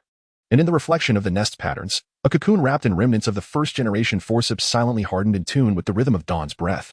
Chapter 56. The final scab of the milk universe. As the cries of the codex embryo shattered the bronze dawn, the ash nest of the albatross suddenly bled. The rusty powder of the starfire pupa's wing veins coalesced into the ultimate navel scab. In the moment the scab shell peeled away, the entire codex of reversal abruptly rolled back, its pages melting into the folds of the first witch's birth canal, where 300 nursing star nails surfaced from the depths, their tips pricking the unfinished umbilical embroidery of Jiang Shaoman. The milk universe returns to its source. The phantom of the first witch's forceps suddenly materialized. She tore apart the folds of the codex, and the star chain of the navel scab she pulled suddenly softened, weaving into a nursing gastric pouch in the void. Within it boiled not hatred, but the purified desire of all hosts to nurse. As the first glimmer of desire touched the starfire pupa, the pupa's body erupted, and fragments of its compound eyes coalesced in the air into the immortal embryo of the bronze albatross. the scorched earth suddenly collapsed into a vortex of the milk universe. The blocks of the codex reassembled within the vortex, forming a complete crystalline throat bone of a youth, the frequency of its trembling joints resonating perfectly with the first witch and Apos' laborious cries. The albatross embryo suddenly dove into the throat, its shed ash plumage crystallizing on the vocal cords into the proverb of the final scab. When the rusty veins of the codex cease, the milk universe's reverse scab is born. The residual star scabs of the pupa suddenly activated. They pierce the walls of the nursing gastric pouch, solidifying in the digestive fluid into 300-piece memorials, each inscription being the inverted memory of the first nursing, with roots entwined around the last soul scab of the pavilion master. When the albatross embryo burst forth from the throat, its beak tip had melted into the star track of the birth canal, and the storm raised by its flapping wings uprooted the memorial grove, creating a complete cervical star map in the void. The broken monument opens the universe. Jiang Shaoman's silhouette leaped out from the fissures of the star map. The silver scissors in her hand melted into the dawn's umbilical nail, its tip piercing the albatross's sand pouch. As the nail body touched the codex embryo, the entire milk universe suddenly contracted into a cocoon, its surface adorned with nursing cracks, each fissure gushing forth bronze colostrum. The albatross suddenly disintegrated. Fragments of its feathered bones solidified in the colostrum into the complete soul body of Zhang's witch, no longer cradling the pavilion master of the fallen stars, but rather the starfire infant forged by the codex. The moment the infant opened its eyes, all the navel scab star chains abruptly reversed direction, their leading ends piercing the nursing patterns of the witch's soul body, regurgitating 300 years of hatred into the purifying dawn. The surface of the scorched earth suddenly seeped with star scab milk. When the milk touched the cocoon, an ancient, unheard belch resonated from within. The sound wave shattered the bronze codex, and the splintered blocks were formed in the air into the nursing dawn. The witch's soul body suddenly smiled, tossing the starfire infant toward the dawn's fissure while she transformed into a rain of star scabs, seeping into the scorched earth, where the raindrops landed. The true Qingstone village was reborn, each brick inscribed with the milk universe inscription. As the final scab transforms into the milk vein, when the codex rusts away, the immortal embryo of the albatross rests at the entrance of the new village. Its beak-tipped star track has regressed into silver scissors, the wing vein patterns mirroring the unfinished umbilical design of the first witch. And in the first wisp of smoke rising from the village, a baby swathed in shed plumage is crying deep within the patterns of its palm. 300 eggs of the starfire pupa are rhythmically breathing in the depths of an unknown scab. The newly constructed chimney of Qingstone village suddenly spewed forth star scab ash. The wing vein patterns of the albatross began to peel away, and the moment the silver scissors fell to the ground, the milk universe inscription on the peace monument at the village entrance suddenly flowed backward, the characters melting into a bronze umbilical cord, wrapping around the wrist bone of the crying infant, regurgitating the 300 pupa eggs into a reverse nursing storm. The monument opens the reverse pupil, the rain of star scabs from the first which suddenly converged. Her soul body, reassembled in the void, split open at the abdomen, revealing not a navel scab but the forceps made of codex material, the jaws gripping the wrist bone of the infant's pupa egg, forcibly pulling out the sleeping starfire pupa inside the eggshell. The compound eyes of the pupa reflected the death scene of the albatross's immortal embryo, bronze umbilical cords tangled between its wing bones, the throat bone pierced by the first witch's silver scissors. The scorched earth suddenly rose, revealing the nursing gastric pouch. The codex patterns on the pouch's walls began to bleed, and as droplets of blood touched the pupa egg, they solidified into a reverse nursing memorial grove, each monument and Apos' pupil-shaped inscription reflecting Jiang Shaoman and Apos' distorted birthing memories. The albatross suddenly plunged into the gastric pouch, its shed silver scissors melting in the gastric fluid into the proverb of the reverse pupil, when the inscriptions corrode the wrist. The reverse nursing splits the universe. The pupil body suddenly exploded. 300 starfire albatrosses emerged from their cocoons, their beak tips clutching fragments of the first nursing dawn. As the fragments fell into the pupil of the memorial grove, the entire Qingstone village suddenly collapsed into the cervical star track on the track surface. The complete crystalline throat bone of the youth surfaced, its joint tremors triggering a rampage of the bronze umbilical cord, twisting the codex forceps into star scab milk. The severed throat regurgitates. The witch's soul body suddenly tore apart her nursing patterns. The splattered star marrow solidified in the void into the shape of a gastric abyss, where bronze vessels extended to ensnare the pupa swarm. As the vessels pierced the albatross's throat bone, all reverse nursing inscriptions suddenly lifted off the ground, assembling into a complete cervical star map at the abyss's mouth. At the central gap of the map, the remnants of the infant's wrist bone's pupa egg were reassembling into the first pavilion of fallen stars. The scorched earth suddenly rained silver scissors. As the raindrops touched the codex forceps, the witch and Apos' soul body suddenly carbonized, and from the ashes emerged 300 scab dice, each face inscribed with nursing acupoints. The albatross pupa swarm collectively tilted their necks, swallowing the dice into their sand pouch. The starfire they expelled, carving out the ultimate form of the codex of the final scab in the void. The monument's pupil clutches the reverse vein. The throat bone rusts into the milk universe. When the last inscription of the codex was completed, the cervical star map suddenly shrank into a milk nail. The moment its tip pierced the mouth of the abyss, the inscriptions on the bricks of Stone Village collectively peeled away.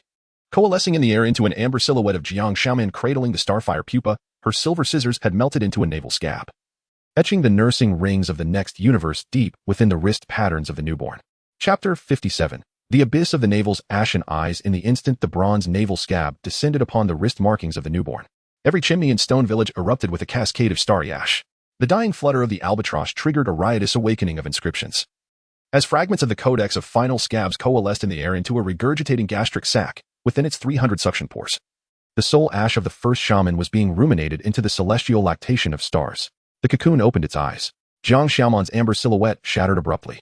The splintered shards pierced the eyelids of the newborn, and within the yet closed pupils, the bronze abyss emerged. At the bottom lay the remnants of the albatross's wing bones, each seam embedded with the husks of starfire pupae. As the first glimmer of sight touched the remnants, the entire codex spontaneously ignited, and the ashes coalesced into a torrent of starry scabs, washing over the charred form of the shaman. The scorched earth suddenly heaved into the mountain range of the cocoon. From the rift in the ridge extended the umbilical cord of the codex, ensnaring the newborn's lactation-marked wrist bones. As the cord tightened, the remnants of the albatross were suddenly revitalized, with the flowing starfire between the wing bones crystallizing into the proverbs of ashen eyes, the abyss of the navel's erosion codex. The rust of the cocoon's milk. The bricks and tiles of Stone Village suddenly lifted from the ground. On the reverse of each tile, a miniature cervical star chart emerged. And from the central gap, a bronze forceps protruded, gripping the yet-formed heart of the newborn, its surface etched with the gnawing marks of the master. When these marks touched the ashes of the codex, the entire abyss of the navel suddenly contracted into a lactation nail, its tip piercing the lactation resentment of 300 past hosts. Splintered nails, cracked abyss. The soul ash of the first shaman suddenly coalesced. She tore apart the mountain of the cocoon, and the starry scab conduit she extracted ignited in an explosion. Flames scorching the newborn and Apos' wrist markings along the umbilical cord of the codex. As the shell of the pupil egg melted, the true remains of Jiang Xiaoman surfaced, her desiccated palm cradling the first-generation silver scissors. From the gap in the blade flowed the purified lactation inscription of the cosmos. The remnants of the albatross suddenly dove. The starry trajectory formed from the melted wing bones pierced the chest cavity of the remains, regurgitating the inscription into starfire navel nails. When the tip of the nail penetrated the newborn's forehead, all fragments of the codex collapsed into a gastric-shaped abyssal eye within its pupil. The shaman was stitching a new cocoon with soul ash, the threads being the bronze colostrum seeping from the albatross's wing bones. The scorched surface of the earth suddenly oozed with starry scab milk. The moment the milk touched the cocoon, Stone Village became transparent, revealing the underground root system of the lactation codex entwined with the starry crystals of the youth's throat bone. As the vibrations from the crystal resonated with the newborn's cries, the abscess suddenly burst, and the erupting bronze starfire coalesced into the proverbs of ashen abyss, the rust codex of the cocoon, the erosion of the navel's milk. The wing veins of the albatross suddenly detached. They melted into a starry waterfall, which washed away to reveal the miniature starfall enclave within. The furnace was incinerating the shaman's navel scab, the ashes crystallizing into 300 bronze lactation nails, their tips precisely piercing the pupil egg holes in the newborn's wrist markings. When the final hole was blocked, the entire scorched earth heaved into a uterine cocoon, the codex patterns on its wall leaking the purified dawn of reverse lactation. The newborn suddenly disintegrated. Flesh and blood fragments reassembled in the air into the complete soul form of the Jiang clan and Apos' shaman, no longer cradling the codex, but the starfire umbilical cord forged from the first-generation silver scissors. As the umbilical cord tightened against the cocoon's wall, all bronze lactation nails abruptly reversed direction, their tips piercing the lactation points of the shaman's soul, transforming the resentment of 300 lifetimes into starry scab milk. The root system of the codex suddenly self-ignited. Emerging from the ashes was not the albatross, but the ultimate pupil body wrapped in a shedding feather swaddle. Its navel scab had regressed into a double-moon birthmark. The storm stirred by its flapping wings, swirling Stone Village into a nebula whirlpool shaped like a lactation nail. Deep within the whirlpool, the unpurified remnants of the cocoon shell suddenly opened the eyes of the codex. When the reverse lactation was not yet complete, the ashen abyss gave birth to a new era. As the final glimmer of sight extinguished, the soul form of the first shaman suddenly collapsed into a lactation-marked amber, sealing within it the last movements of the starfire pupae. Within the reflection of the amber, an unnamed bronze embryo curled within the navel scab. The breath of 300 pupil eggs resonating with the ashes of the albatross and Apos' eternal form, expanding and splitting in the blank spaces unwritten by the codex. Chapter 58. Amber navel rust. As the first fine crack appeared in the amber seal, all chimneys in Stone Village erupted with stardust ash. The flapping frequency of the immortal albatross abruptly altered, its wing bones protruding with bronze veins resembling the folds of a birth canal. Regurgitating the ashes of the codex into reverse navel nails, at the moment the nail tip pierced the amber, the pupil within the seal suddenly opened its eyes, revealing an unnamed bronze embryo gnawing at the navel scab in the depths of its compound pupils. Rust veins corrode the fetus. The soul ash of the first-generation shaman seeped from the fissures of the amber. She tore open the compound eyes of the pupa, and the starfire nerve she extracted swiftly carbonized, solidifying into bronze forceps that grasped the embryo's wrist bones. As the grip tightened, the ashes of the codex suddenly activated, coalescing within the pupa's cranium into the navel rust proverb. Amber wraps the reverse veins. Navel rust corrodes the milk cosmos. The scorched earth suddenly swelled into a gastric sac-like stardust.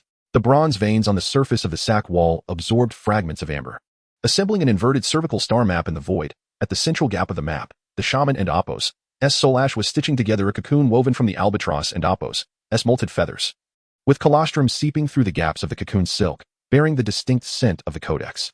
The embryo suddenly shrieked, and the gnawed navel scab melted into a starfire navel nail, its tip piercing the fissure of the star map, forcefully dragging the cocoon into the realm of reality. Chinkstone Village abruptly became transparent. From the depths, a cluster of crystalline stardust, reminiscent of a youth's throat bones, emerged, with 300 cracks on the crystal surface simultaneously spewing forth starfire. When the flames touched the cocoon shell suddenly shrank into a milk nail, its tip prodding at the still unformed compound eyes of the pupa. When the compound eyes brushed against the ashes of the codex, all fragments of amber suddenly converged, forming the silhouette of Jiang Xiaoman holding scissors. Her silver scissors had melted into the navel rust codex, with the blade edge rusting in sync with the gnawing frequency of the embryo. Sever the navel, burn the cocoon. The immortal albatross suddenly disintegrated. The fragments of its wing bones coalesced in the void into a birth canal star waterfall, washing over the surface of the cocoon. As the last strand of cocoon silk melted away, the pupa's compound eyes suddenly exploded, scattering eye fragments in the air, which were formed into a bronze womb, its walls embedded with codex dice, each face revealing the altered memories of the shaman during her breastfeeding by the master. The embryo suddenly burrowed into the cervical opening. The scab it gnawed seared the womb wall, revealing a reverse breastfeeding formation, with the ultimate form of the first-generation silver scissors emerging at the formation and Apos' a scissor blade formed from stardust milk, slowly rusting the numbers on the codex dice. When the sixth die turned to ashes, the entire bronze womb suddenly contracted into an amber womb, wrapping the embryo back deep within the pupa's compound eyes. The scorched earth surface suddenly used navel rust pus. When the pus touched the codex, the bricks and tiles of Chinkstone Village abruptly lifted off the ground, assembling into a complete cervical star map on the surface of the amber. At the center of the map, the pupa was siphoning the immortal ashes of the albatross with its compound eyes, the wing vein patterns gradually stained with the unique bronze rust of the codex. Amber opens the cosmos. The shaman's soul ash suddenly carbonized into a starfire umbilical cord, entwining the reverse breastfeeding mark on the pupa's forehead. As the mark melted away, all codex dice abruptly reversed direction, their tips piercing the embryo's wrist bones. 300 pupa eggs within the bone seams burst forth, flying not as albatrosses, but as miniature codex dice, their faces etched with a variant of the final rust proverb. Navel rust corrodes the cosmic veins, final scab nourishes the void. The shaman's soul ash suddenly carbonized into a monument forest of breastfeeding. The inscriptions transformed from mere words into a cervical star map formed from the remnants of the albatross at the gap in the map. The amber womb was shrinking into a milk nail, its tip pricking at the last remnants of the pupa and Apos' compound eyes. When the remnants fell into the abyss, hatred suddenly crystallized into a starfire umbilical cord, ensnaring the embryo and Apos' newly born rusty chest. The ashes of Chinkstone Village suddenly reassembled. Bricks melted into a bronze birth canal, and the stardust spewing from the chimneys coalesced into 300 reverse breastfeeding navel nails. When the tips pierced the embryo's forehead, all codex dice abruptly reversed direction, their faces revealing the true scene of the first-generation shaman birthing the starfalling master. Her silver scissors did not stab at the womb, but severed the life vein of her own breastfeeding pattern. The life vein is the cosmic navel. The shaman's final soul wail shattered the amber. The embryo suddenly disintegrated, and the pus and rust particles in the air reformed into the complete final rust codex. On the title page, Jiang Xiaoman's silhouette was stitching the cosmic fissures with navel scabs, each stitch releasing the remaining light of the bronze albatross's wings. And at the codex's back cover, an unnamed rust vein was stirring, connected to the last carbonized particles of the shaman and Apos' soul ash. When the final stardust seeped into the codex, the ruins of Chinkstone Village suddenly blossomed with faceless human face flowers.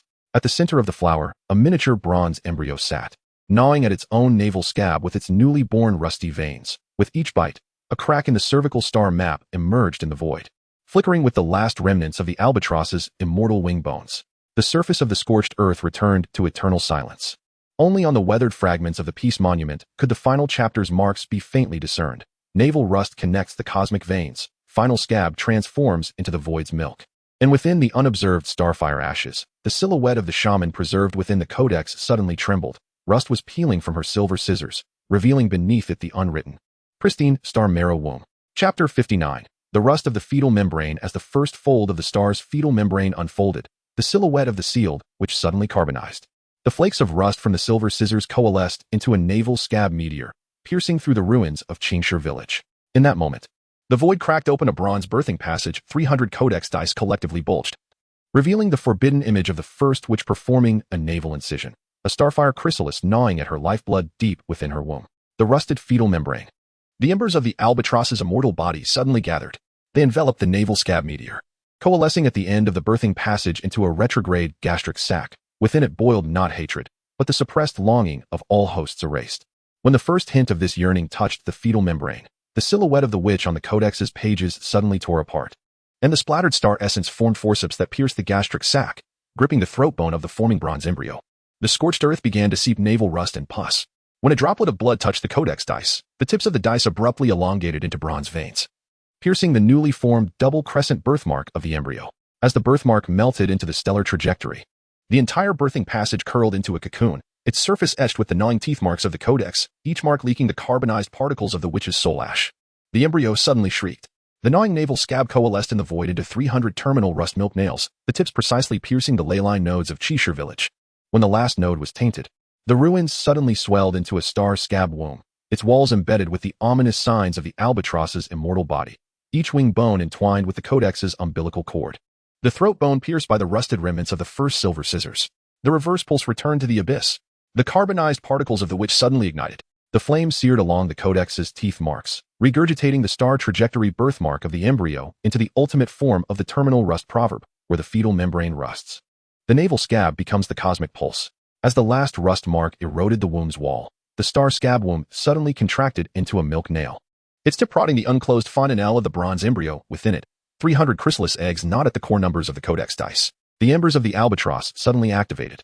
They melted into a star cascade of the birthing passage, washing forth a miniature cluster of starfall pavilions. Inside the pavilions, the alchemical furnace spewed not elixir vapor, but the purified dawn of lactation. When dawn touched the chrysalis eggs, the embryo suddenly exploded, and the pus and rust coalesced in the air into the complete soul form of Jiang Xiaoman.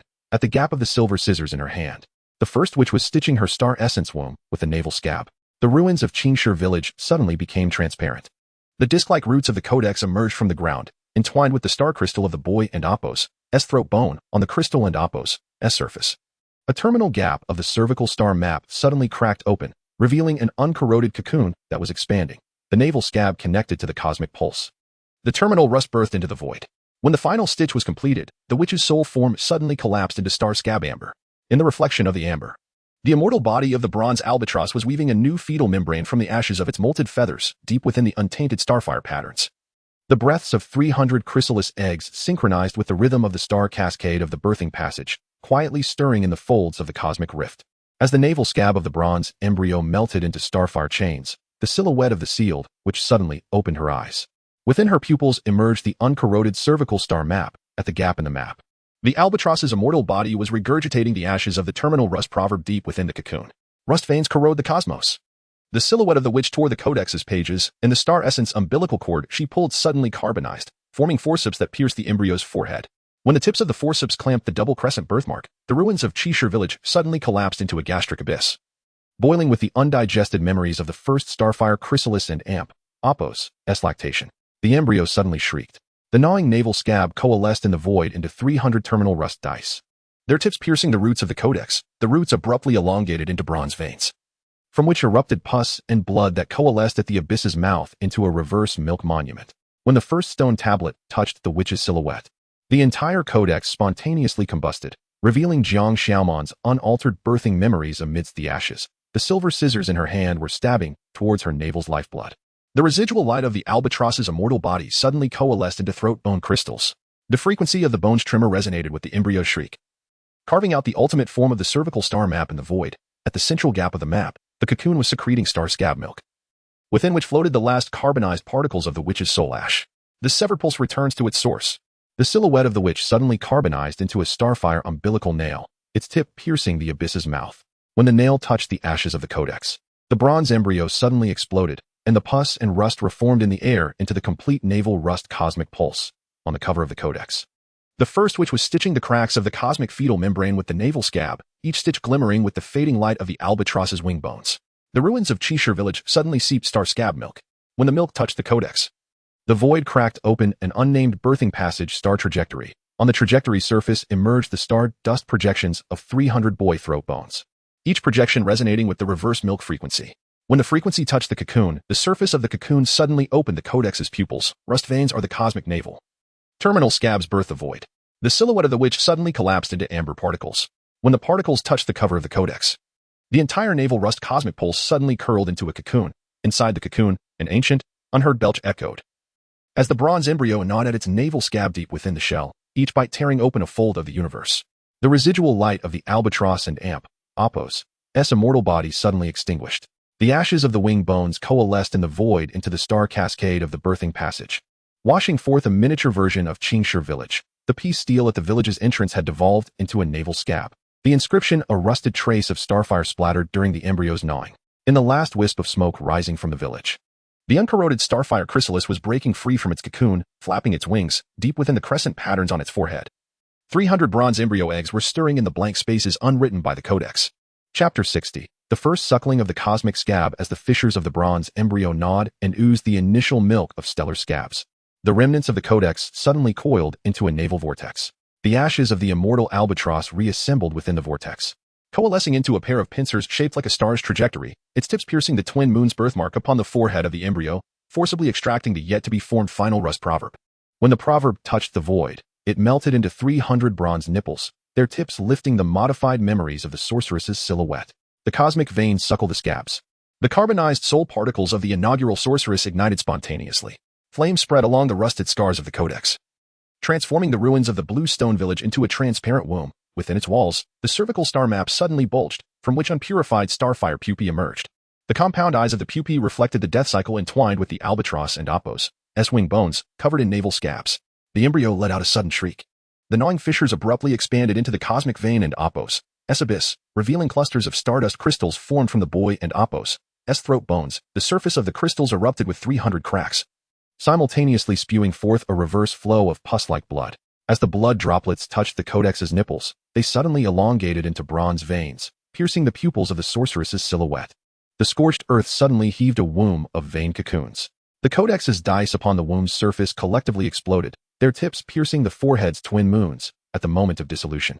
The ruins of Bluestone Village became transparent, exposing the buried, twisting roots of the final rust, entwined with the uncorroded silver light of Jiang Xiaoman's scissors. When the residual light touched the codex's pus, the entire cosmic vein suddenly contracted into nipples, their tips lifting the last amber tears of the sorceress's silhouette. The scabs suckle the cosmos. The albatross and Apos' immortal throat bone trembled. The sound waves shattered the remnants of the codex, and the splintered fragments in the air formed the ultimate shape of the cervical star map. At its center, the embryo was stitching together the fissures of its skull with naval scabs, each stitch echoing the spasms of the inaugural sorceress during childbirth. The silhouette of the sorceress suddenly carbonized into starfire veins. As the veins pierced the embryo's chest cavity, the cosmic vein's mouth contracted into amber birth membranes. Sealed within were not pupae, but the unaltered silver light of Jiang Xiaoman. When this light touched the codex's nipples, all bronze veins abruptly reversed direction, regurgitating the sorceress and Apos' soul ash into the cosmic scab proverb. The naval scab suckle the cosmic veins, the final rust births the empty abyss. The ashes of Bluestone Village suddenly reformed. Bricks and tiles melted into the trajectories of birth as the chimneys spewed forth star scabs, forming 300 bronze-nippled albatrosses. They flapped their wings, stirring a storm that tore the womb of vein cocoons into fragments, from which miniature starfall pavilions emerged. The alchemical furnaces within the pavilions suddenly self-exploded, the erupting ashes coalescing into the last amber visage of the sorceress's silhouette, her silver scissors aimed at her own navel's lifeline. The rust at the blade's edge flickering with the unwritten dawn of suckling. When the final trace of ash permeated the codex, the void split open, revealing an unnamed cosmic fold. Deep within this fold, the bronze embryo was gnawing at the newly birthed navel scabs, each bite splattering starfire pus. And as the droplets touched the albatross's wing bones, 300 pairs of codex pupils suddenly opened. Rust veins equal the navel's abyss, cosmic scabs suckle eternal milk. And in the reflections of all the pupils, the amber visage of the sorceress's silhouette trembled. The rust upon her silver scissors began to peel away, revealing beneath it the pure, pristine star marrow of birth. In the depths of every fold of the birth membrane, the breaths of 300 pupae echoed in time with the dying flaps of the bronze albatross, stirring quietly within the unwritten void of the codex. As the dying flaps of the bronze albatross turned the blank pages of the codex, the amber visage of the sorceress and Apos' silhouette exploded. The peeling star marrow of the birth membrane unfurled into the cosmic trajectory, where 300 final rust nipples suddenly softened, melting into pus that filled the gnawing fissures of the embryo. At the moment the blood touched the codex and Apos' pupils, the void ruptured, revealing the undocumented cervical star map, where the sorceress was severing her suckling veins with purified silver scissors. Veins severed, rust born. The soul wails of the inaugural sorceress shattered the star trajectories. The gnawing fissures of the embryo suddenly elongated into the cosmic vein and Apos' mouth, revealing 300 crystallized stardust remnants of boy's throat bones. Deep within each crystal's cracks curled the suckling memories erased by the codex. When the first memory touched the birth membrane, the albatross's wing bones suddenly carbonized, ashes coalescing into pincers that pierced the abyss, clutching the navel's lifeline of the sorceress's silhouette as it reformed. Scorched earth suddenly heaved a womb of vein cocoons. The codex's dice upon the womb's surface collectively bulged, their tips piercing the forehead's twin moons the moment the birthmark dissolved. The ruins of Bluestone Village suddenly became transparent, revealing the underground, coiled roots of the final rust, entwined with Jiang Shaoman's uncorroded silver light. When the residual light touched the codex's pus, the entire cosmic vein suddenly contracted into nipples, their tips lifting the last amber tear of the sorceress's silhouette. The scabs suckle the cosmos. The embryo's shriek incited a storm of star scabs. The gnawing navel scabs solidified into 300 bronze albatrosses. Their beaks clutched the remnants of the codex, and the winds they stirred tore the womb of vein cocoons into fragments. When the last shard fell into the abyss, the silhouette of the sorceress suddenly collapsed into the ultimate form of the final rust proverb. Navel scabs entwine the cosmic veins. As the embryo suckles until rust is exhausted, the immortal albatross suddenly dove. The carbonized wing bones melted into a cascade of stellar birth, washing forth miniature starfall pavilions. Within the pavilions, the alchemical furnaces exuded not the vapors of elixirs, but the dawn of suckling condensed from the ashes of the sorceress's soul. When the dawn touched the embryo and Apos' birthmark, the codex and Apos' pupils exploded, and the splattered rust in the air reformed into Jiang Shaoman's complete soul body, her silver scissors poised to pierce the bronze veins. The starfire along the scabs scorching the roots of the final rust. The ruins of Bluestone Village suddenly seeped pure star marrow. When the marrow touched the codex, the void split open, revealing the undeteriorated cervical star map. Within the gaps of the map, an unnamed cocoon was secreting the first milk, with 300 bronze pupae floating within the liquid. When the first pupae touched the starfire of the silver scissors, the entire final rust codex curled into the amber birth membrane, wrapping the last carbonized particles of the sorceress's soul. Rust exhausted, suckling, the crystallized throat bone of the albatross trembled. The sound waves shattered the codex's back cover, and the splintered blank pages in the air coalesced into a monument of reverse suckling. Its inscriptions were no longer words, but an eternal moment of the bronze embryo gnawing at the navel scabs. When the final gnawing mark was etched upon the surface, the cosmic vein's mouth suddenly closed, and the shockwave melted the ruins of Bluestone Village into a lake of star marrow. Deep within the lake, the amber particles of the sorceress's silhouette suddenly reformed. What she cradled was no longer the codex's embryo, but a newborn pupae wrapped in starfire membranes. The surface of the pupae's shell was unmarred by rust, and the depths of its compound eyes flickered with the pure light of the inaugural silver scissors. In the reflection upon the lake's surface, an unwritten cosmic fold unfurled.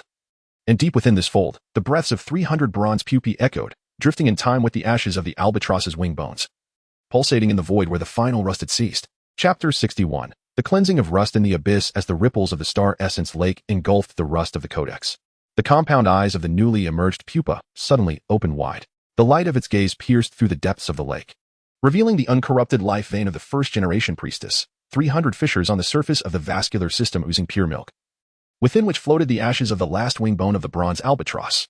The rust was severed.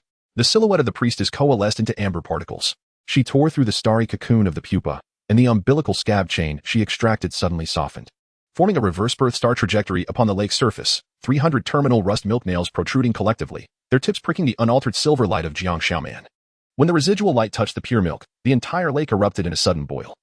From the steam emerging the ultimate form of the cervical star map, at the gap within, an unnamed vascular cocoon was ruminating on the ashes of the codex. The bronze pupa eggs abruptly hatched. They did not emerge as albatrosses, but as miniature codex dice, each face inscribed with the draft of the axiom of the abyss. At the end of the rust vein, milk is born, and the abyss gives rise to a new cosmos. When the first eye fell into the star trajectory, the silhouette of the priestess instantaneously carbonized. The ashes coalescing into pincers that pierced the pupa's compound eyes, forcibly extracting the yet-to-be-formed codex of terminal rust. The scorched earth suddenly heaved a transparent womb. The surface of the womb's walls revealed all the erased memories of nursing from Chinshire village, each memory bubble encased the moment of the bronze albatross's death. When the compound eyes of the pupa touched the bubbles, the codex dice exploded, scattering rust particles that reformed midair into a reverse birth stomach pouch, within which boiled the dawn of pure milk condensed from the ashes of the priestess's soul. The vascular cocoon opened into the cosmos. The life vein of the first-generation priestess suddenly severed. The pure milk gushing from the break formed a star waterfall of birth paths in the void, from which emerged the star crystal of a young throat bone, the surface of the crystal suddenly unveiling 300 fissures that opened the eyes of the codex. Pure milk erodes the terminal rust. The umbilical abyss transforms into new veins. As the last glimmer of gaze extinguished, the bronze pupa eggs melted collectively. The pure milk they became coalesced in the heart of the lake into an unwritten cosmic womb. Inside, it enveloped not an embryo, but the complete form of the first-generation silver scissors. The blade starfire burned along the umbilical scabs patterns, reducing the remnants of the codex to ashes. The ashes of the albatross's wing bones suddenly coalesced. They formed a reverse birth steel forest upon the surface of the womb. The inscriptions were no longer mere engravings, but eternal moments of pure milk splattering. The silhouette of the priestess was seen cutting her umbilical life vein with silver scissors, the sparks from the blade igniting the compound eyes of the new pupa. The ruins of Chinshire village suddenly exuded the sweet rain of star essence. When raindrops touched the ashes of the codex, the void cracked open, revealing a pure cervical star map. At the gap within, an unnamed pupa egg was stirring, the shell surface shimmering with the pure light of the first-generation priestess during childbirth. And in the reflection of the star map, the immortal form of the bronze albatross was weaving new folds of womb clothing with the ashes of molted feathers. 300 pupa eggs of pure milk quietly expanding in the depths of the folds, in sync with the unnamed dawn of nursing. As the ripples of pure milk splashed and shattered the reverse birth steel forest, the ashes of the bronze albatross suddenly solidified into a throat bone. The silver blade of the priestess and Apos' silhouette pierced the void, the starfire scorching along the umbilical scab and Apos' patterns, turning the remnants of the codex into pure milk meteors. At the moment the meteor pierced the star essence lake, the uncorrupted life vein of the first generation emerged from the lakebed. 300 fissures on the vascular surface simultaneously gushing forth the starfire embryo of the new vein axiom. The rust exhausted, new veins were born. The pure milk soul shadow of the first-generation priestess suddenly materialized. She tore open the remnants of the codex ashes, the extracted bronze umbilical scab igniting in an explosion of flames, branding the void with the ultimate gap of the cervical star map. At the gap, the compound eyes of the newborn pupa were siphoning the ashes of the albatross, the wing veins shedding rust stains, forming a pure star essence womb. The scorched earth suddenly heaved a transparent womb. The bronze dice embedded within the womb's walls protruded collectively, their pointed tips piercing the double moon birthmark on the pupa's forehead. When the birthmark melted, the ruins of Chinshire village collapsed into milk nails, their tips pricking the life vein of the priestess's soul shadow. The pure milk gushing from the fractured vascular system formed a reverse birth star waterfall, from which emerged 300 star crystals of young throat bones, vibrating with the unaltered frequency of nursing. The pupa suddenly let out a sharp cry. The gnawing umbilical scab reformed in the void into the immortal form of the bronze albatross. They no longer clutched the codex, but fragments of the pure light of the first-generation silver scissors. When the residual light touched the womb's walls, the entire womb suddenly contracted into an amber vascular cocoon, the surface of the cocoon opening the eyes of the codex. New veins erode, terminal rust. The abyss transforms into the cosmic umbilical. The soul shadow of the priestess suddenly carbonized into star fire umbilical nails, their tips piercing the fissures in the vascular cocoon. When the nail body touched the compound eyes of the pupa, the remnants of the codex suddenly activated, piecing together the forbidden cervical star map in the void. Within the map, the priestess was seen using silver scissors to sever her nursing patterns. From the severed vein gushed the first cry of the bronze albatross. The ruins of Chinshire village suddenly exuded the sweet rain of star essence. When raindrops touched the eyes of the codex, the amber vascular cocoon suddenly exploded, the splattered pure milk forming an unwritten cosmic womb. Within it, the complete soul body of the first-generation priestess was no longer wrapped in an embryo. The blade of silver scissors she embraced glowed with fierce fire, weaving the ashes of the bronze albatross into a reverse birth umbilical cord. As the last trace of rust was consumed by pure milk, the void cracked open, revealing a pristine cervical star map. At the gap within, an unnamed pupa egg was expanding, the surface of its shell shimmering with pure light, where 300 patterns of new veins quietly extended, resonating with the first cry of the albatross in the void where the terminal rust had faded. Chapter 62, the final purification of the naval abyss. As the bronze albatross cried out for the first time, shattering the celestial map of the palace, the cosmic amniotic fluid suddenly contracted. The silver blades of the shaman's soul surged with starlight, incinerating the last remnants of rust along the new veins pattern. Emerging from the ashes was no longer the tattered pages of a codex, but the complete projection of the primordial naval abyss's life force. 300 fissures pulsated with the rhythm of the amniotic fluid, forming the untainted final purification mantra in the void. The pulse cleansed the cosmos. The first shaman's cry triggered a tsunami of stellar essence. The ruins of Chinshire village suddenly surfaced from the amniotic lake, where, deep within the vortex at the lake's center, the albatross's ashes coalesced into the eternal vocal bone, its vibrating frequency resonating with the new vein, shattering the remnants of the rusted codex into stardust. From the stardust emerged a silver silhouette of Jiang Xiaoman. Unaltered, she was severing the lactation mark of the shaman's soul. And from the severed vein gushed forth the nascent wing veins of the bronze albatross. The pupa suddenly broke free from its cocoon. In the depths of the newly born compound eye, a pure cocoon emerged from the rift in the celestial map. The surface of the cocoon, adorned with 300 lines, flowed with the amniotic fluid, each line reflecting the true scene of the first shaman's childbirth. What she severed was the parasitic navel scab of the Lord of Fallen Stars, not her own life force. When the truth touched the ashes of the codex, the entire void suddenly curled into the star track of the naval abyss, where all the rusted amniotic nails melted away, coalescing into the eternal flapping of the bronze albatross. The scorched earth suddenly seeped forth with the sweet rain of stellar essence. When the raindrops touched the new vein, the bricks of Chinshire village were reborn, each brick engraved with the pure inscriptions of the final purification codex, and each wisp of smoke wrapped in uncorrupted memories of lactation. The albatross dove past the peace monument at the village entrance, its wing tips brushing against the amniotic fluid, etching the ultimate mantra upon the monument's surface. Naval abyss connects to new cosmos. Final purification gives birth to eternity. The shaman's soul suddenly collapsed into a starfire naval nail. When the nail tip pierced deep into the cocoon, the primordial navel and Apos' life force suddenly expanded. The outpouring was no longer pus and blood, but a starry amniotic membrane enveloping 300 grains of amniotic pupa eggs.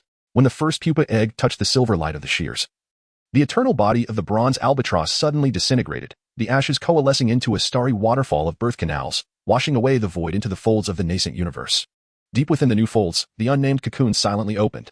The cocoon's surface bore no rust, and the compound eye reflected the shaman's silhouette's final smile. What she cradled was no longer the codex, but the newly born naval abyss, pulsating eternally with the amniotic fluid. As the eternal flapping of the bronze albatross stirred the tsunami of stellar essence, the silver shears of the shaman's silhouette suddenly melted away. The starlight along the new naval's pattern blazed, transforming the last trace of rust into a shooting star. At the moment the star pierced through Chinshire village, all inscriptions suddenly levitated, forming the uncorrupted celestial map, wherein the shaman was severing the parasitic navel scab of the Lord of Fallen Stars, not her own life force. Abyss becomes cosmos. The first shaman's cry shattered the void. The amniotic lake suddenly reversed, coalescing into a grove of inverted peace monuments at the village entrance. The inscriptions were no longer mere etchings but the starlight tracks swept away by the albatross's wing veins. When the first track touched the ashes of the codex, the entire final purification codex suddenly unfurled into a cosmic amniotic membrane, within which lay not a pupa but 300 grains of naval abyss embryos, eternally in motion with the amniotic fluid. The pupa's compound eye suddenly burst.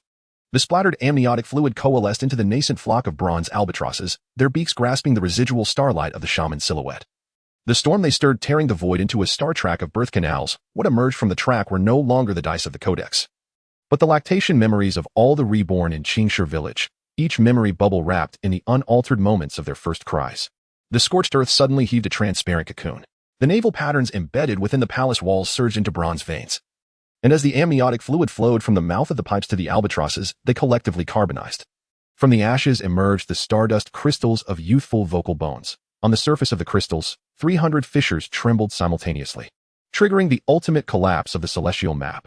Cosmos navel is eternal abyss. Amniotic fluid erodes all rust. When the last fissure healed, the shaman's silhouette suddenly collapsed into a starfire navel nail. As the nail tip pierced the back cover of the codex, all the naval abyss embryos suddenly merged. The amniotic fluid they embraced unfurled into a new cosmic vein. Flowing deep within were not the codex's verses but the untainted memories of the first cries of all the reborn. The ashes of the bronze albatross suddenly reassembled. They melted into a starry waterfall of birth canals, washing away to reveal a miniature celestial map, wherein the rift lay. The silver shears of the first generation were sewing the remnants of the Lord of Fallen Star soul into the eternal amniotic membrane, every stitch invoking the tides of amniotic fluid. When the final stitch was completed, the smoke of Chinshire village suddenly solidified.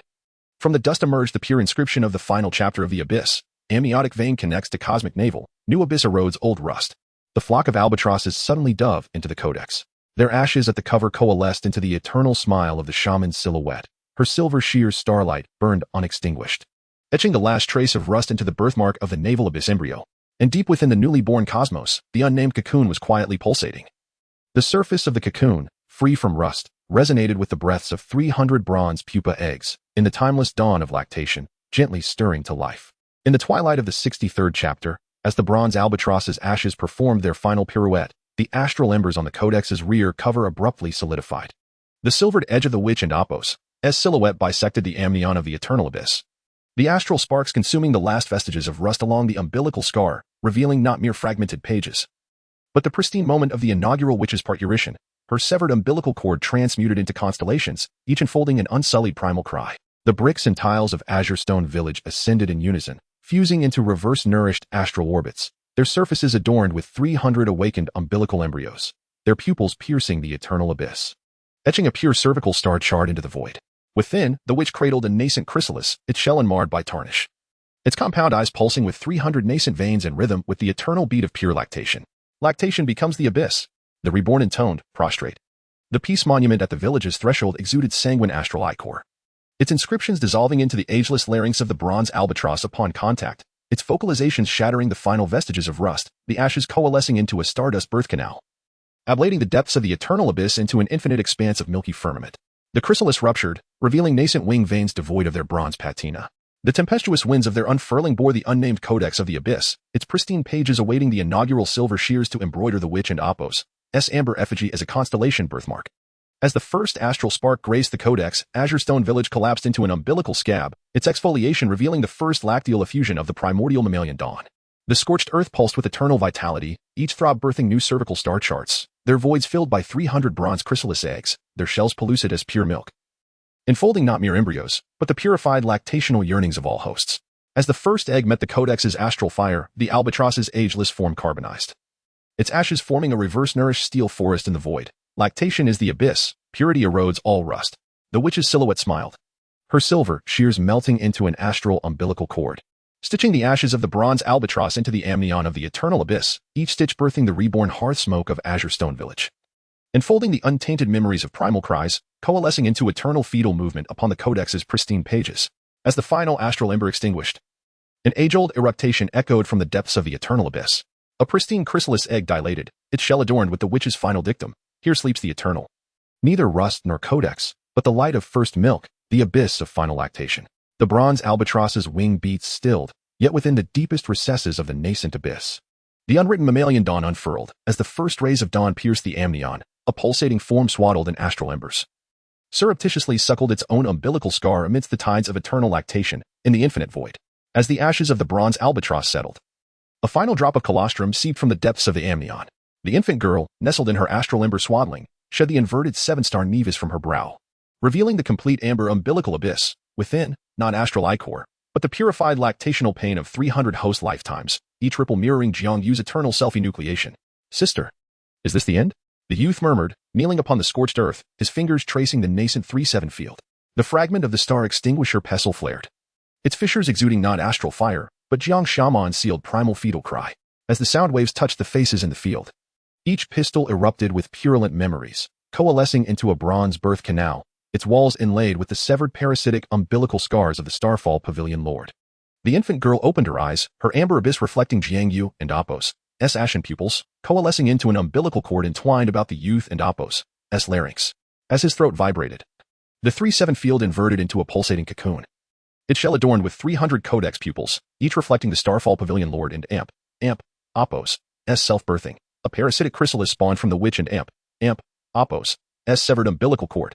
"So, you are the first chrysalis shroud," the youth roared, severing the cord, the pure milk erupting from the wound coalescing into an inverted 7-star array, its center revealing the complete star extinguisher pestle, its astral tip scintillating in rhythm with the infant's suckling, each flash shattering a codex pupil. As the final pupil shattered, the Lord and Apos' final shriek echoed from the depths of the eternal abyss. Without the parasitic umbilical scar, there can be no astral reincarnation. Fecal rain fell, each drop causing the faces to turn toward the youth, their pistols extending bronze cords into his chest. As the cords tautened, the youth beheld a horrifying truth, his heartbeat synchronized with the Starfall Pavilion Lord and Apos' imprisoned fetal movements. The infant girl levitated, tearing open her amber abyss, unleashing not pure milk, but Jiangyu's self-inflicted soul blood. As it touched the star extinguisher pestle, it melted into a silver sheer effigy, poised to bisect the cord within the youth's chest. The eternal abyss contracted into an amber nipple piercing, its tip bearing the infant and Apo's nascent umbilical scar. Uncle, this is mother and Apo's choice. The infant's cries transformed into wail song, shattering the piercing, its astral ichor coalescing into the final suckle admonition. Umbilical abyss connects astral veins. Final suckle severs reincarnation. As the final echo dissipated, a faceless flower emerged from the scorched earth, bearing not memories, but a desiccated elixir of longevity, its surface bearing the receding lactational patterns of 300 hosts. The youth retrieved the fragment. Discerning Jiang Xiaoman and Apo's final truth etched in blood, elixir of longevity is the umbilical scab. Those who consume it are chrysalis chambers. The infant and Apo's breath stilled. An inverted 7-star array appearing on her brow, its center bearing a hardening bronze umbilical scar, the Starfall Pavilion Lord's final parasitic cocoon, dilating in the depths of the eternal abyss with the next mammalian dawn. Chapter 64. The birth of silence from the cocoon suddenly. The reverse 7-star formation on the infant girl's forehead collapsed, and the bronze navel scab cracked, revealing a web-like pattern.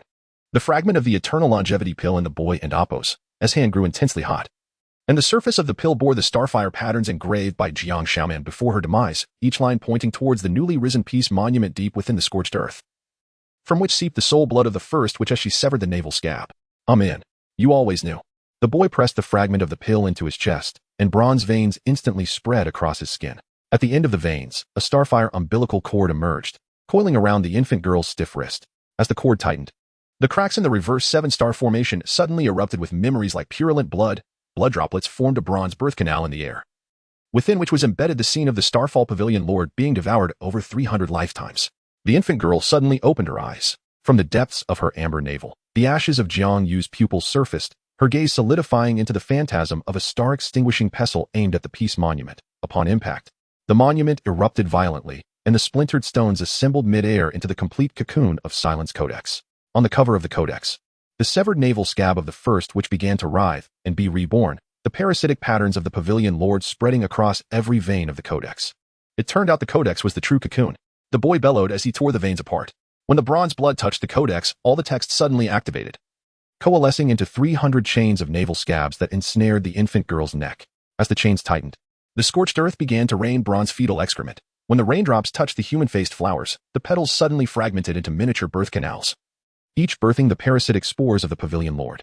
The infant girl's wail song abruptly transformed into a mournful wail. She tore open her amber navel, and from the depths surged the starfire cocoon sealed by Jiang Yu when she gouged out her eyes. The reverse 7-star patterns on the cocoon's surface perfectly aligned with the fragment of the eternal longevity pill on the boy's chest.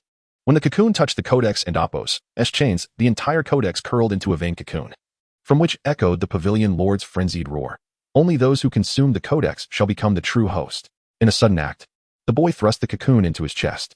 At the moment of fusion between the fragment of the eternal longevity pill and the cocoon shell, his entire body of bronze veins erupted, and the surging starfire coalesced into the silver silhouette of the first witch, the sharpened tip precisely piercing the cervical tear of the codex and Apo's vein cocoon, severing all the Pavilion Lord's parasitic patterns. The scorched earth fell into silence. All the birth canals and labor became rigid, and the human-faced flowers abruptly reversed direction, their petals releasing the purified star marrow fluid. The reverse 7-star formation on the infant girl and Apo's forehead peeled away, revealing a remnant of the birth clothing intricately embroidered with soul blood by Jiang Xiaoman. When the remnant touched the ashes of the codex, the entire eternal abyss suddenly contracted into an amber nipple, its tip piercing the boy's crystallizing heart. Uncle, catch mother's scissors. The infant girl suddenly levitated. She tore apart the birth clothing on her chest, exposing a heart that was, astonishingly, a pulsating starfire cocoon. At the moment the cocoon shell cracked open, the physical form of the first silver scissors emerged, their blade-like starfire igniting towards the amber nipple along the remnants of the codex. As the last vestiges of the parasitic patterns were incinerated, the morning bell resonated from the direction of Qishir village. The newly born human-faced flowers collectively withered, each fallen petal enveloping an untainted starfire seed. The boy, on the brink of crystallization, cast a final glance back, witnessing the infant girl using the silver scissors to slice open the eternal abyss and Apo's birth clothing. At the fissure, a nameless starfire cocoon, along with the tides of first milk, began to unfurl within the folds of an unseen dawn. When the first strand of star marrow seeped from the fissure in the eternal abyss's birth clothing, the silver scissors in the infant girl's hand suddenly carbonized. The silhouette of the first which emerged from the ashes, her fingertip lightly tapping the infant girl's forehead. At the moment, the reverse 7-star birthmark peeled away. 300 starfire umbilical cords burst forth, entwining the boy and Apos' crystallized remains. Deep within the scorched earth, the human-faced flowers suddenly rolled back, their petals enveloping the ashes of Jiang Yu's pupils, coalescing into the complete form of the star-extinguishing pestle. Sister, you have turned yourself into the pestle's core. The boy's shattered throat trembled as his crystallized form exploded. The splintered starfire coalesced into the silhouette of Jiang Xiaoman. Before her end, she held the fragment of the eternal longevity pill, which was melting into a navel scab. And within the scab was sealed the true soul core of the Starfall Pavilion Lord, a pulsating bronze fetal heart. The infant girl suddenly levitated. From the depths of her amber navel, the complete skeleton of the starfire cocoon emerged. Each reverse 7-star pattern on the cocoon shell corresponded with the erased text of the codex. When the skeleton touched the star-extinguishing pestle, the tip suddenly opened the codex's eye, its gaze piercing through the eternal abyss's birth clothing, branding the air with the bloody memories of 300 lifetimes of hosts being parasitized. The scorched earth suddenly heaved, giving rise to a bronze birth canal. The chains of navel scabs embedded within the walls of the canal suddenly elongated, piercing the newborn starfire heart. As the chains tightened, the entire eternal abyss contracted into an amber nipple. What the tip pierced was not the cocoon skeleton, but rather the boy's lingering consciousness crystallized within, replaying the forbidden scene of Jiang Yu gouging out her eyes to seal the cocoon. Indeed, we are all cocooned. The infant girl suddenly spoke with Jiang Xiaoman's voice. She tore open her chest, revealing a heart that was, astonishingly, a bronze womb forged from the codex, within the cavity. The first which used silver scissors to sever the pavilion lord and Apos' parasitic umbilical cord. When the blades touched the fetal heart, the entire codex spontaneously ignited, its ashes coalescing into the reverse 7-star formation, with each star position revealing a purified skeleton of a host. The star-extinguishing pestle suddenly erupted with a thunderous roar. The starfire patterns on its body reversed, staining the infant girl's amber navel crimson. The essence emerging from the depths was not pure milk, but rather the soul blood spilled when Jiang Yu took her own life. When the blood droplets touched the cocoon skeleton, the ashes of the bronze albatross suddenly reformed. And within the storm of flapping wings, 300 starfire seeds plummeted into the fissures of the eternal abyss. As the last crack sealed, the sigh of the initial tide echoed from the direction of Qinshi village. The newborn 3-7 field stirred without wind, each plant's roots entwined with a bronze navel scab. The boy's remaining consciousness suddenly grasped the truth. The pupils of the human-faced flowers in the fields were the entrance to the reincarnation of the starfire cocoon. And each flower's withering birthed a nameless monument deep within the return to the void. The infant girl suddenly fell to the ground. A complete reverse 7-star formation emerged on her forehead, with a fragment of the star-extinguishing pestle embedded at the center, upon its surface. The admonition inscribed in soul blood by Jiang Xiaoman began to fade. Those who take the medicine are not human. The calamity fire is the birth of the cocoon. Behind her, deep within the fissures of the eternal abyss's birth clothing, a newly born starfire cocoon pulsated with the tides, its shell shimmering with the last glimmer of the boy's gaze before his dissolution. Chapter 65. The echo of the cocoon's ashes in the moment the rift of the eternal abyss began to mend. The reverse 7-star birthmark on the wrist of the infant girl suddenly detached and floated in the air. The remnants of the starfire cocoon reassembled within the mark, forming the ethereal shadow of a hairpin dagger that Jiang Yu used to take her own life. At the instant the dagger's tip pierced the crystallized boy's shattered form, 300 unmarked monuments deep within the scorched earth resonated in unison, exuding a primordial bronze essence, within which echoed the cries of the erased souls of past hosts. Amen. You concealed the memories within the monuments. The boy's fractured vocal cords trembled. The crystallized form erupted violently, scattering starfire that coalesced into a spectral scene from Jiang Xiaoman's day of childbirth. In her hands was not an infant, but a pulsating half of a bronze fetal heart, its umbilical cord entwined with the roots of the codex buried beneath the Qinshi village. The infant girl suddenly expelled a mixture of starfire and pus. As the blood droplets touched the shadow of the dagger, the blade melted into the reverse 7-star formation. Within its core emerged the true spirit of the star-extinguishing pestle, a starfire cocoon entwined by the codex's verses.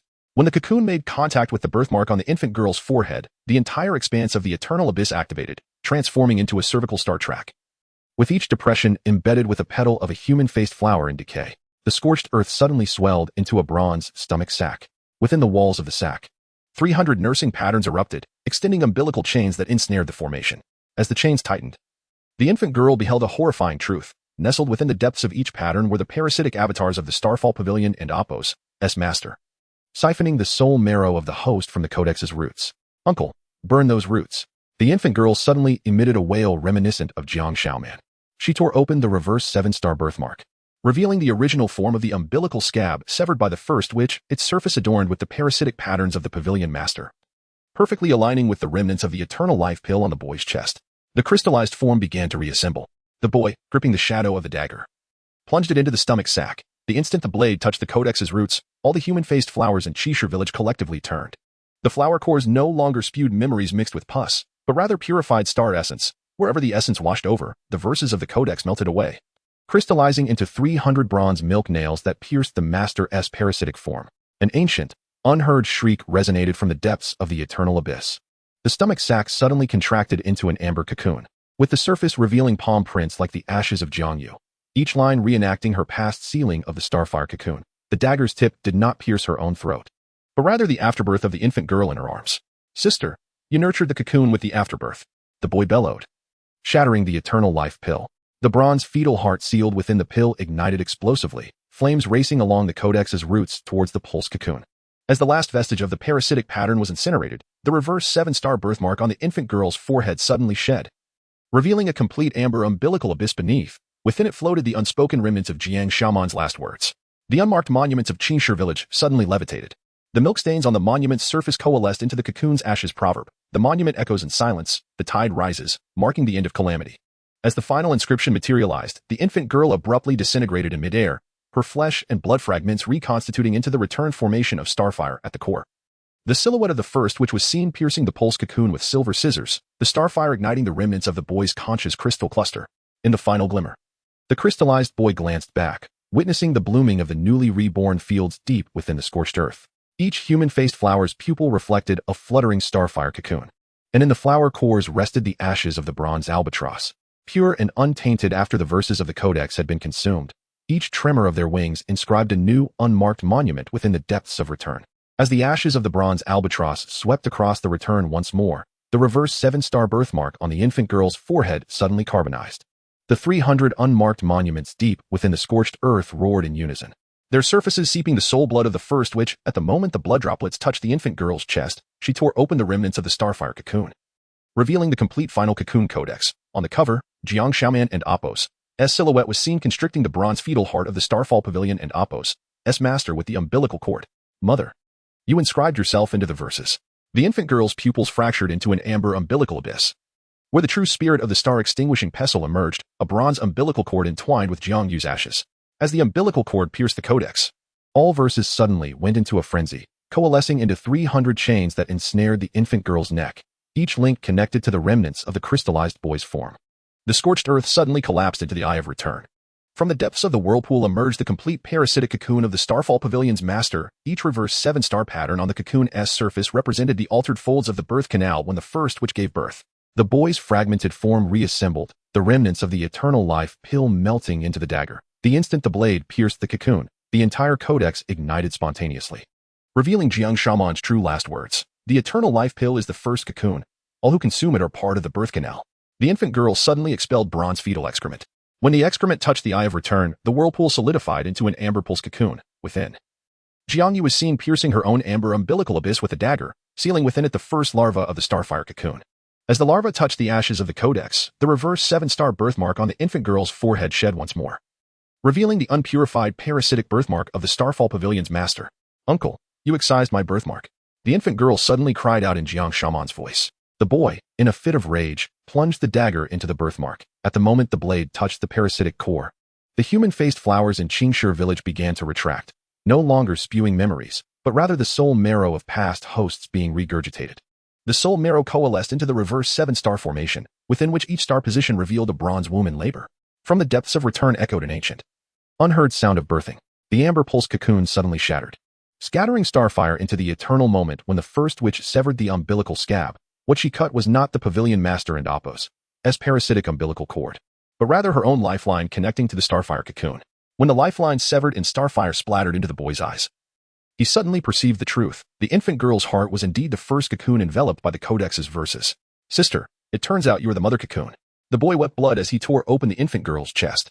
At the moment the cocoon split, the 300 unmarked monuments levitated, their forms melting into bronze forceps that clutched the ashes of the codex. At the instant the forceps turned, the entire expanse of return contracted into a milk nail, its tip piercing the final scream of the Starfall Pavilion's master. Without the birth canal, how can there be cocoon life? The infant girl suddenly disintegrated in midair. Flesh and blood fragments were formed into the final cocoon proverb. In the silence of the tide, the cocoon meets its end, and the monument echoes into oblivion. As the last trace of script solidified, the newly sprouted fields of Qingshi village blossomed. Each human-faced flower's pupil reflected the silhouette of Jiang Xiaoman cradling the starfire cocoon. And in the flower cores rested the last flicker of the boy's fading starfire consciousness. In the deepest folds of return, the unnamed primordial essence of colostrum quietly ebbed and flowed. A certain egg enveloped in the ashes of the codex suddenly expanded, its shell glimmering with the reverse 7-star patterns, within which the ashes of the bronze albatross's remnants swayed to the sound of the tide, sculpting new unmarked monument traces in the eternal void.